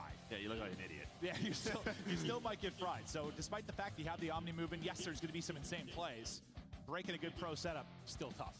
Yeah, and a lot of that is oh, we're doing double Skyline. A lot of coaches at the top. Interesting that everybody's choosing Vault for the control. This title, with their trophies, you need advantages in breaks, and how do you find those advantages to break kills? It's behind the stumps. Or is Vault the only one? I don't even remember the map set, to be honest with you. So if they're on an insane heady, it's 1 to 2 bullets, boom, you're able to win that. Well, even honestly, I just think back to that recent round we had in Search with like the 1v1 with Cammy and Dashy. What was the difference? Frag. Yeah. Got the damage in, shout out, get a bullet in. That's all it needs. So yeah, some good utility can be massive. No, was it Cap that used to always yell that? One of the coaches. Oh yeah, it was Cap. Just like, hit your bumpers, hit your bumpers, hit your bumpers. He'd just be watching a scrim, like screaming that. Like, yeah, hated it. Like, I miss Cap. But But that'll do it for the map 1. Nice win there from Royal Ravens. Now, to map 2, this is where it'll maybe be more interesting. There haven't been a lot of, like, obviously, like, search scrims. You're coming from a different region. You might have a different way to play the game, a different mindset kind of for search and destroy. Maybe you'll catch them off guard. I think it applies a little bit more now to like every team because the game's so new. Yeah. It's not really like Champs of the past where Champs used to be in March, but you're still like 3-4 months into the title. And you have tendencies, like no one really has like a lot of tendencies yet per se, but They just need more reps. That's the reality of it. They need more reps. TJ of the past. From what I was hearing, or at least when they were talking earlier, they were talking about how Falcons, that's really what we're talking about. because of where they are located, they can't really scrim hard points. So they're resorting to basically a ton of S&D training, and that's it. Gwen had some incredible moments last year. Yeah, this should be a very strong search team. Well, but I do feel like in a traditional way. I feel like every time I've like said that though lately, like, it's not really been true. Like this should be a good search team. We'll see if it clicks on this particular title. Yeah, we'll see. And I mean, this is again a map like Skyline. Like you're fighting 5 seconds. Yeah, take 3 steps, gun up. Yeah, like you know, we saw it. We've seen it on Vault. We've seen it on Rewinds. Skyline might be quicker than both of us. Gonna be moving, grooving, and looking for a map 2 victory. As we get ready to load on into the Skyline penthouse. Beautiful weather outside. Well, there, not here. What is it, 20 degrees out? No, it's December, dude. Santa's coming. That's true. Map 2. Got offense up for Falcons. Bro, look how fast they're in this map. Oh my god. Real aggressive out bottom mid. As they now look for these opening gunfights. The A side plant works to get in. You had a pretty passive setup. Or at least one person working forward in TJ. Yeah, it's just going to come down to a retake here over towards a 4 versus 4, as you said. TJ working underground. And that is not an easy kill. If you play it in ranked, it's difficult. But he's going to find the first blood near the bomb. Can't find the second, good but trade. trades will go down. So man advantage for Ravens. Both players get their trades. Just have more numbers there if you're Royal Ravens, at least for a second. Now we go down to a 2 versus 1. It's going to be Roxas by himself versus Slasher and Gwen. 20 seconds to go, though. Can he stop this? One in the corner. Puts it to a 1 versus 1. Info on the Slasher. Slasher holds. Oh! Zapped. Oh, yeah. Shots in. Roxas fired up, and that's a round Zippo. I mean, he could have just backed away. Wow. He went for it. Wow. Play was kind of talking about. They can shoot. Oh, and he did a little bursty burst. He didn't hold that down. Seconds left. You probably don't have to chow it, but he had 3 kills to the round. He's feeling heat check. Shoot. Well, heat check. Yeah. Yeah, but no, he That was pretty nasty. I respect it though. Just straight headies. You know, it's weird because in Caucasa right now, like we're not really getting like the hit markers, and it weirds me out. But when you hear the headshot come through, you hear it. It is the most delightful sound in the world. Let's see if Ravens can fire back now. And now this is 2 rounds in a row where you have like a very spread, slow setup here for Ravens. Because maybe what we talked about, like, not really sure how these guys are going to play. And well, Abood able to find a first one. Oh, there you go. Gets the kill. TJ right back to underground. See if TJ can find the timing. He gets there. And he gets an early kill to get them to the 3 versus 3 at the first blood in the last round. Gwen follows it up, really similar to the last round. TJ still just getting lost behind enemy lines. What a great job he is doing. Beautiful there from TJ. Great play. That's like old school TJ search and destroy. Just winning his one, getting in behind enemy lines and making the good decisions. Great round out of him. Yeah, just great shots here. Just ready for the next gunfight. You know, talk about different play styles, you know, it's the same thing really on the other side for like Slasher. Like he likes to play these spread pick rounds, especially on offense. Just sort of take our time, let someone else make a mistake. Well, that'll bring us all square. Roxas with the amazing 1v1. Well, 1v2 win to start us off. Now TJ, 3 straight in that round. He has first blood in round 1, 3 in round 2. Bro, we're playing the bomb 10 seconds into the round. Oh, they finally get him. He thinks he's going to get to a spot, but it's not going to happen. Another first blood there for Abood. Yep. Second one from him. Can you win another 3v4 Oh, we now? see him. We saw him. If you are Royal Ravens. He's going to wrap around, though. Slasher's going the whole way around taking his time, looking for an I opening. want to see if he's gonna check these stairs. Oh yeah, he's checking. Oh, he missed him. What FOB is he on? He might not have seen that player. Yeah. And time dwindling. 20 seconds to go. Eyes on one. Nice snap there from Slasher. He last up another. Oh no. From him. One more to deal with. The full He's gonna get out. collapse. Just has to play his life. That's great stuff there from Kicks. Great stuff there from Kicks. Slasher gets all the kills, but he buys enough time. Slasher was snapping there for a moment. I thought it was going to be maybe another 3v4 round victory, but you do just enough if you're Falcons. Yeah, I mean, they get the bomb down. Haboot again with that first blood. They play their numbers. And then, I mean, Slasher finds the opening. That's been the problem for Falcons, is a couple rounds in a row, whether it's TJ, now it's Slasher. They're finding openings to get behind enemy lines, but, I mean, Slasher just doesn't see that player up top. Whew. Yeah, well, I mean, God, that shoulder there at the end was a little wide, too. I thought Slasher was about to get them all, honestly. Well, I wasn't sure how weak he was from, like, the fight prior. 2-1 now to Falcons. Everyone was talking about X-Mid. I'm not really seeing much from him. For Royal Ravens, it'll be Gwen this time. The first one, they do take care of TJ, so no ability for him to be the playmaker, but it's 3 straight now for Slasher. Tries to snap again. Not able to connect. You think one of them's going to pick up the kill. Back and forth we go. Gwen's so tagged up, so was Slasher. Just trying to stay up. Slasher's going to drop. Great little song and dance there for Falcons. Nice. Haboot just hit some sort of route because he was like middle pool putting shots in kitchen, then gets behind enemy lines to turn this into a 3 versus 1. Oh. There we go. I mean, it's the SMG Nice. in that round. X-Nid there with the trade, gets out with his life. Doesn't overchallenge, and then Haboot through the middle of the map. He's just been owning the catwalk area. Oh, I mean, that sequence looks Own so the cats. TJ and Slasher's POV. Or wait, no, sorry, was it Vivid? Meow. Slasher's POV. Just What was the optic video where they were doing the comms? Meow, meow. Or no, was it the chicken? They were making the chicken sounds, right? Not cat sounds. That shit had me rolling. I was laughing so hard. All right, we're in round number 5. Right to it. I mean, if they're giving them the plant, I mean, they're okay with it. And again, if you're gonna play a 4-on-4 retake, you cannot get picked early, and that's what's been happening here for Ravens. And they are getting absolutely picked apart. Bood looks to find the angle. X's already got the kill. Nice. This one looks to be a clean round. It's all Oh, he knows now. Oof. Oh, and he what? Oh! Hit him with that Omni movement. Yeah, they're saying if A's open, we're just gonna go A. And it has been. So Boot able to find another one, hits the stun. Oh, Boot's he's just hitting stuff. He's finding any opening and going. Just going. And it seems like one of those maps, yeah, just find any hole, and you can pick apart everything from either side.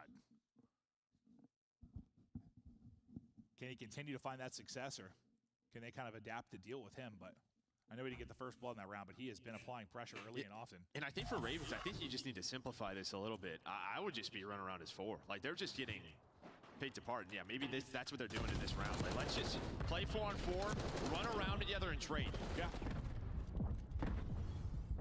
Unfortunately, no one able to follow up TJ's. I think Gwen was so tagged up, they kind of let him run out on his own. Not able to get the trade, so we'll be into a 3 versus 3. X-Dead streak keeps it going for now. Gwen has lurked this entire time. Will it pay off? They shoulder out. Should be a trade pretty quickly. They're able to do that. You had a second player to swing. Vivid looking for his first. Been picked apart again, bro. He didn't think he was just going to kick it out to Catwalk after Kicks got the kill.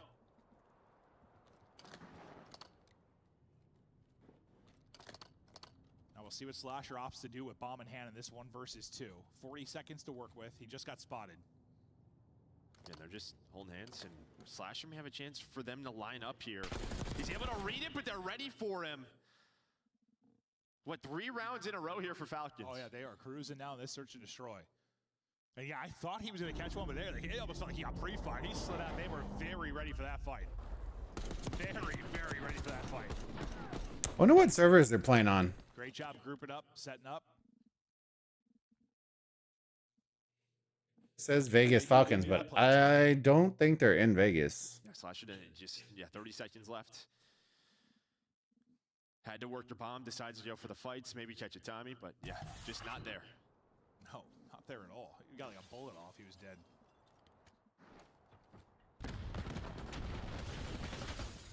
TJ takes over the start of this round. They just need to do a lot more of that.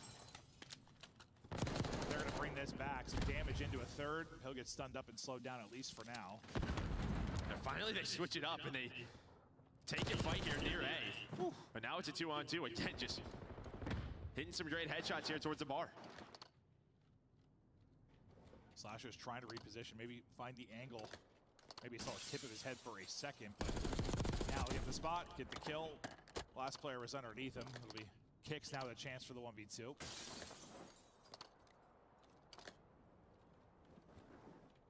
They have to scoop bomb, but you can see down just outside of A in bedroom. Just make sure you've got the trade here as the push comes in. Just able to get the spot onto him. Pressure's out, and another round there. Yeah, I mean, Ravens just taking their time, right? They still have 30, 40 seconds, and you know, we've seen so many 1 versus 2s where someone, as soon as they hop on a bomb, they get caught or they line up. Turns quickly into 1 versus 1. They just don't want that to happen. There's so many angles around A. Don't want to get picked going for that plant, so they take their time, able to find him. Well, they've been trying to take their time throughout a lot of this. Just hasn't been working out. Let's see. I mean, really, their only round wins are like TJ multi-kills right now. Yeah, yeah. No, I mean, it just seems like their kind of recipe to play Search right now is sort of being countered or done better. 5-2. Sort of Ooh, don't hit him with the 5-3 curse, please. This is maybe giving it a taste of their own medicine a little bit. Yeah, TJ's got 7. I mean, he's right there with Roxas for most kills. Here, RC car out. Looking to get aggressive. Again on the pull side. Looks to be Falcons. TJ thinks he's in a spot, but from P1, he's going to get dropped. Vivid can't get an angle for the trade. He gets tagged up as well. Gwen may be in trouble deep, just looking for the angle. Abood just chilling. Yeah, I like that he just buys time. Waits for his teammates to get to him. They have the man advantage. They're just going to group up. Dang. There to help out Abood. Gwen's down. Amazing group up, man. Trying to finesse and play his life over the opposite side of the map. Slasher gets taken down. 1v4. So just like that, it's all down to Gwen. Gwen 1 versus 4. Well, he sees everybody up top. Just too many. Ooh, I thought they were going to line up. I was like, oh, no. All right, game 2 goes to Falcons. Dominated from beginning to end. Really, yeah. Outside of some of the individual plays from TJ, like, they were outclassed. Absolutely outclassed. Yeah, there was a couple of chances, like in some of these clutches, but Falcons shut the door. Yeah, I mean, I'm surprised a little at how dominant it was, but like I figured it'd have to be through search and then just where would a respawn maybe come for this Falcons team. But man, they look confident. Really, just from that first one-on-one gunfight shell, like honestly. Oh yeah, I mean, I was like, okay, all right, there's the confidence I've been hearing about. And then just constantly like challenging top cat. Abu just running across top middle, just gonna take that fight. So yeah, dang, that was pretty dominant. 6-2. So far. Vault control. I mean, so it's kind of dicey. 175 in the map once. You were very, very competitive there for your Falcons. Just a nice late kind of surge there from the Carolina side. And yeah, surge. We didn't really know what to expect, but I was hoping if Falcons were going to be competitive, that's what it would be through the surge. But I mean, really competitive through 2 maps. But surge looked damn good. They look great. Yeah, I mean, again, there's just it's a lot of unknowns for some of our teams and. Trying to research these guys, how they like to play. A brand new title, not a clue.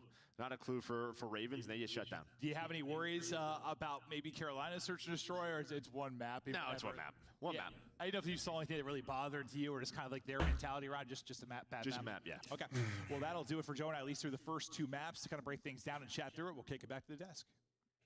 Thank you, Maven and Merk, and Allie, stop smirking. Yes, you may have gotten a map.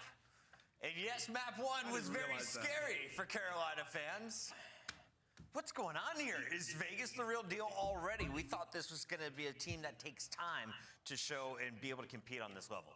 Well, when you think about it, like the beginning of the season is the prime time to catch any good team off guard. We literally just saw it today. We had 2 upsets back to back because at the beginning of the season, scrims are not always going to translate to matches, especially with so many roster changes. It's a new game. And so there's always going to be that kind of question mark of chaos. And for Falcons, this is also an opportunity for them because even though the expectation is so low, nobody knows what they're going to bring from scrims now into match day. And I think that Search and Destroy really, really proved it and solidified it for the audience. But also, we have to talk about the hard point too, because they had a very solid P1. It was a very close game. I think everybody expected it to be not as close as it was.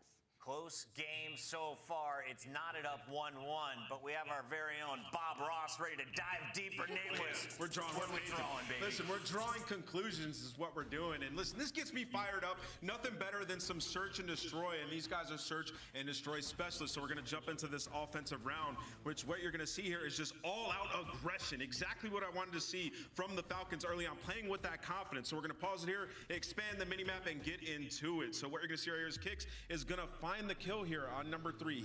He gets him early, which then allows King of Booty to push up and get up top their base and cause chaos in that area of the map. But what people have to key in and notice here is number 7, Roxas, playing his life, because as number 8 retreats, he's gonna pick up his back and find another kill to make this round that much easier. A guy trying to cheese, get pushed up, which is TJ, and ends up dying, and then they end up winning the round. So this is beautiful plays, super aggressive. You see the first blood go down, and then you see number 8. He retreats back, and Roxas picks up this push on number 1, which is Slasher, excuse me. They find that kill, and from there, you still got a booty on your screen. You got a booty. In their base, causing chaos. I don't know where he's going with booty, but to what the Falcons are doing on the map.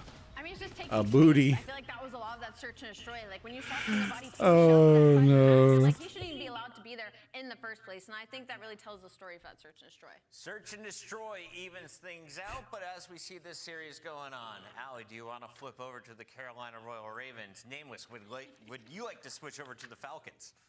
I'm gonna stay with the Ravens. Staying with the Ravens. Respawn. All right, I'm gonna get some water real quick, chat, while this map's loading up. We'll be right back. Okay. When we got over to P4, some great plays were being made by Falcons.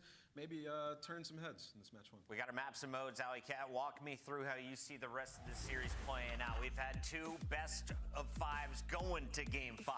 Will we see a second vault in this series? Well, so you know what? That map number 1 taught me a lot about Falcons. I don't think they have a second SMG right now, and that's really going to hurt them on these smaller maps like Skyline. But as we move forward, we slowly get bigger and bigger. So vault a little bit more medium size. Maybe they'll be a little bit more comfortable in this respawn. Even if not there, they have an opportunity in Protocol. I think that heavily favors their play style, and I'm really hoping to see them steal a respawn. That control is coming up in just a moment. Before we get there, reminder, what are you doing this summer? We're going out to Riyadh. You can join us at the Esports World Cup. A very special thank you to the EWC, an official partner of the Call of Duty League. The Falcons, well known around there. They just won a club championship.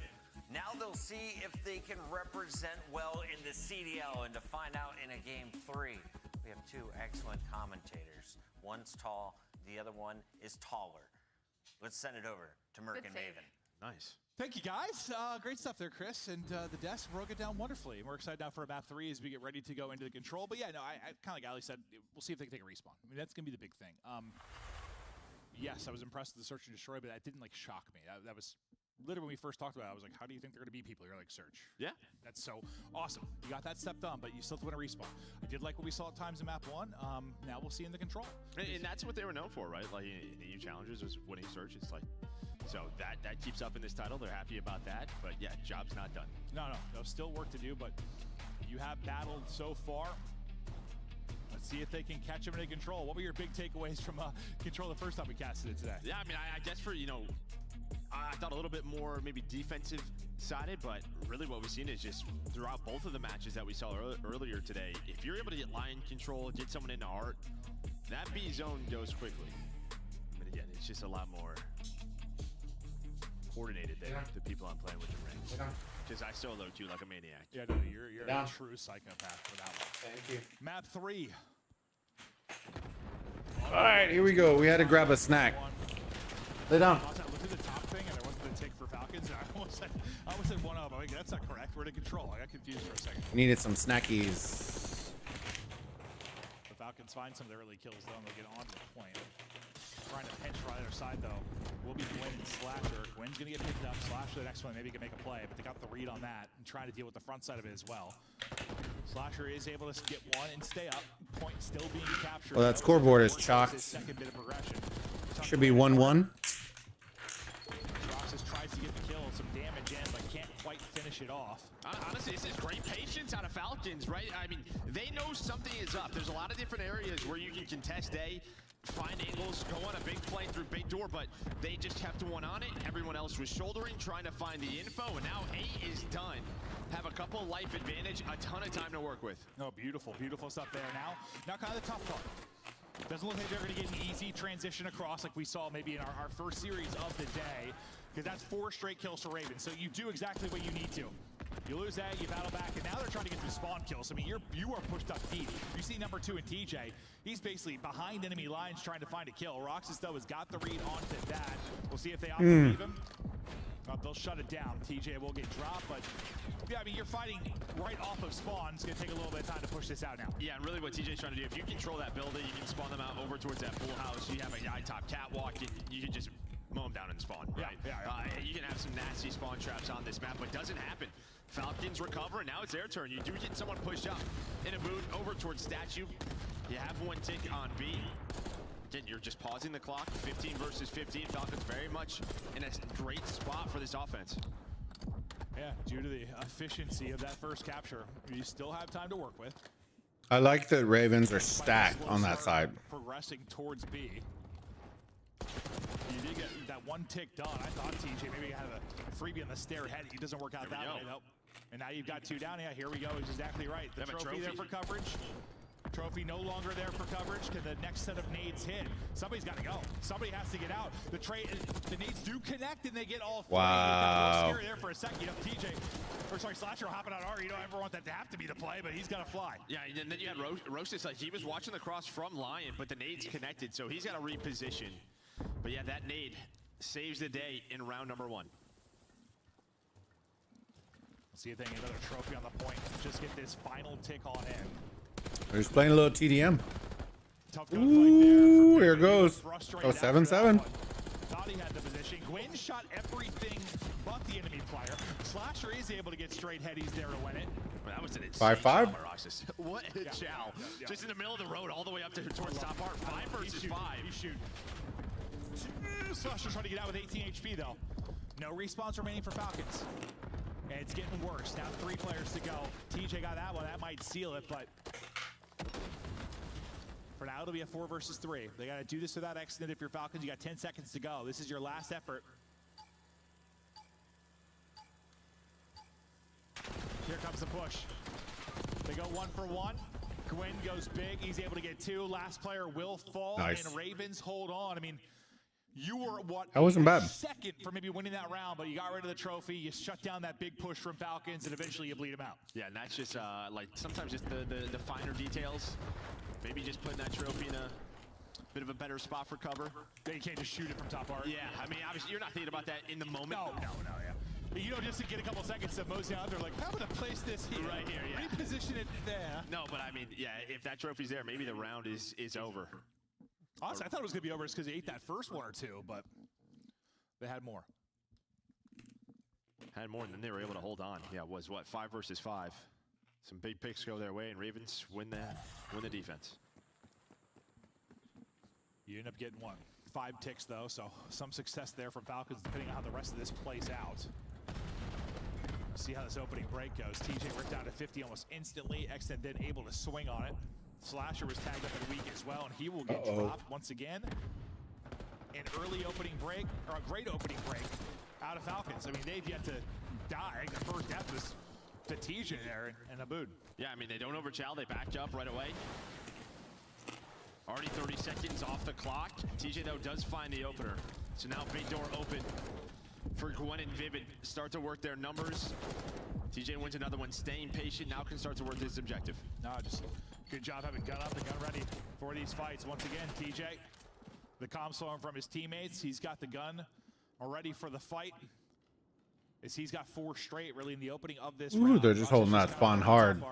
Trying to spot, make sure nobody leaks on through. No funny business going on, maybe in transition.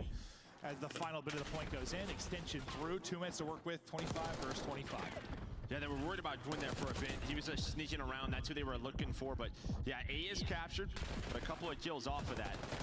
Watch number 2 there. TJ's trying to get on through.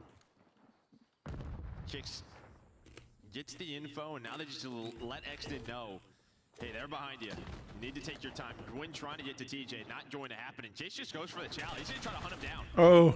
And you kind of have a little game going on the other side. Okay, they picked that up. Roxas is kind of doing the same thing on the other end of it, kind of trying to do, I think, what TJ did the last round. But you win that sequence if you're a Carolina Royal Ravens. And I think that's one of those situations where you either just ignore him, or because Exton won that first fight, you got to wait for him to go together. Oh, dang. That 2 versus 1. Instead, they take the 1v1s. Good slasher out here. With the lasers. Uh-oh. If he won that, this round was over. He needed to win that one fight. Able to get 3 people on this pretty quickly for free and close out, but you still might be all right. Vivid and Gwyn able to step it up. Doesn't even end up mattering. Ravens go up 2-0.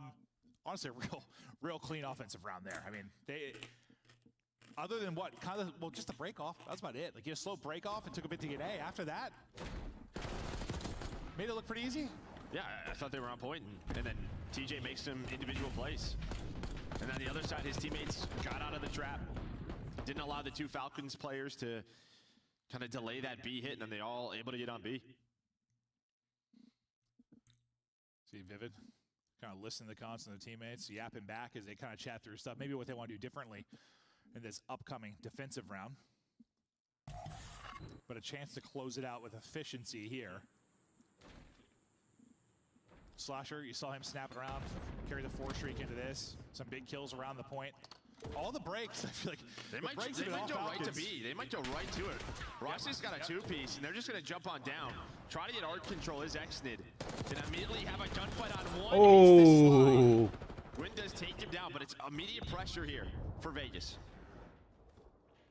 And it looks like, you know, after that next sequence of fights, they decided to bring it back over towards A. They just try to get greedy there for a second, see what you can do behind it. I love the attempt to play. And next, they were just dancing back and forth. That'll be 3 down, though, for Falcons, as they'll be coming off a spawn. The only forward man will be Roxas. Now, what can he do? Gun up there, maybe gets a second stun, just a little bit too late to maybe sequence those together.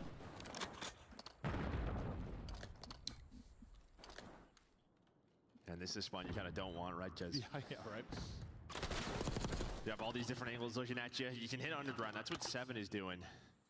Maybe just trying to pause the clock. Actually, you're going to have 3 in this area. Vivid's going to come off a spawn. You have a trophy down.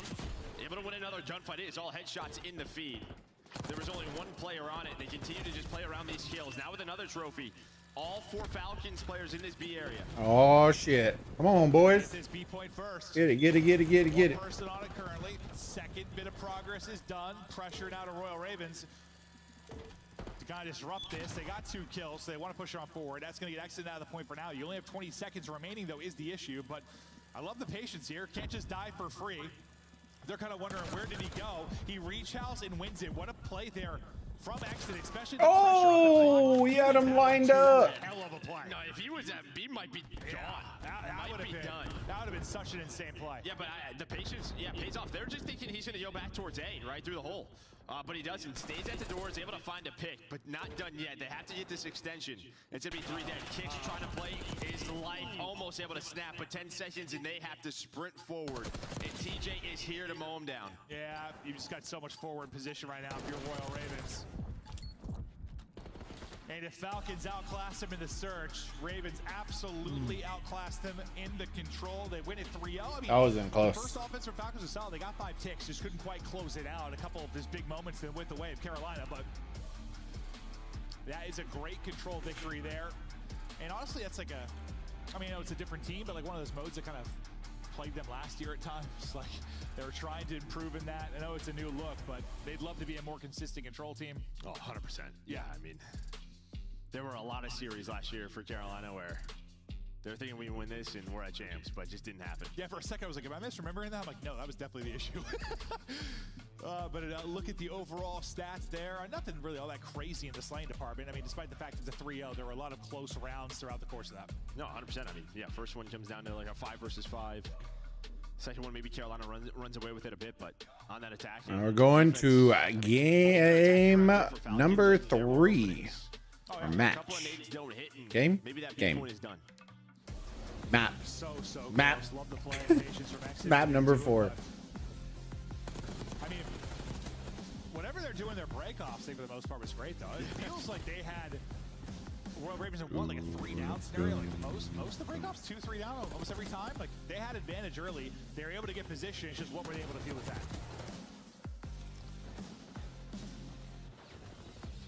Yeah, I mean, maybe Carolina got to switch theirs up. That's what maybe the story is also telling. Yeah. Well, it's just interesting because yeah, you saw. At least in our first series today, like usually the breakoff you lost, the game was captured so quickly. It wasn't really the same type of success here, maybe for Falcons, but well, to be fair, the one time the 2 picks came outside, right? They tried to swing it to be really fast. I'm not gonna lie, the Falcons. I'm pretty impressed with the Falcons. This is almost the play. They're a young group. They're getting some good work under their belt. I think they'll improve. I mean, I don't even know if they would have potentially got B. They probably would have had A though. Done. Right, because everyone off spawn for Carolina would just be running over towards B, trying to protect that point. They at least had the extension. Could have been a much closer round. Well, so far, the respawns going the way of Royal Ravens. What was the map for again? Oh, here we go. Protocol. Let's say Protocol. I couldn't remember which one it was. We get the Protocol, maybe a vault if needed. But we'll see. What's been your what are your thoughts kind of on Protocol, just in your rank grind or scrim grind, like overall thoughts on it? Yeah, I think it's an interesting one, right? Because you obviously have the 2 houses, you have the zip lines. Like, you know, for sub players, I think that can be tough. You're really just trying to work underground AR. It's sort of like just trying to control these. You know, top ammo is just so, it's very strong, right? You can look everywhere over the map. Yeah. You have to worry about the subs flanking it. But in terms of hardpoint, I think what you're really looking at is P3 and P4. It's like a map where, I don't know, it's an interesting one because like it's really just this one top middle lane and then all about these sort of different sides, and really underground is just so key when you talk about our SMGs in the league. Okay, well we'll see what the SMGs are able to do. Yeah, I mean it's kind of how I feel like it should be so far. Like if you're SMG, like usually early on, well that's why we have like a lot of GAs and stuff that'll happen like with regards to ARs, because like it's just harder to play a sub early in a title. Like all the timings you have to figure out what routes are the best. I mean timings are like everything, because you just, I don't know, there's just gunfights in the sub, you're like, I can't win this. Like but that's how it should be. Yeah, like with a sub, like there should be as gunfights you like can't really win unless it's like absurd shots. But like if you've got an AMS like set up deep on a heady, like. Yeah, and I think really what we've seen through today, like P1 at Skyline, we've been seeing teams pull out a third AR. You'll probably see this year P1 on Protocol where you're fighting for top mid control. So this is one of those maps where depending on the hill, you're going to have different weapon out. Okay, we'll see how much, maybe an extra AR, extra 2 Will AR. we finally see a new weapon other than the 2? That's why we talk about sub players so Jesus. much. That's the only thing that I would say about CDL is It's a sub player. I felt like back in the day there was a lot more creativity with weapons, and like you would see, unless they GA'd everything, which is kind of dumb, but it just looks awesome. Oh, it does. who knows? You look so cool. You look twisted. Yeah, you look so cool, and everybody wants to do that. Then the AR, it's just, you know, you're I'm just an old man. I just picture like Zenny at like the wall on what was it, Arden Forest? Yeah, that's it. Yeah. Well, we get right into the fray, and yep, the ARs are lighting up the feed early on. But into the P1 first go. Royal Ravens, you know, at least in the first hard point, like Falcons really able to dictate the pace early on. It was just late that they kind of crumbled. We'll see what kind of effort we get here this time, trying to bounce back after getting slaughtered a bit in that control. Nice wave of kills there as Roxas is able to put 2 up. They'll take hard point control away from Royal Ravens, and TJ tries to get an underground. You'll see subs trying to make a play from these positions. Yeah, and that's it. You're just trying to find the flank on the ARs in top house, and TJ. Loaded. Yeah, that was an awkward one. Oh. He's able to find a double. He's 4-0. It's like a door just hit me in my ass. And now, I mean, what P1's have been great for Falcons. Gonna rotate over towards P2 plat. And this could be a hill where, like, I feel like if better teams are probably going to want to try to control it from the front chain it into a P3. If you're able to Oh, bro, he's. Please tell me. Oh! Just continues to stay alive, 7-0. Dancing. He rope-a-dope the shit out of him. That looks so frustrating, so annoying. Dang. Try to get the angle, and the pistol ends up putting him down. TJ's still looking for his first kill. Gwen, the same for him. They've got 5 total kills. I mean, Roxas is on. He's 8-0. So yeah, this is a fantastic start now for Falcons. Can you keep this sequence going? It's a boot from the point, trying to snap, not quite able to take that bump. We go over to Kicks' POV. Oh, we did get the Hellstorm. Did he earn it? Yeah, I got the Hellstorm there. So starts off 9-0, has the Hellstorm. I mean, that'll be great for the next P1 if they need it. Now for Ravens, this is your way right back into this game. You can control P3, take it down to the P4, and you can easily have the lead. Well, let's see if they can chain these together. Kick's going to be the forward man. Working with Rocks. This timing works out perfectly there up the grapple. He's going to catch a second. Nice. Kicks picking them apart. Now to Chow, the third inside of the point. Tuck it away into a doorway. Well, it was trying to be Gwen. Exton's able to lock him down and right into the point with a quick break. Go Falcons, and now everything you said just kind of falls apart, Chow. Yeah, I mean, you have the close Yeah, but then you have those back spawns. You have Roxas right off spawn, but Yeah, there it comes. Yeah, Falcons with the back spawns. That's huge. Numbers here if you're Falcons. Nice for first win on a TJ for a boot. Then immediately going to hit that zip flank. Try to control top ammo. Considering got broken almost immediately. Pretty good regain here from Royal Ravens. I know they get a pretty close spawn out front, but they battle back in. It's some semblance of balance by the point exit. Clotheslining people out front. Trying to dance into a third, but Slasher at least up to the task in that fight. You look to get the remaining 10 or so seconds here. And now we get ready for RP4. What are you seeing control-wise? Down in the basement. Oh, here he goes. Do a clean setup, which Carolina, it really isn't doing. Gwyn's rotated. Him and Slasher in a great spot, but the numbers. It's down to a 1 versus 1. Slasher gets 2, Gwyn gets 2, 5 in a row. And now Carolina get the setup that they want. Vivid locking down, big door. Someone's going to watch Zip, someone's going to watch Spiral, and this could be a lot of time here for Ravens. I mean, you tell me Vivid's 4 and 12 and TJ's 3 and 9. I feel pretty good about the position I'm in. The fact that you had a tie game, basically. I know TJ gets 2 now, but it was really just kind of Slasher. And then Gwen, I mean, Gwen went on 5 in a row to get there. So, like, they were getting bodied a bit. Yeah, getting smoked. But this is, they had to do what they had to do. They had to break on P3, well, re-break it. Early rotation. Oh, shit. Good pinch. With P4 control, and this is where you're going to win the map. Oh. Slasher deep in his bag now. Movement looking clean. This is coming from a guy who's notoriously slow. 6 straight for him. One off a Hellstorm. But he is. On the side of the he Falcons. shoots straight. Let's put it that way. Yep. Okay. Yeah, he started off what, 9-0? Yeah. Well, Gwyn's got 1. Well, and Gwyn gets 2. Great stuff there. Maybe earning another streak as you started to make a run here. If you're Carolina, we heard the comms already from Falcons. Let's hear the other side of this now with Carolina Royal Ravens. Crossing that. No, heli. I can't get you cross anymore. All right, listening. Close heli. Big gun. Close big gun. I got a shake. No one exists. I'm dead. I need help. Turn this shut down. I'm on the top underground. I don't want to float. I want top it. I'll see top ammo weak. Top ammo weak and one's Ivy, I think. Top zip. Top mid gun. Dead. There's low heli and all. There's 2 on me. Alright, trophy on you now. Top zip. Almost top ammo. Buffaloed zone. Goes up there. Top. Looking for. Spawn up behind us now. Looking behind us. I've been low. One's mid box down. You're gonna challenge me, guys. I might need help. I have your stairs. Back right. Jumped on me, Tom. He's gonna be top. 2 back right, teach. No, 1. Yeah, 1 more back right. I can be back right. I have back right. Like both. He's in box. He's top grandma. Trying to hold my mid right now. He's going top broken. Real quick. One's low right. 1 shot. Top broken. Both is 1 shot. I'm telling you, top broken. Okay. Top broken. Trying to I have a shake. I'm going under. I'm trying to work you on. I'm gonna play heli. P1, 1 shot. Absolute Ivy. Absolute Ivy on me. What's top? Ammo, I think. Low stairs weak. Top ammo. Top ammo. Dead. Old ammo and Ivy. Top zip. I set him on old. Mid gun on me. Top ammo. Top ammo. Top zip. I go stairs. Running through right. It definitely should be. I think it was top. I think it was top. Roxas is definitely. He went to the deep back. Pretty calm, honestly, for the most part. What do you like from it? No, I mean, just those kills right there. I mean, Falcons actually do a really good job getting a lot of time there. Yeah. Towards that P2, and they just died at the wrong time. You had Raven spawning out for P3, around 10 seconds left, and then you go 3 dead.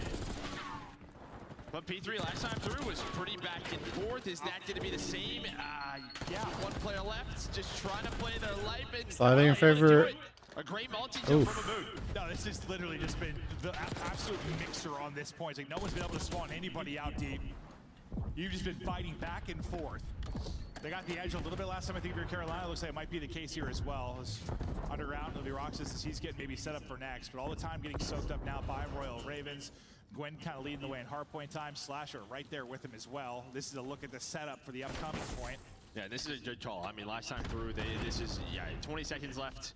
This is how you get back in the game. If you get a full hold here, you'd have the lead. So how do Ravens try to break this? Yeah, they fought for last, like basically till the end. It felt like last time. Nice. Trying to set up early and have it pay dividends. Nice. Your return now. That is 4 straight. They wipe them off the board, and you got a chance to flip the script and maybe take control. But remember, you talk about the map 1. It was what, 175, 175. Then you basically don't score a point. It's all Royal Ravens late. Can you have a bit more ice now if you are Falcons in the late moments as you start to surge? Oh, they lined up for him too.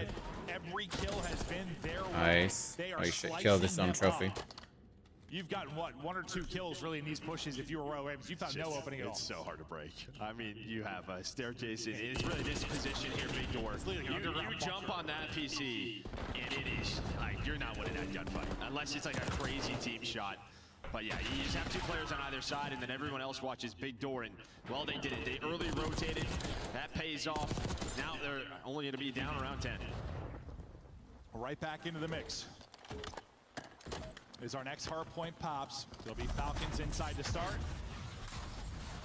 Slasher with the streak. Hold on to this streak. Vivid gets a kill. He drops the kicks, but he'll be able to trade that out. Vivid actually gets 2 during that sequence as well, so that'll get them onto the point. Gwen's got a trophy to work with as well. Oh, Gwen needed to win that. To get a couple. Kicks is going to call his streak in the streak. He's been holding this since basically the beginning of the game. That's going to take out Gwen as well. It's everything getting thrown into this, but it's still Falcons in the point. Falcons lead now. Can they keep it rolling? They've lost a couple of players now. Yeah, I mean, dang, they tied it up. Just staying alive, top middle. Now it's a triple. TJ's going to find the 4th. There's a bit of a split spawn here for Exton and Kicks. And, well, the split spawn's going to pay off. Oh, it certainly does. There's either wow. that as well. What Kicks is he's snapping. They'll cut everybody down. There you go. They take the spawns. Just about a 10-point edge as we get ready for next. I thought shots a little too shaky. 206. We need Falcons to win this to go to game 5. They've got control of our next point. A chance to push this to a map 5. This is where they need the ice, though. They crumble. Oh. Can't let it happen again. As I said, 3 of them dropped. Yeah, what is it? It's the stuns and the nades from Carolina. Just barraging the point, weakening them up, and just allows them to walk up the staircase, get right onto the hill. TJ Slasher able to find 2. Exton and Roxas trying to battle back. Well, there we go. At least get 1 off the point. The rest of the Ravens going to have to reposition. They don't win it here, so we will have a P3. That's where you're fortunate. You've at least got another point to work with. Nice shots with the pistol there from Abood. The feed will go 2 for 2. Tries to chow top window. Gwen will see her head later as that's sent into the next map. Nice stretch here from Falcons. Yeah, a couple players spawn out. This is what Ravens did to them last time, but inside of ammo, they have to win the gunfights. There's 1 player left in Vivid who's able to find 1, and then they spawn out just as the hill pops. Oh, that stupid zip line gets you every time. This hard point in this particular map is played like a P1. Man, come on, Falcons. I don't know if they're going to be able to break into this one. Could be GG's. 7 seconds. 1 gets in. Think he gets top. Oh, he needed that one bad. There you go. Oh, player life. Oh, they get him. There's another big break here into the point, and they can win it here. The only thing is, watch number 4 though. That's gonna be Vivid. they cannot. Well, oh no, they can win it here. They can. They need somebody to contest, and it looks like they just did. Make a miracle happen. Not gonna happen. It's a close one, but GG's 3-1. Carolina wins. All right, last match of the night coming up next between Ultra and FaZe. So I'll be back in a couple of minutes. I'm gonna get something to drink, some water and stuff, and then I'll be right back. No doubt about it. I mean, for Falcons, like, yeah, I mean, a couple of plays away in both of those. I mean, throughout all those maps where something goes your way, you might be able to take one of those. As a loss, but as a respectable first showing. Like, you fought them tough on, well, the control was a 3-0, but those were some close rounds. They were. Like, the 3 respawns were pretty tight. 75 points separating what, map 1, 14 points here. They look great in the search and destroy.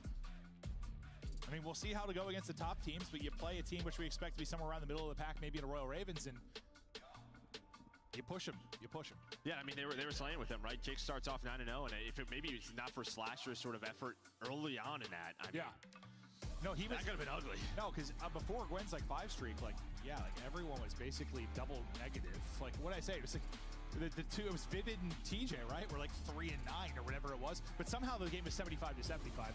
And that's where maybe when you get more reps against some of these teams, like when you're having an advantage in the sling like that, you push the lead a little bit more. Like, it probably shouldn't be a 75-75 game. Yeah, just comes down to those P4s, and they kind of traded those, and that's where you see it's 189 to 180. A bunch of streaks go off towards P1. Everything comes out that final. Everything does. Yeah, just a couple of key gunfights go the Ravens' way. But from Falcons, like we've heard about, you know, some of the raw talent, the confidence. Like you saw it sometimes, some wild ego challenge, just ripping people off the headies. Some really brilliant individual moments, but yeah, just not quite enough. Is they'll lose that 3-1, and that'll be the question mark here going forward. Like, are they going to be able to take respawns off some of these teams? You know, you're new to the league, welcome, but it is going to be an uphill battle. It absolutely is. And you know, we've had teams come in before, whether it's been like a Mind Freak from APAC, whether it's been like a Heretics, and like sometimes I know Heretics came in was like a top 6 team pretty much instantly. Mind Freak had some run as well at tournaments, but like they definitely just got better as they were in the league longer. Yeah, I mean, you're gonna be playing better and better people, so yeah, you're gonna get better. Yeah, you play to your competition, you try to improve, and that'll be what they're trying to do there with Coach Clayster and company. But that'll do it for our third match, a swifter one there. Desk, what were your thoughts? Allie, you want to go first? Yeah, I'll go first. I did have hope. But I will say, both teams tip my hat. That was a dominant control performance right outside of Carolina Royal Ravens. Congratulations on the win for them. But I think Falcons definitely made a point and made a statement today with their gameplay. I mean, you saw improvement just as the series went on. So I think that was a great series. Nameless, if you're Carolina, are you happy with this expected win?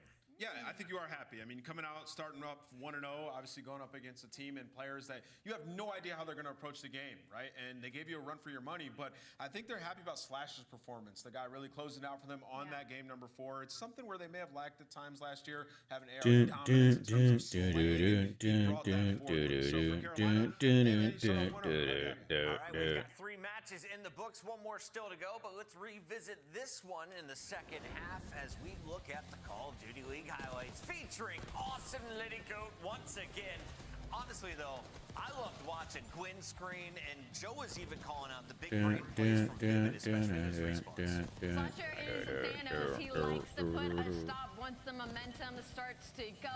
He single-handedly kept them in this game during the beginning. You heard Merc and Maven talking about it, where everybody was basically double negative at the start of this from the side of Carolina Royal Ravens, but it was Slasher, the veteran, the main AR, ending 33 and 23 and just keeping the momentum rolling for his teammates to catch up. On the other side, Nameless, who is shining for the Falcons?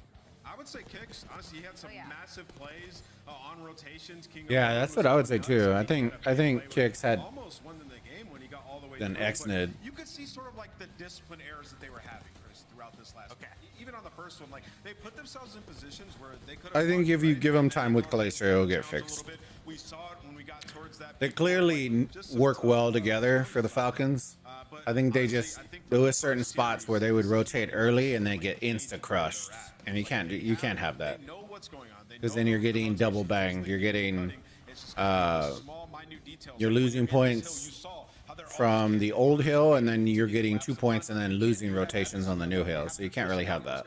Actively challenging them, giving yourself and your teammates time to help you out. So these are things that they're going to learn going forward. But for that to be that close, I mean, that's pretty astonishing. It's time to take a look at our scuff play of the game. Who earns our honors this time around? And is it a multi-kill? I'm told it's a whole bunch of them. We got Slasher on your screen. 33-23, 24 non-traded kills is the most important number on that list. And I think it's been a minute since we've seen Slasher kind of slay out like this too. You know, when you give him the opportunity, give him an inch, he will take a mile. We saw him do it in map number 1 as well. It was him and Gwen combining, both dropping 30 bombs. So it's nice to see Slasher on the sticks again and kind of getting the attention he should get. Yeah, and that was played really well, what you see on your screen right here. He calls that streak in, they end up cleaning them out here, and what happens is they pin him in that back spawn, just rotating back and forth from the middle gun and controlling P2. That was the turning point in the game, and it was Slasher who set it up. I will say, if you look at the overall board at the end of that map, though, the graph looks like a DNA helix. Like, that thing was back and forth. DNA. Wants a much cleaner hard point moving forward. You got smoked in the search and destroy as well. So not a perfect game out of Carolina, but you're walking away with the W on opening day. And just when we tipped our hats to Slasher before this series started about his search and destroy, so hopefully they hit those VOD and hit the camp back and get that map number 2 back under wraps. Question is, which Raven will be joining us in our interview? That is going to be coming up in just a little bit. Let us know in the chat. Who do you want to talk to, and what questions do you have for Carolina? And a reminder, we still have a battle coming up at the end of the night that has a lot of people excited. Atlanta takes on Toronto Ultra still. Yeah, I mean, it's one of our classic matchups, but it's going to look a little bit different this time. You know, we got Beans. I think they're going to get laser beamed. Chat. Their debut with Kleenex and Insight. Like, Beans is coming into a situation where this is the best team that he has ever had in the history of his career, and he's being asked to be the main slayer coming in for scrap. So a lot is on his shoulders. GG's. But what we've seen from last year is he can rise to that occasion. He can slay, but can he do it organized? We'll find out. We got another match to go and an interview on the other side of the break. Before we get there, reminder about Riyadh. We're heading to Esports World Cup. Big shout out to the official partner of the Call of Duty League. The Esports World Cup kicking off in July through August 2025. When we return, an interview. Oh, so they're starting earlier. I wonder if Champs is going to be after it now.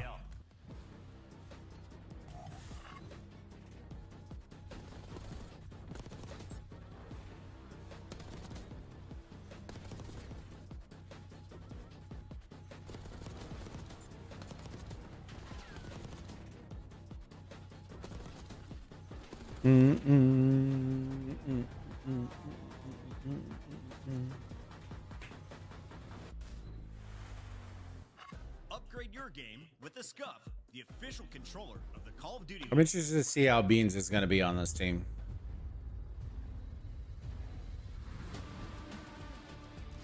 They're either going to get absolutely wrecked. I just don't know. See, I don't think Beans is the question. I think that's the problem. I think the question for me is, how are the SMGs going to work together? Because they had an aggressive SMG with an aggressive AR, but they always lacked that second aggressive SMG, and they didn't really solve that. So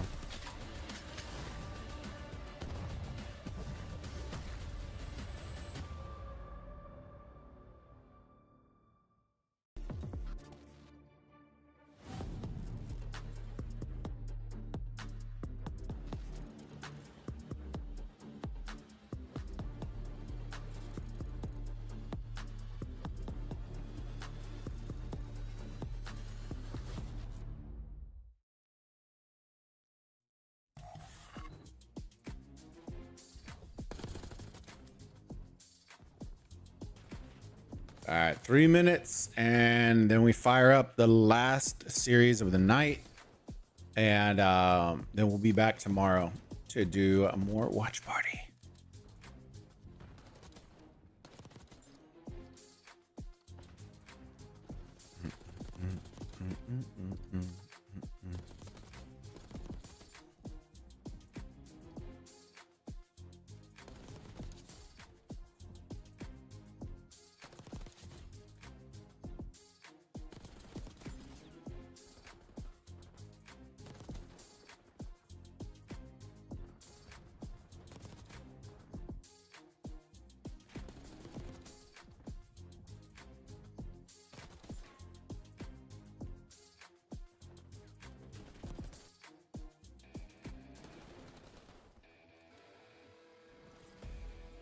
All right, let me see. So LAG Rocker actually was a very, very good match. So If you missed that, we'll probably be cutting up some videos. Enjoy that one. Optic versus Boston. Oh Lord, don't even get me started. That was a yeah, interesting one. GG's, Boston won that one. And then Carolina and Falcons just finished, and that was a 3-1. But Falcons definitely put up a pretty good fight considering they are a brand new team, and I'm excited for that one. This one is going to be kind of a bar for us on this one for Atlanta and Toronto, because Toronto lost their best player, like hands down. Their best player is now in 100 Thieves, lost their best player. You still have Kleenex there, but now he's surrounded by 1 returning and then 2 new. I'm not super excited about that. I don't think Beans plays the same way as Scrap, and I don't know. I thought the issue was the SMGs, not the ARs. So it'll be an interesting one on that one. But we're gonna keep our eyes. I'm interested to see what maps are gonna be. So first one is Protocol Hardpoint, which I'm not gonna lie to you, this one can get out of hand very quickly, and I suspect this is gonna be like a 100-point club mat kind of game on the first map. This is one of those, like, if you play it very team oriented, you can spawn everybody out tremendously far. And I just don't think Ultra's gonna break phase down like that. There you go, Slasher. You're walking away with the W, but it wasn't pretty tonight. What was it like playing with the new team? It was obviously a lot of fun. I mean, getting to actually get back into it. I haven't played in like almost a year now, so it felt good. I think too, getting that first match win is super important. It felt a little weird in the game, I'm not gonna lie, compared to some of our scrims. I think those guys have a different play style than most of the NA team, so it's catching us off guard, but a win's a win. Yeah, and I wanted to ask you, knocking off that ring rust, I like to call it. It's been a decent break for you, probably the longest break that you've ever taken. How's it been, getting back to the swing of things, scrimming nonstop and grinding Black Ops 6? I mean, it was actually very weird for me because I didn't play Call of Duty for 5 months. Yeah. It was the longest break I've had in 15 years probably. I totally just detached from the scene. I watched a little bit, I went to Champs, but outside of that, I was not involved at all. So definitely, I started getting back into playing Cold War 8s in the off season, had to get the rust off, and it just feels good, it feels like natural, and this is where I want to be and what I want to do. And you were stressing for so long, being on the top teams and trying to get championships, and you take a step back for a couple months. What did that do for like your mental? Is the appreciation back? Is that a good way to put it for COD? I mean, the appreciation is definitely back, although I've never really lost it. I mean, you know how I am. I just want to compete. I want to win. I'm always going hard. If anything, it was honestly harder than playing because I was just in limbo. Like, I had to figure out what I wanted to do, started hanging out with friends more, going to the gym, just trying to occupy my time and not kind of lose my mind. So yeah, it just feels good to be back. Welcome back. Sasha, talk to me about your teammates and talk to me about kind of the building process of this squad and what it's been like for you, and if you have any history with some of these players and if you're happy to be back with them. Yeah, I mean, I definitely have a lot of history with TJ Halley. I love playing with that guy. We've had our up and downs. We've had a lot of success together, especially in World War II. And then Gwen, obviously one of the rookie of the year, a super aggressive sub, really good. And then Reese kind of rounded our team out. He wanted to switch to a flex player, and I've had a lot of success with Reese and 8s and kind of always talked to him a lot. So I figured he might be a good fit for our squad. Slasher, thank you so much for joining us. Congratulations on the win tonight. I'm happy for that guy. That guy's one of those he's very good but very competitive. So there is no you got to know what you're signing up for. But he will never be excited to lose ever, which is always good. Up north in Toronto. Let's take a look at the Ultra. See what their new video is.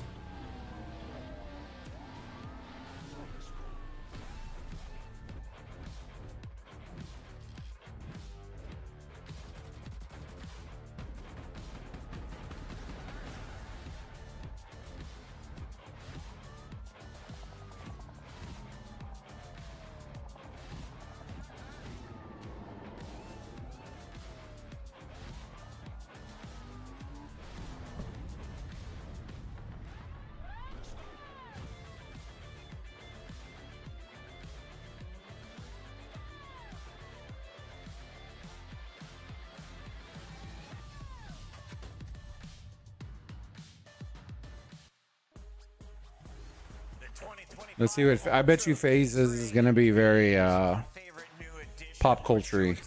Also making his way up from LA Thieves as Scrap will now be. See, I like Joe. I like Joe. I think Joe just is very hot and cold.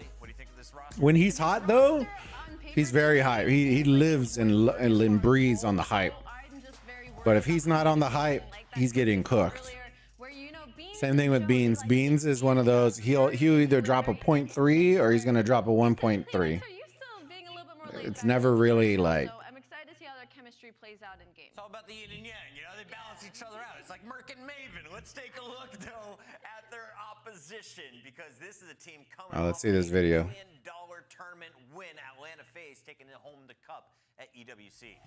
I guess I got my swagger back. Celium finally going out and just slaying at that last tournament, going absolutely off. That's what we've been waiting to see. I think the dynamic between him and Draza, both being typically the aggressive AR player, it threw Celium off last year, guys, and that's why they weren't finding as much success. And then Abizi also had a little bit of a down year. It was sad because Simp was like the best player in the world early on with the SMG, but now we're back in a Treyarch title, and they're looking to win every single tournament. We know how good they are in this developer.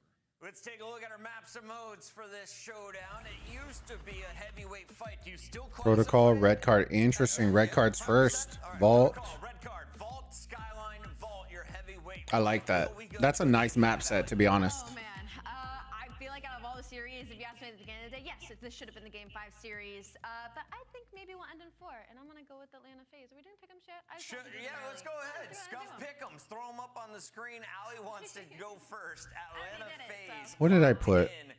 I put. It's my first time because I just have FaZe. It's a Treyarch title. It's Simp and Abizi. I think Abizi's gonna go crazy with Omni movement. I'm excited. Nameless. I'm going to go with Toronto. I think Toronto are going to come in, cause an upset. Oh, and 3-1 FaZe is what I want. Even that last series, very close, could have went either way. I like this Toronto roster. You have Draza on your fantasy team and you just picked Toronto. I'm going with that Atlanta FaZe. The fans are going to agree with me. Don't I have Kleenex too? And Miles, let's send it over to the boys.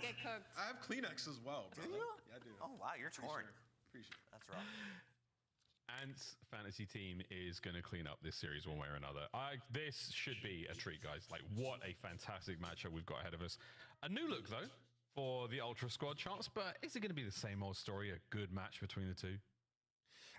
That is a very good question. I don't know. An incredibly storied matchup, as you say, but we're going to find out straight away.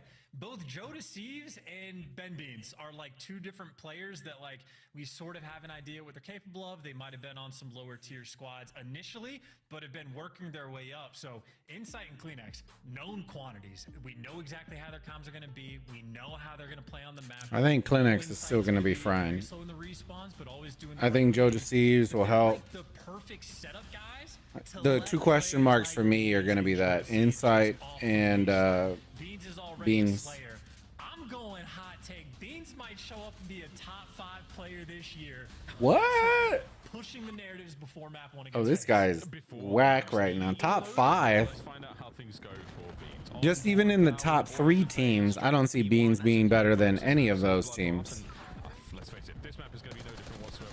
The feed is particularly Toronto, though, Chance. Yeah, nice little start. Good nades as well. Always going to be a tone setter. But here's Insight doing the right things. He was trying to camp the up top because this is the last place you want Simp to be because, well, it's just going to be his wheelhouse. Beans, last man standing on the point. Can't make the big play. Gets shut down. FaZe in full control. Yeah, crazy watching it in FaZe. Pick up pieces like that. Simp hits a flank, manages to rob 3 before being taken down. Over to Insight, gets his as well. P1 still firmly in the hands of FaZe. Bit of a contest there. And Beans picks one out. Kleenex there to pick up the other. And Ultra right back in it. It's going to be an interesting moment over towards P2 as well because right now the Ultra boys are going to be quick with the kill feed. I mean, nice showing up in the feed there. Simp able to just walk straight through the middle of the map. And while he does get traded out, Draza gives you 2 on the time in Atlanta FaZe. I mean, initial control. The back spawns for Ultra. Going to be quick to the jump, though. And Draza's by himself, and yeah, not enough coverage from the top side of the map. Joe Deceives does a wonderful job getting the big 2, and Ultra get the big break. He's one of the most exciting players, and the player I most look forward to see on this Ultra roster is Joe Deceives. He had a fantastic EWC for the Thieves. Wait, what is he using? Here for Ultra. P1 comes to a close with solid differential. the teams. Draws with the 2 of the pistol. P2 comes to a close in 20 seconds, and it does look like FaZe should be marching away with the majority of this time. Insight and Beans try to battle back, get that final 15. P3 though, all FaZe so far. Nice hard point to start things off. Yeah, I think a funny start as So well. 2 aims, a Jackal. Okay, not a Strider, that's the pistol. Jackal. Okay, so 2 Jackals, 2 aims. The world able to take him down in that moment. Gravity too strong, and now draws a nice little battle against Kleenex. Comes out on top in FaZe. They are desperate to block these back spawns. They've got it pretty much blocked. Yeah, Ultra spawning on the right-hand side, but the problem is Insight is still alive and finding kills. Abizi hunting him down on the prowl. Is he going to be able to catch him out? The answer is yes. 3 dead in the feed there for Toronto Ultra, and now towards the front line they go. Beans trying to break in through the back. Not going to happen just yet. A lot closer than I thought it was going to be. That time. And for a squad chance that's really new, let's be real, Ultra still holding it together. Yeah, doing a good job, but FaZe on this hill really able to just bully him out. I mean, we watched Ravens play Falcons on this hill, and it was an absolute mix fest. Atlanta FaZe just showed exactly how you want to keep it under control. But what we also learned about this hill, it almost feels like a guaranteed full 60. So Ultra being here first is massive. And you can see Sully knows exactly how important it is to stay alive. FaZe, if you want to break this hill, you got to do it as a team. Here we go. 1 down. 2 through the front. Inside backs up, you see them with the comms, they're furiously pumping away. Beans trying to stay alive, gets himself at least 1. Kleenex on the pickup for the trades are done. And it's FaZe in, FaZe with a break. And it didn't take too long, so they've got lots of time to work with. But Joe deceives right back in, straight over to Insight, gets himself 1 as well. It's a mix fest. This is the part I thought FaZe would clear him out in this underground zone. Well, you're just looking for that little something extra, and the little extra might just be Tyler. This is the mixy part that once they get some time under their belt, they'll be better, but you always see like better bait and switches with older teams, more experienced teams that have more reps under their belt. I don't think they're gonna touch this thing. It's the Terrors, the final 4 kills there, all them. 100 points crossed now for FaZe, a delightful hold. Back over to the top side of the map we go, that P4, ooh, that was a fun one and a sign of things to come here on this map. Back over to P1 though, and we have a brief few seconds there where it was going to be Ultras, but now 3 dead once again as FaZe continuing to run things. Here on Protocol, Kleenex guesses wrong. Simp immediately puts him down. And Simp find another as the spawns are well read, and Joe deceives as he's soon to be dead. Don't think so. He's managed to sneak on out. Can he cause any damage for being brought down? The answer is no. Once again, chance. Oh, Ultra. They're out. All right, here is where it all busts open. The connection between this one and the next one. And then we'll see if Ultra, I think Ultra is going to try to get the basement, the underground one this time. And that one's... Running the scoreboard up, getting kills with pistols, but I mean, it's just a peach and a dream. They've soaked up every last second on this hill in Ultra. I mean, they just continue to get blendered in spawn. This is Atlanta FaZe right now in their finest form, and it's only map 1. Yeah, it's looking great, folks. It's a 100-point lead now for FaZe. The kills are great. The score line's great. I bet the comms are great as well. Let's go for listening. All right, listening.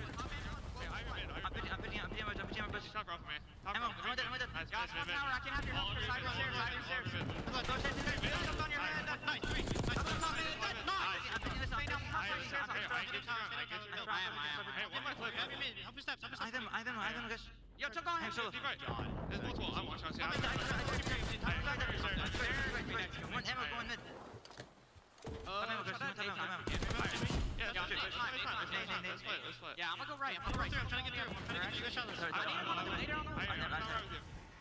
I'm bottom end, which way? Right side, every kill gets flip. Every kill we flip. He's right side, stairs. Here, let's go. Respawning behind me. One team top. One team over there. Yeah, here. One team top. There's 2 middle, 2 top. One's underground. I should have beans. I'm blocking. One down, Zach. On the back. One right, beach. I'm team. Top.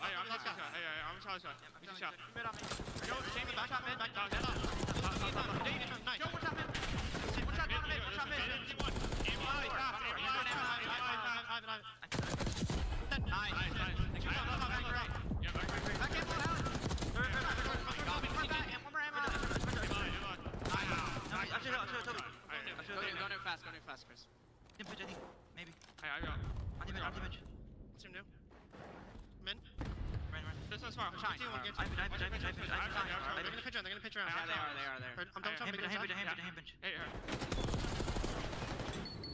Well, whether or not you understood all of it, it matters not. It's 203 to Wow. 86 and climbing. Hard point is soon to be Like I said, and it's a let's see if they get the 100-point club. And Atlanta FaZe rotated Would be our here, first of the 25 season. seconds in advance, like they knew, chalk up the old time, do not Nice little bother, beta get to switch this right here and gets He should traded. be good to go. He was the last man standing from Ultra, and now their odds, they have to just face smash into a brutally Yeah, difficult hill. this underground one is absolutely brutal.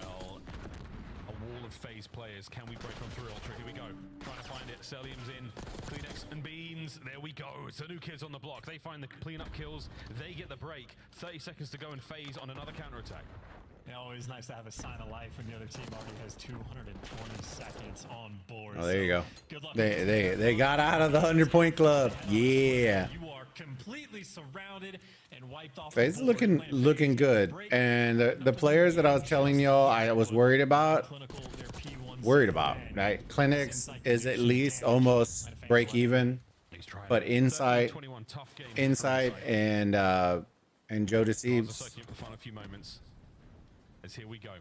The third and final P1 of the Not that Joe's bad. I like Joe, but Joe either goes really ham or he gets blown up. So it's one of those things you gotta pay attention to.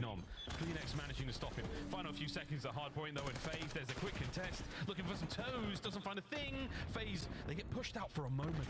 But it's over to Draz. Trying to find the entry. A contest is good. His boys are sent in for the kill, but no, it's Insight once again. You're holding it together, Ultra. And right at the absolute 11th hour. Again, always nice to get warm. Just unfortunate when you're doing it when you're down by more than 100 points. So right now, Ultra looking for perfection of Call of Duty. Nobody can afford to die. You got to be on point for every. And that guy's on that nasty heady. In a rotation where it looks like on the minimap they're being suffocated. Insight trying to open things up, and that is 4 dead. But Atlanta FaZe, well, make it only a Beezy that is out towards new, but too easy for him. He gives you 2. Dang, he should have stayed under there. Oh, he needed 3. That should be it. Draws, final kills. Find a player in the hard point. There it is. Nice. The nades. There it is. Phase. Map 1. It took a second to get the last few secs, but whew, we got the job done in the end. FaZe, a dominant opener. And unironically, I'd be confident enough to say that Simp, I think, just wins them the game with flanks on P1. It was the opening break where he gets the time. So here's the other thing. Here's the other thing I noticed too, right? Joe has like one of the positive gaming vibes, right? Like he can lose and still be happy. A lot of the players on that team, I've never seen smile when they lose. I mean, they don't really laugh about it and say, "Oh, that was funny," you know what I mean, kind of deal. So it'll be interesting to see how their chemistry kind of works throughout the year. I think Joe's kind of living his best life and he's enjoying the shit out of it, which is awesome. You know what I mean? But it's a certain vibe that you gotta have. It feels very 100 Thieves. You know what I mean? You know what I mean. So some good looks out of Beans as well. I mean, I was surprised to see so much submachine gun action, but again, that seems to be the name of the game here in Black Ops 6, especially early on. The God Gun, if you will, for FaZe. Money Hills there. If they had tightened up a couple of those final few moments, it would have been an even larger scoreline to finish things out. But hey, man, it's another day in the office. It's a Treyarch title. FaZe looking good. Yeah, you know, we were cracking jokes about Cold War came earlier. How about Cold War Simp and Cold War BC? So absolutely enjoying the dev we have this year and see if they can continue to thrive. And I was looking for a synonym there. No, they're just going to thrive. They're going to have a lot of fun. You know, Atlanta FaZe is going to be a top team in the game. It is thriving. These are ideal growth conditions for a squad like this, and they're going to be performing in just that. But hey, man, we've been saying the same sort of thing about a lot of the other teams. Optic obviously looking fantastic in their map 1. They end up losing their series. So I'm willing to go. Good start from FaZe. The respawn's obviously looking very squeaky clean. Ultra though.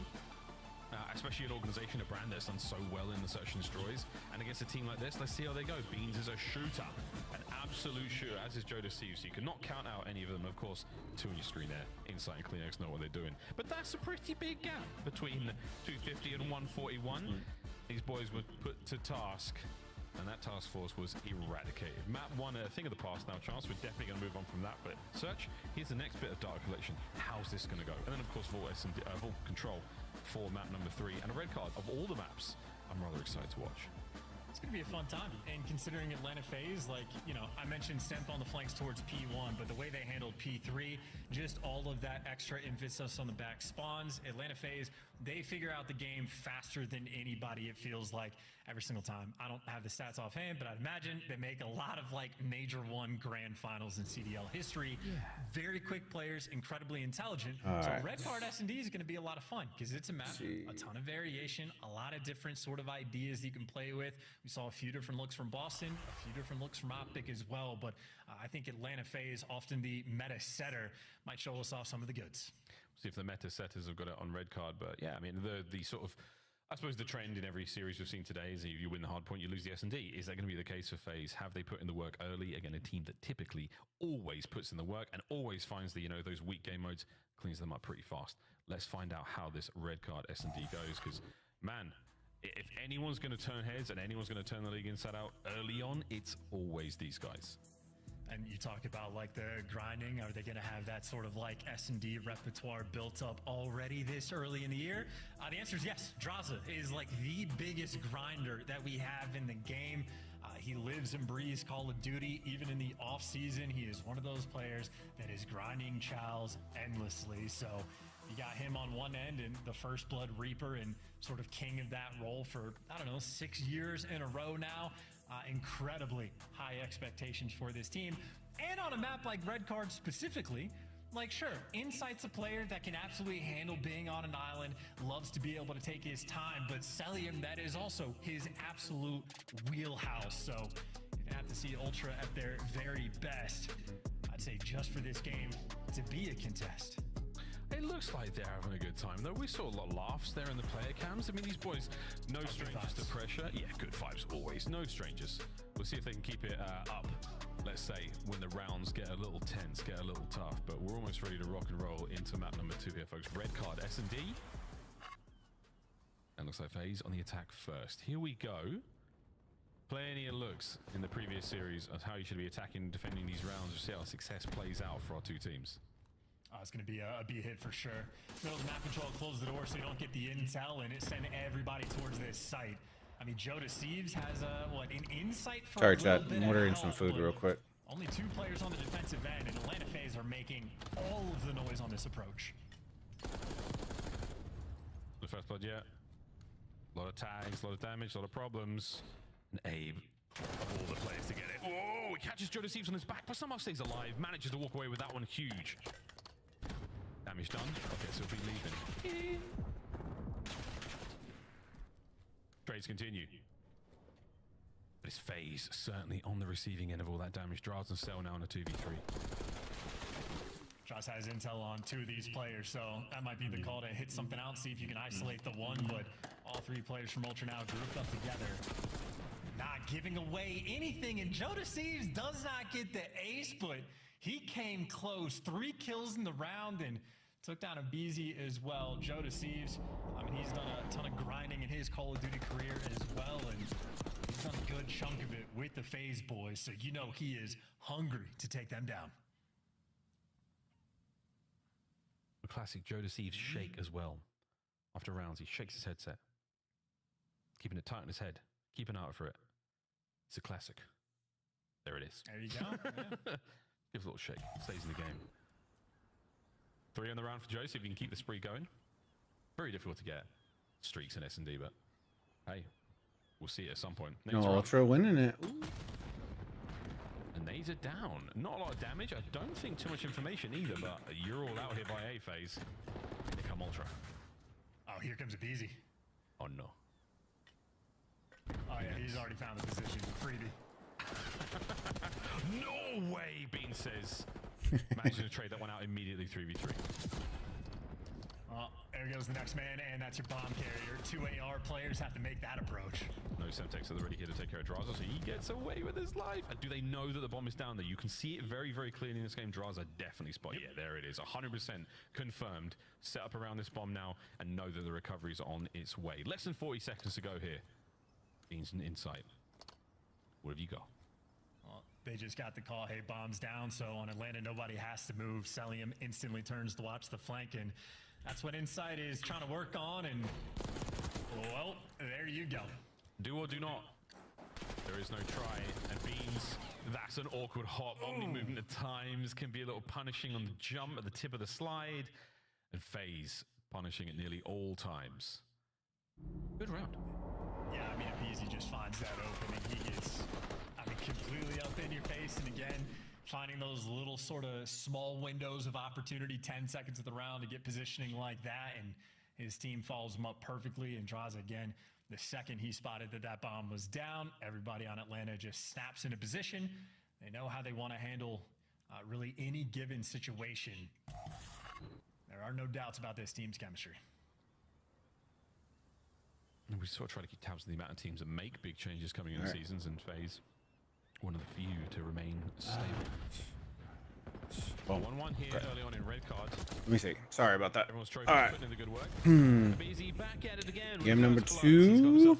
We're on red card. 1-1. Trade. He's long gone. That advantage for FaZe stays strong. I'm shocked. I say shocked. Keep in mind, though, Joe Steves is behind enemy lines. He might be going on the world tour, though.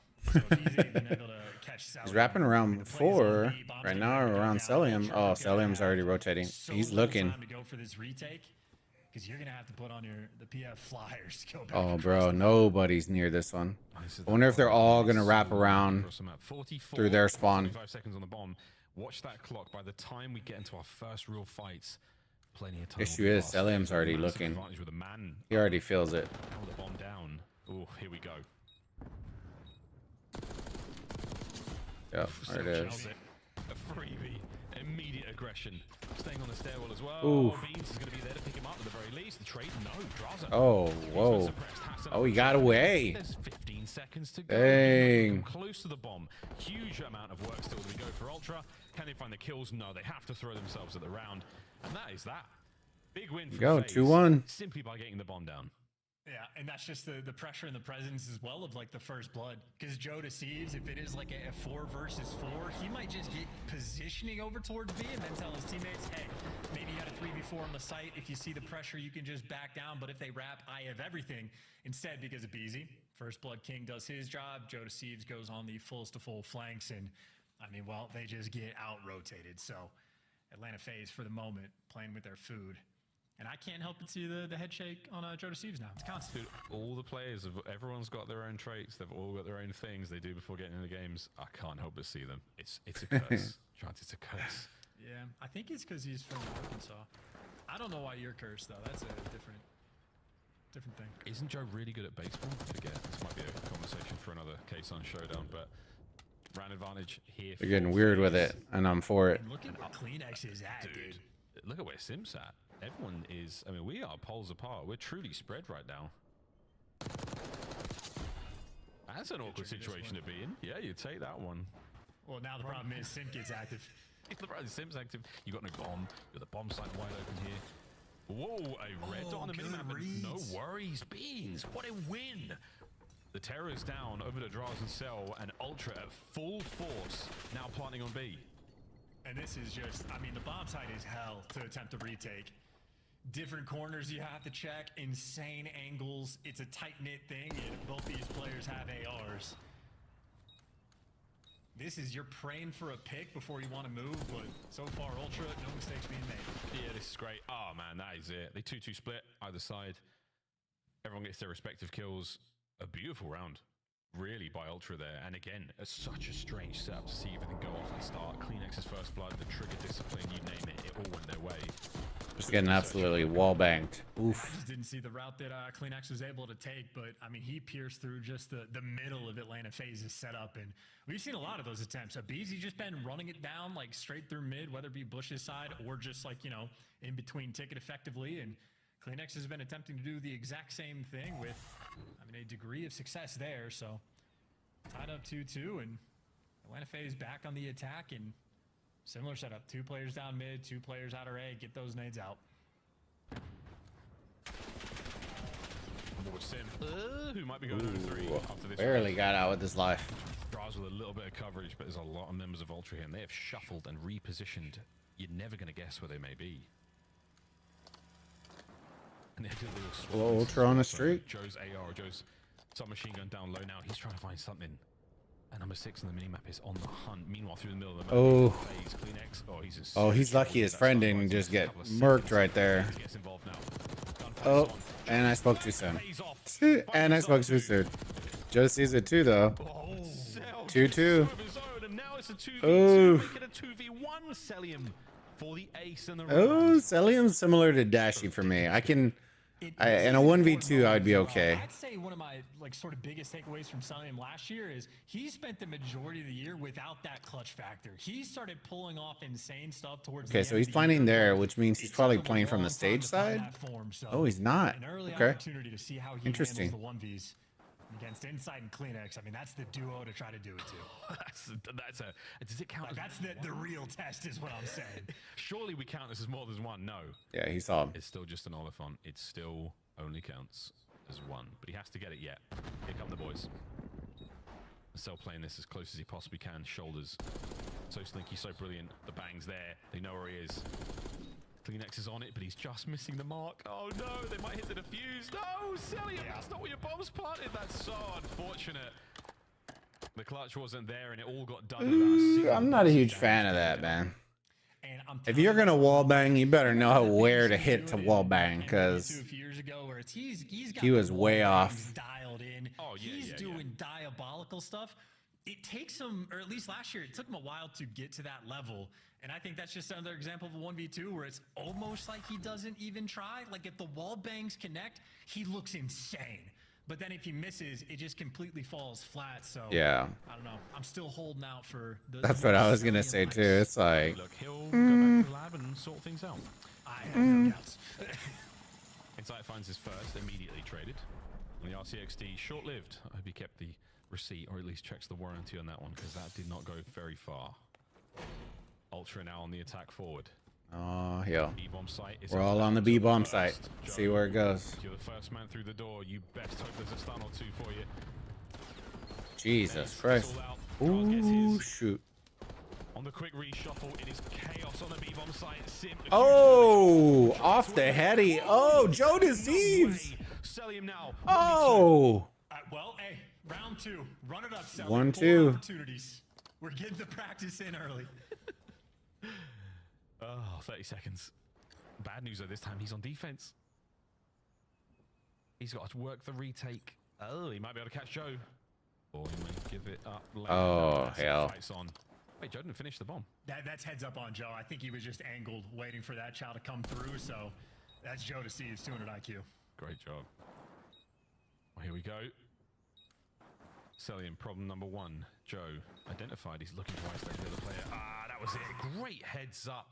Smooth moves out of him, but not enough to stop Kleenex. Great job out of Ultra. Celium? Look, he's just living his best life. I love it, man. I love it. He's a whole vibe, Joe. I still won't forget when he did his wall bang at Champs, and everybody was like, "What?" Like, bro, that was nuts. It was nuts. That was an amazing wall bang. It was so good. That PDW. Ultra looking on use it at the range it's designed to be used at. It's great. On S&D, they're looking pretty decent. On Respawn, questionable. I think they'll get better. I just don't think you're just not going to replace scraps with beans. That's just not. That's the reality of it, right? I think the only way to realistically do that is just to have better teamwork. You're not going to make up the talent unless you're bringing in like Formal or bringing somebody who's an absolute banger. Situations to find ourselves in. All right, let's go, dude. Well, Insight has backed up perfectly, and that's it. Wow. Move from Wow. Jamie Craven. I'm pretty sure you just said easy peasy. lemon squeezy in the player cam. I can't confirm that. We might have to go to a VAR for that, but this is a perfect. Hope y'all are having a great day today, fam. Thank you all again for hopping in. And yeah, appreciate y'all. We're going to be probably cutting up these matches into their own individual videos, similar to how we did for Major 4 and Champs last year. So if you do miss it or you want to rewatch them, the matches, then we'll be posting those on the channel in the next couple of days. Two different players in their two best environments, an absolute battle, but the laser beams and X-ray from Insight are really putting Ultra over the edge. That's certainly helping. Well, this is map point for Ultra to tie things up, and what do you know, folks? The script continues to be followed. It's not over yet, though. We might have jumped the gun a little bit. Speaking of gun, it's Joe Deceives. It's not Joe Deceives. Kleenex with the first blood, so drives it out of the equation for now. We might see you on Vault, my friend. Reshuffle. I think the S&D on red card is just so awkward. I never felt like when in the Optic match, they felt like they were in the map. I felt like they were kind of just throwing stuff at the wall and seeing if it stuck. Kleenex finds it. Oh, gets away with his life, and he's being chased down. The bomb site has been given up somewhat, though. Zabizi and Cell. They're still looking for Kleenex. They might have caught him out. Oh my god, what timing. Oh my goodness, he's gonna check this bomb too. Beezy. 15 seconds on Excellium. Excellium? You've got to jump on that bomb. Oh, there you go. They got it. Phase have survived. Beezy's timing and a little The 5-3 curse, chat. Are we gonna see it? Job done. The 5-3 curse? Ooh. Fantastic work. What a way. Nice composure on the What a way. Yeah, I think I had this series 3-1. Let me check my thing on my pick'ems. I think I had this one 3-1. Which now I think about it, I kind of need Ultra to win this. Because if they don't, I don't think there's any shot this is a 3-1. I don't think they're going to beat them in respawn. Yeah, I have them 3-1 phase. Just keeping the hope alive, but Ultra phase winning 3-1. Firmly in the driver's seat. Alright. Kleenex and Joe Deceives have been having themselves quite a map. Yeah, and they've got rounds to burn. 5-2 lead is a superb one. 5-3, still good. 5-4, not ideal. Let's see how it goes. Oh, here it comes. Abe's in. Abe's in. Oh my god, he's just shotgun beans into the next round. Yeah, do you want to play up in the top window and be a little more exposed, or try to use that hedge and pray that a Beezy doesn't run at you? We got our answer for this round. Oh, they know we're one. I think they're. How does he get this information? How does he know these players are going to be there? So he's playing this heady super hard right now. Nobody there. Middle of the map, all safe and sound thanks to Cellium. You can't necessarily guarantee the one to be without any friction. Here we go. Uh-oh. Oh. Gave away his life, bro. Manages to get his. Oh. Joe Deceives gives the advantage now to Ultra. 3v2. The panic is set in. Atlanta FaZe are feeling this heat. This man turned it up. 2 to 3. Phase. Turn it down just a little bit. Lots of shots there and a bit of damage. Insight's tagged. 15 seconds on the clock. Over the Kleenex. Oh, Kleenex. 10 seconds. That's it. Ultra. 1-1. Hey, that's all we needed. We needed the one for Ultra. Now the double respawns is where I think we'll take it. On the red card, no penalties there. That's clean and efficient work, man. Kleenex and Joe Deceives, both the Hell yeah. takers. Maybe a couple rounds they want to look back at and maybe clean some stuff up on like the sort of over rotations that they were committing to, but ultimately a very well played game of red card, and Atlanta FaZe by the end of it almost left dumbfounded, not knowing what to do. Kleenex with a ridiculous pick. He was able to find a Beezy. I mean, one small misstep coming out of Atlanta, and Toronto fully capitalized. So that might be their roster at their best. That is double digits for Kleenex. Already leading the charge, and Joe Deceives, not just the 9 kills, but also the 3 bomb plants in 3 first bloods. Make no mistakes, Joe Deceives, top 3 in the game in Search and Destroy when it comes to the objectives. He's up there with the likes of Simp and Envoy, so he's making sure he's starting his year off in Black Ops 6 right. Well, there were big shoes to fill in the form of Envoy, but so far, so good. Well, Protocol, red card, there it goes. Vault, though, up next. That game of control is decide who takes the lead. Going to Vault. Vault. This one should be interesting.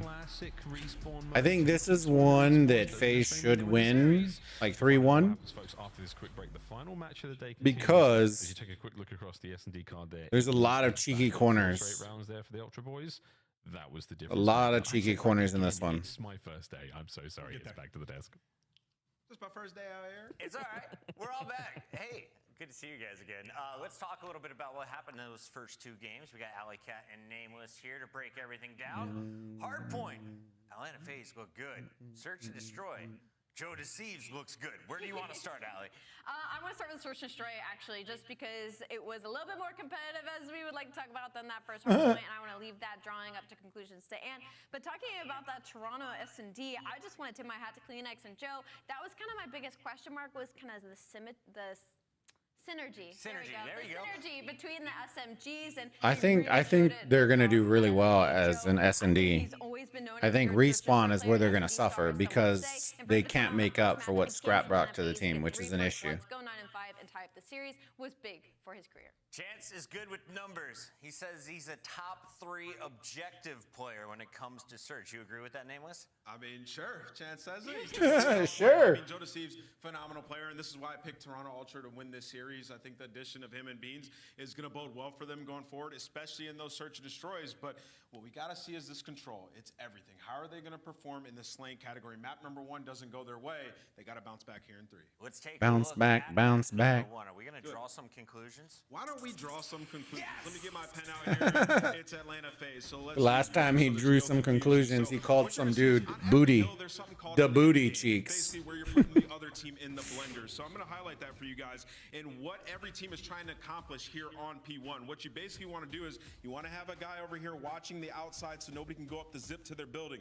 You want to get somebody in their building that's sort of roaming around, stopping them from going inside bottom and going up top as well to get to the windows. And then you obviously need somebody to go over towards time, which is going to be number 1. You control middle, you control the right side zip, and then basically you can put them in a blender because they're all going to be spawning back here trying to flood up and get through and get kills. And this is typically very difficult to do. It takes a little bit, maybe a couple waves of kills, but what Atlanta FaZe does is they do it off the rip. As you can see right here, Simp gets pushed up to their base. He's going to be finding kills. Draza gets over towards the time, and Simp is just wreaking absolute havoc right here. And meanwhile, what I want you guys to notice is the entire time he has Celium over here playing for information, jumping up and looking over mid for the assistance, and you're going to see a BZ also rotate around to help him when they need it. So everything that they need is covered. Every single part of the map is locked down. Surprised he wasn't top window. Nowhere to go other than into the irons of Simp and a BZ. I know on that side you want top window control, but on this point I feel like you would want top window. Predict that you're going to get all 4 down. You're going to be able to predict where Toronto Ultra is going to be to get all of those kills and get those wipes. So Atlanta FaZe able to get those first couple of picks, understand the situation that they're in, and able to make the right adjustments, not only in their gameplay, but just making sure they trust each other to have each lane covered in their comms is huge for a team like this. Atlanta FaZe takes map number 1, but it's Ultra tying things up after 2. I like that they're doing that kind of stuff though this season. It's nice. That I threw on the ground. Before we go to break, can we see Atlanta FaZe? How hype are these guys? There you go. Let's see the video.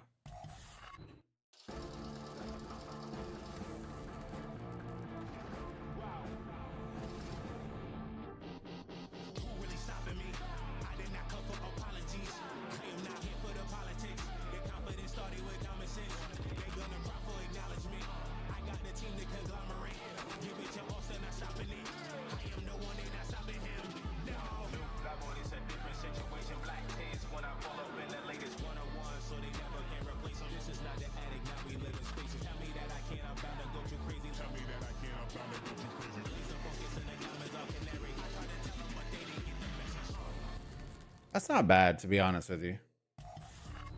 I can't tell which team intro I like the most. I think creatively, to be perfectly honest with you, Chad, is whack as it sounds.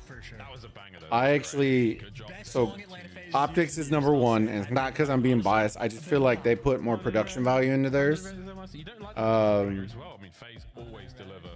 I personally like the was it the Ravens one, the one that was from Friends, because it's creative. Ultra as well. And then FaZe, I feel like I would put there afterwards because FaZe is very. You can tell they put some production in, but a lot of it you can add in from effects, which isn't bad. Like you can tell it's still edited really well.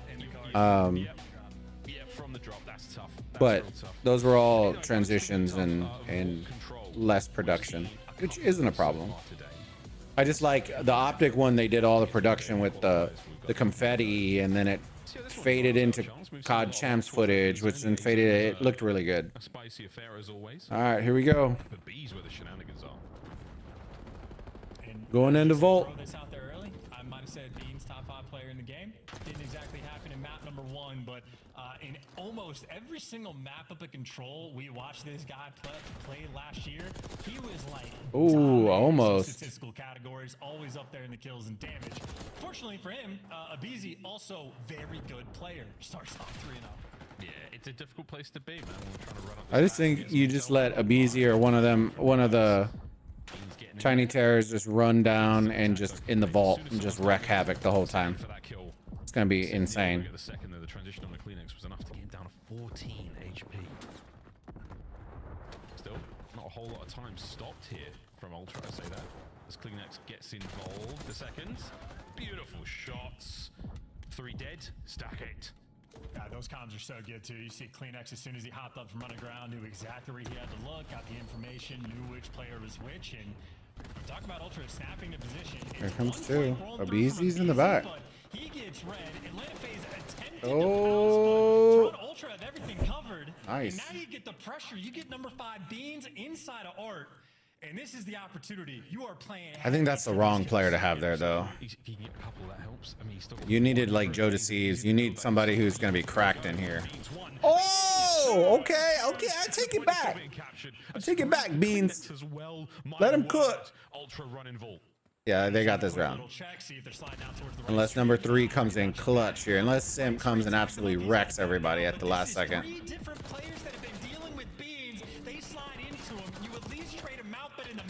Wow, nice. Has fallen.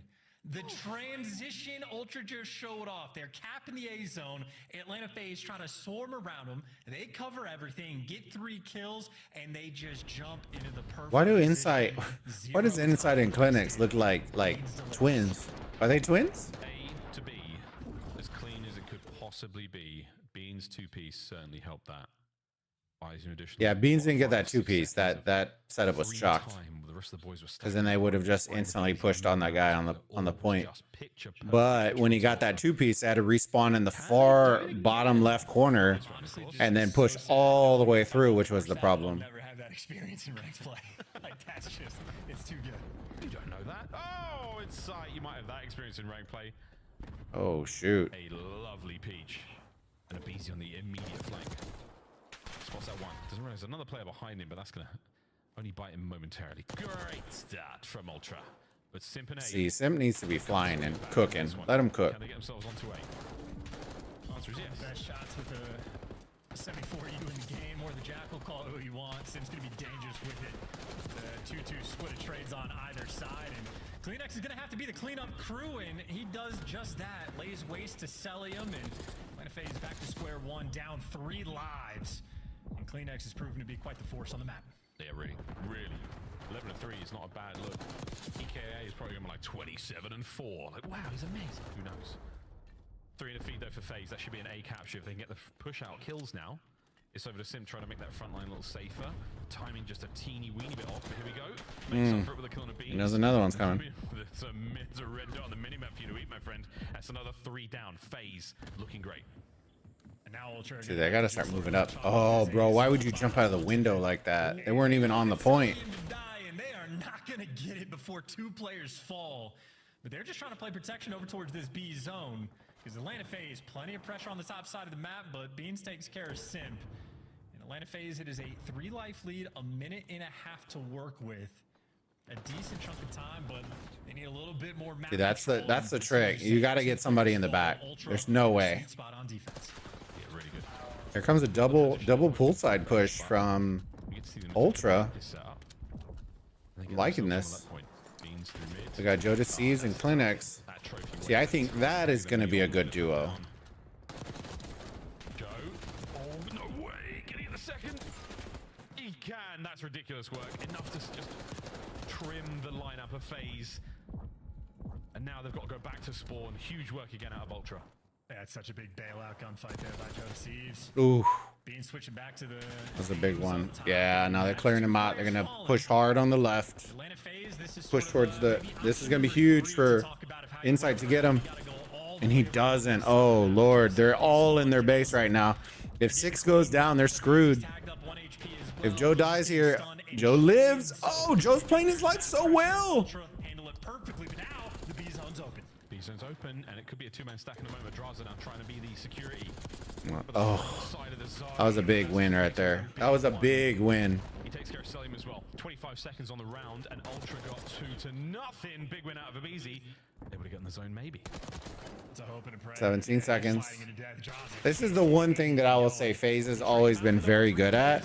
With 10 seconds left on the clock, and they're somehow all 4 of them jump on the point, and then they win it with that 0.0 second, you know, 0.01 second. It's wild. You got him off. Nice. Look at this. Is what I'm talking about. This kind of stuff. Okay, there you go. Nice. Uh-oh. Uh-oh. Let him cook. And I just love little moments as well. You could just tell the comms from Ultra are flowing. That moment where Benjamin Beans is going to slide into like Seeker. Inside's calling out. Nope. Everybody cross the right side. You get free clearance. So he's 1 HP going to Chow mid. Everybody ready for the jump, and Kleenex ready for war. 17-9 after 2 rounds, and I mean, he just ran the show in the middle of the map. He was one of the players we were always excited to watch, thinking about the way Omni movement was going to change COD. I mean, we've already seen Hydra, we've seen Sim, we've seen Shotsy, we've seen Abizi, but Kleenex, he's putting on a real show for us now. Ultra, can they make it a perfect run here on Vault? Another attacking round. Back to it. A to B. FaZe are here to meet them in the fight as well. Abizi versus the world. We'll see how he does there. Trying to Let's see. They're up 2-0. Dude, look at Ultra's looking fresh right now. They don't have the reinforcements. They got to stabilize, wait for your boys to come off spawn and figure out where. Make me eat my own words. Hey, I ain't be the first to apologize once you close this out. As well. Beans, you are dead, brother. This is not a long life. There's no way. Tough scenes right now. Oh man. Yeah, this is gunfight after gunfight. God, this is a trap and a half. Those boys are back there, and there's nowhere else they're going. Look at this. That minimap is not friendly. Find a way out, Ultra. And find a way out soon, and they do. Well, they just got all the kills, but they only got 30 seconds on the clock, and they still haven't gotten past Sim. And Sim and Abizi have slowed him down enough that the AR is going to be back off spawn, so you just have to take 30 seconds to be able to square up in the middle. Wow. And then welcome to the middle. Draza has it, and now they're just, I mean, maybe going to go for a desperate B hit. That's just a painful minimap. So that's how you defend on Vault. That's the way to do it. Ultra may have won the previous round, but this was domination. Oh my goodness. Everywhere you look, Hustilian got that second dude. That is disgusting. 1 man on A. Fighting for his life. Reinforcements now showing up. Can they get the zone? Oh, it's possible. Oh, he's shooting bodies. He's shooting bodies. We're in trouble now, chat. And look, we don't have the data just yet on exactly how this map is going to shape up on the like offensive versus defensive side of things, but I'm pretty confident defense is going to be slightly favored. Today's been changed my opinion. Offense has been crazy, but for the round 5s, I'm of the opinion you would rather have the defense, and that is a 0-tick round. Like Atlanta FaZe just slammed that door shut. So if they can force it to a round 5, Atlanta FaZe might have a small advantage, but oh, bro, are they going hard B through the? 2-man dive through the Oh. I love the looks, but Beans there with the yeah, but they're caught on. Inside should be down. Nice dodge. Tries to avoid the car. Easy though, doing everything he can to dodge. See, instead of pushing those stairs, I feel like he should have pushed the doors to the back right, and then push towards their spawn, and then let the guy from the van have sight line on the steps. Pretty clean defensive setup it looks like as well, because I love that I like that play though, where they jumped through the hole and then went through. Constantly flooding players out towards that B zone, but Ultra don't let any funny business happen in that moment. And Celium, I mean, everywhere he steps, there's nades and stuns and hell raining upon Hell. So it looks like on the defensive end, Ultra might be turning up the heat. Oh shit. Yeah, Ultra turning up. That's exactly what we're saying in this round. I mean, There's a BZ staying alive. 3. Spawn at the very least. Now you try to fight your way forward. 18-24. Right now, but with Ultra's doing really good on lives. it's a big map. Yeah. 2-man, 3-man wipes certainly hurts. All right, give me a second, chat. I'll be right back. This battle. Look at this. Look at this dance. It's finally brought down, and that might be enough, is it? Or get a player in, still trying to cause problems, but Ultra with an iron grip on the map. I mean, this is an absurdity too. You were right to call that a battle too. It is Kleenex versus BZ right now, but I don't know how Kleenex got an extra kill there before the 3 phase players surrounding him stopped him, but that is clinical from Ultra from start to finish. I mean, on defense, they were utterly perfect in the one attacking round they needed. I mean, again, how quick these guys were to snap into position. Get 3 of the 4 players they needed as soon as they captured the A zone, wiped off the map, and they jumped on the B zone. Beans inside of R, back into the correct corner. I mean, they just did everything right. And obviously, I mean, tip the hat to Kleenex. An absolute spectacle of a performance from him there on the control. Absolutely, folks. So Ultra take the lead, and we go to another hard point. Quick peek at the stats. It's the 25 and 18s one thing. It's great. Fantastic. But it's the damage across the board from everyone. Everyone putting up sort of reasonably similar numbers, which is super impressive. Joe Deceives. All right, sorry. Had pizza delivery. Pizza delivery had to go. The guy was just banging on the door, so I had to go take care of it. GG's Ultra 3-1. Happy to take. All right, 3-1. Uh-oh, FaZe is down 2-1. Here's the trick. Are they going to be able to knock him out in hard point? I want to. I just don't know. I don't know.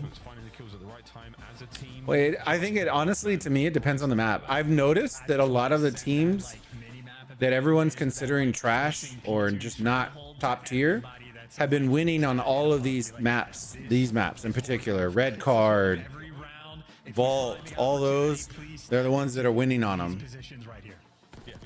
And I don't know if it's because they've done more practice on them or what it is. But it just feels like that. I've been getting that feeling. Like Optic felt really lost on this map. And I mean like lost. Like when Shotzi is double neg, lost. You know what I mean? Like, and it wasn't S&D, it was Respawn. I think in S&D they would have done okay. And I think they did do okay. It was game 5. Oh, no. Red Card, sorry. Red Card was a different one. On Vault, they just looked lost too. On Red Card, they looked even more lost, to be honest with you. It's interesting. The maps that everyone thought everyone was going to veto out of the world are the ones that are making it through. Ooh, Skyline. I don't think so. I think FaZe is taking Skyline pretty handily. I mean, might be the easiest player in the league to play with in a round. The only way that Ultra takes that is if Joe Deceives goes like positive 10. He's gonna have to go pretty ham. We know Clinics is gonna do good. I think Beans will do okay on that map, but you need Joe. You're gonna need Joe to match what Clinics is doing. And then we're gonna see if a BZ. This has been kind of the deal over the past couple of years. Is Simp frags out really hard, and then a BZ kind of, he doesn't like drag anybody down. He just isn't putting up crazy stats like he used to a couple years ago. So then you had those the twins running around just absolutely frying. Simp's always kind of just been there. Draza, I think, usually solid. Celium's kind of hit or miss for the most part. But Ibizi's the real one that you're going to need on small maps like that. If he's not frying with Simp, then it's usually a lot closer than it probably should have been. As you pointed out to me, feels dangerous because Atlanta FaZe, it is one of those teams that, like, if you have a map that is even remotely Appreciate similar to the Bulbaritos, viewers, you fam. wanna deal Appreciate with the y'all. tears when they're in the mix, but Skyline can be exactly All right, that. let me see. Ultra, I mean, they're just walking straight into the fire of it, but if it's their map pick, We have potentially 2 more maps, and then we are wrapped for the day. But we'll see. This could be ended right here if Ultra wins this hard point. Clear outlier we got terribly wrong today, coaches, was Boston Breach. You know, kudos to them for the big win over Optic earlier today. Yep. Yeah, to go back to the idea that, you know, FaZe stylistically, Skyline seems to fit them. The Terrors are going to run rampant. I'm actually pleasantly surprised with Ultra. So it's nice. I think we'll see C9 to. Well, no, we saw. Didn't we? Did we see C9 today? I don't. No, we didn't see C9 today. I got it confused because the old C9 roster, half of it, 3/4 of it's on Rocker. Or on Gentlemates. Sorry, not Rocker. yeah, get that squirrel up and ready to go. Add more to the resume of these storied players. All right, let's see. Can really Going to Skyline. and piling into their own. Ultra are up 2-1 on the maps. Going into game number 4. Background, he struggled a little bit on the control. He started to turn things around, but This P1 is usually it flips pretty hard. this might just be a show. P2 is where it starts to get a little cheeky, and then P3, it's really weird. These first 2 hills are probably the ones that get contested the most, and then 3 and 4 are probably the hardest to break. The kitchen one, I don't think I've seen any of the teams today effectively break the kitchen hill. And then the other one is over by restroom or by bathroom, whatever you want to call it. And when you hold down you anchor the back spawn, I haven't seen anybody actually flip it. So Deliver you everything, and look at that cheeky spot for Kleenex too. He ends up dying from the nade, but that's maybe a nice one to add to the repertoire. Catching the players jumping off the top AC, but all's well that ends well. Ultra set up around P2 with BZ looking to make getting some nice time on the side of Ultra. 3 players on Ultra. Yeah, new points up. Yeah, because FaZe is starting to play for. Yep, there you go. P2. Once again in firm control of the hard point. They got Usually this one, because it's so deep into the spawn, if you get one wave clear, it's auto flipping instantly. Ooh, Inside's holding it down. So it looks like 4 is trying to block right now. There you go. 3 just spawned over here, so they flipped it. See if they can get it. There you go. They cleared them out. Yep, and you see Ultra spawning on the far right now. Honestly, I'm surprised they haven't just stuck in kitchen. Just give up the 20 seconds. They're already up. Kitchen's gonna be a huge one. Unless, yeah, kitchen's P3. Yeah. And then restroom is P4.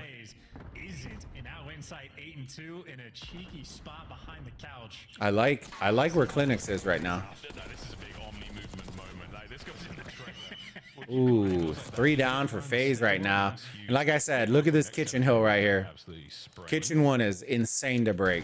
Ultra have not missed a beat so far here on Skyline. They are looking sensational. And again, confidence has to be sky high right now. They're starting to shoot magnificently. 10 and 3 for Insight, 10 and 4 for Kleenex. The old Ultra boys, they are putting on a show. But don't forget about Beans. Look at that. Look at the score. Jesus. I mean, completely brutal. They win the opening break.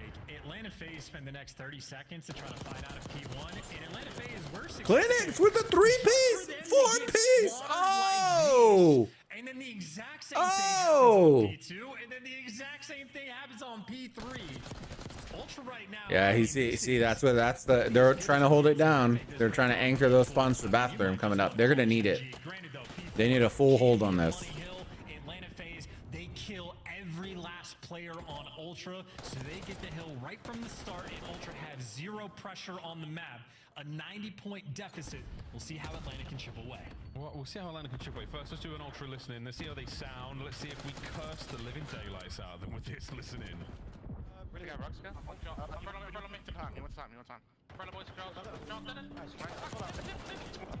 Nice. He knows they're coming through window. Oh. And they have the spawns now. Chat, look at 6 blocking. Joe out here blocking spawns. And then you have 7. You have inside over here by pool blocking. Okay, he just got taken out. Oh, listening. I have help. I'll see. I'm going low. I'm going low. Ben, stay up.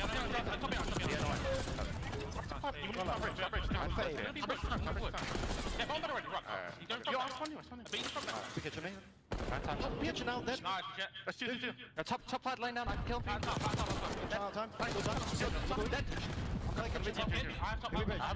Yeah, I'm one shot, bro. Okay, in time. They could go low. I will look low. Top stone. They're gonna chop me first. Low, just low. Top fucking pot. Yeah, it's fine. Good time. One push out piano. My bad. I'm looking. I got the push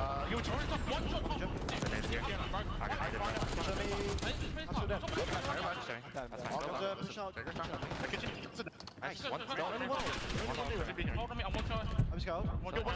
One top bridge. Save guys. See one top zip. Team out. Top line. Bridge top zip. Line still. He's in new. Come. Sim. Yeah, Sim is back out. Absolute. He's going back house. Ran into you. Top house. He's up there. Spawn you guys, yep. I spawned.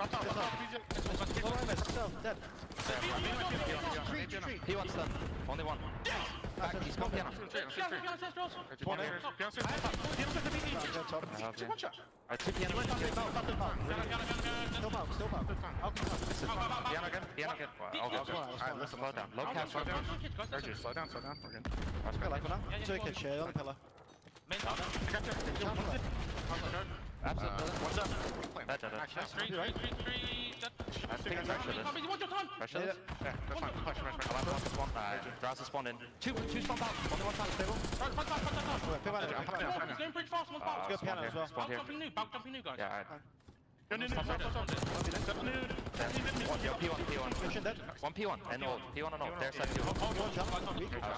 I spawned. Lovely listening, classic beans, and we cursed them a little bit. That was actually an awesome listen in because they were still communicating, weren't freaking out, even though FaZe is starting to slowly creep in and bring this back. Like I said, this kitchen hill is tremendous. I don't think I've seen a single team that's played the match today that is legitimately broken this hill. And there you go. A clean wipe right here.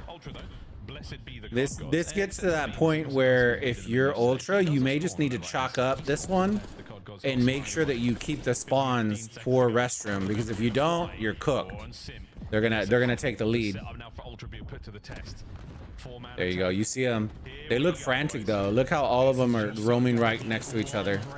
And well, you might just break them down. Ultra, I mean, they're just desperate to stay alive, and you can feel this pressure swarming. Sim, first man in. All the usual spots. Kleenex on the backside of the bathtub. Beans on the inside of the point. Oh, nice save. 3 down, and Abizi somehow sneaks in. Oh man. Is Draza with the cross? Nope. And here comes 3 wrapping around. Sim gets wrecked. Okay, nice hold. Good pickup. Somebody needs to anchor, and that's the thing.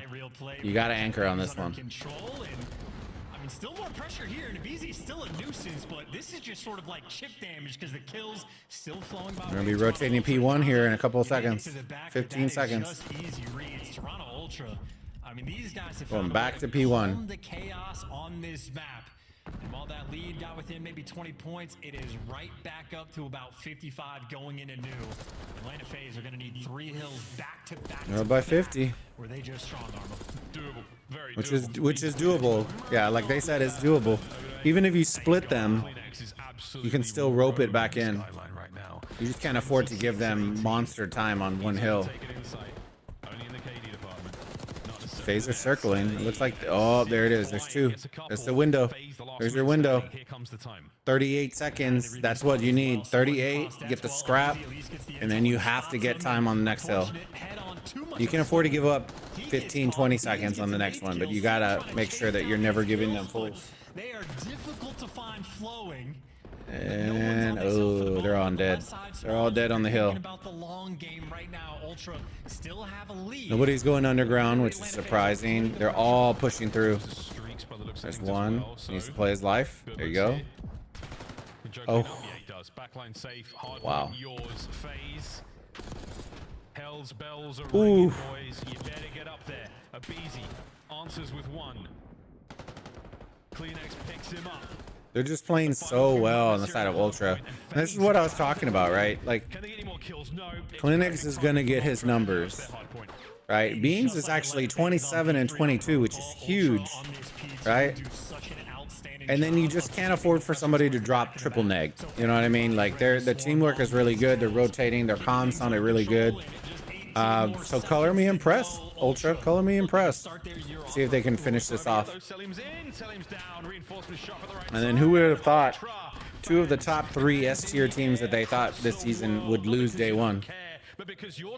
Optic lost to Boston Breach, and just like that, FaZe just lost to Ultra. Wow, wow, wow, wow, wow, wow. I'm loving that. Ultra. I mean, God didn't. Oh, we got a lot of jokes to make. That is an outstanding series. That was a rough one. Start to finish, they might have gotten picked apart on one single map on Protocol, but for Ultra, that's just back to the drawing boards. Because outside of that, that was some flawless Call of Duty being played. That was a good one right there, fam. Kleenex play all season.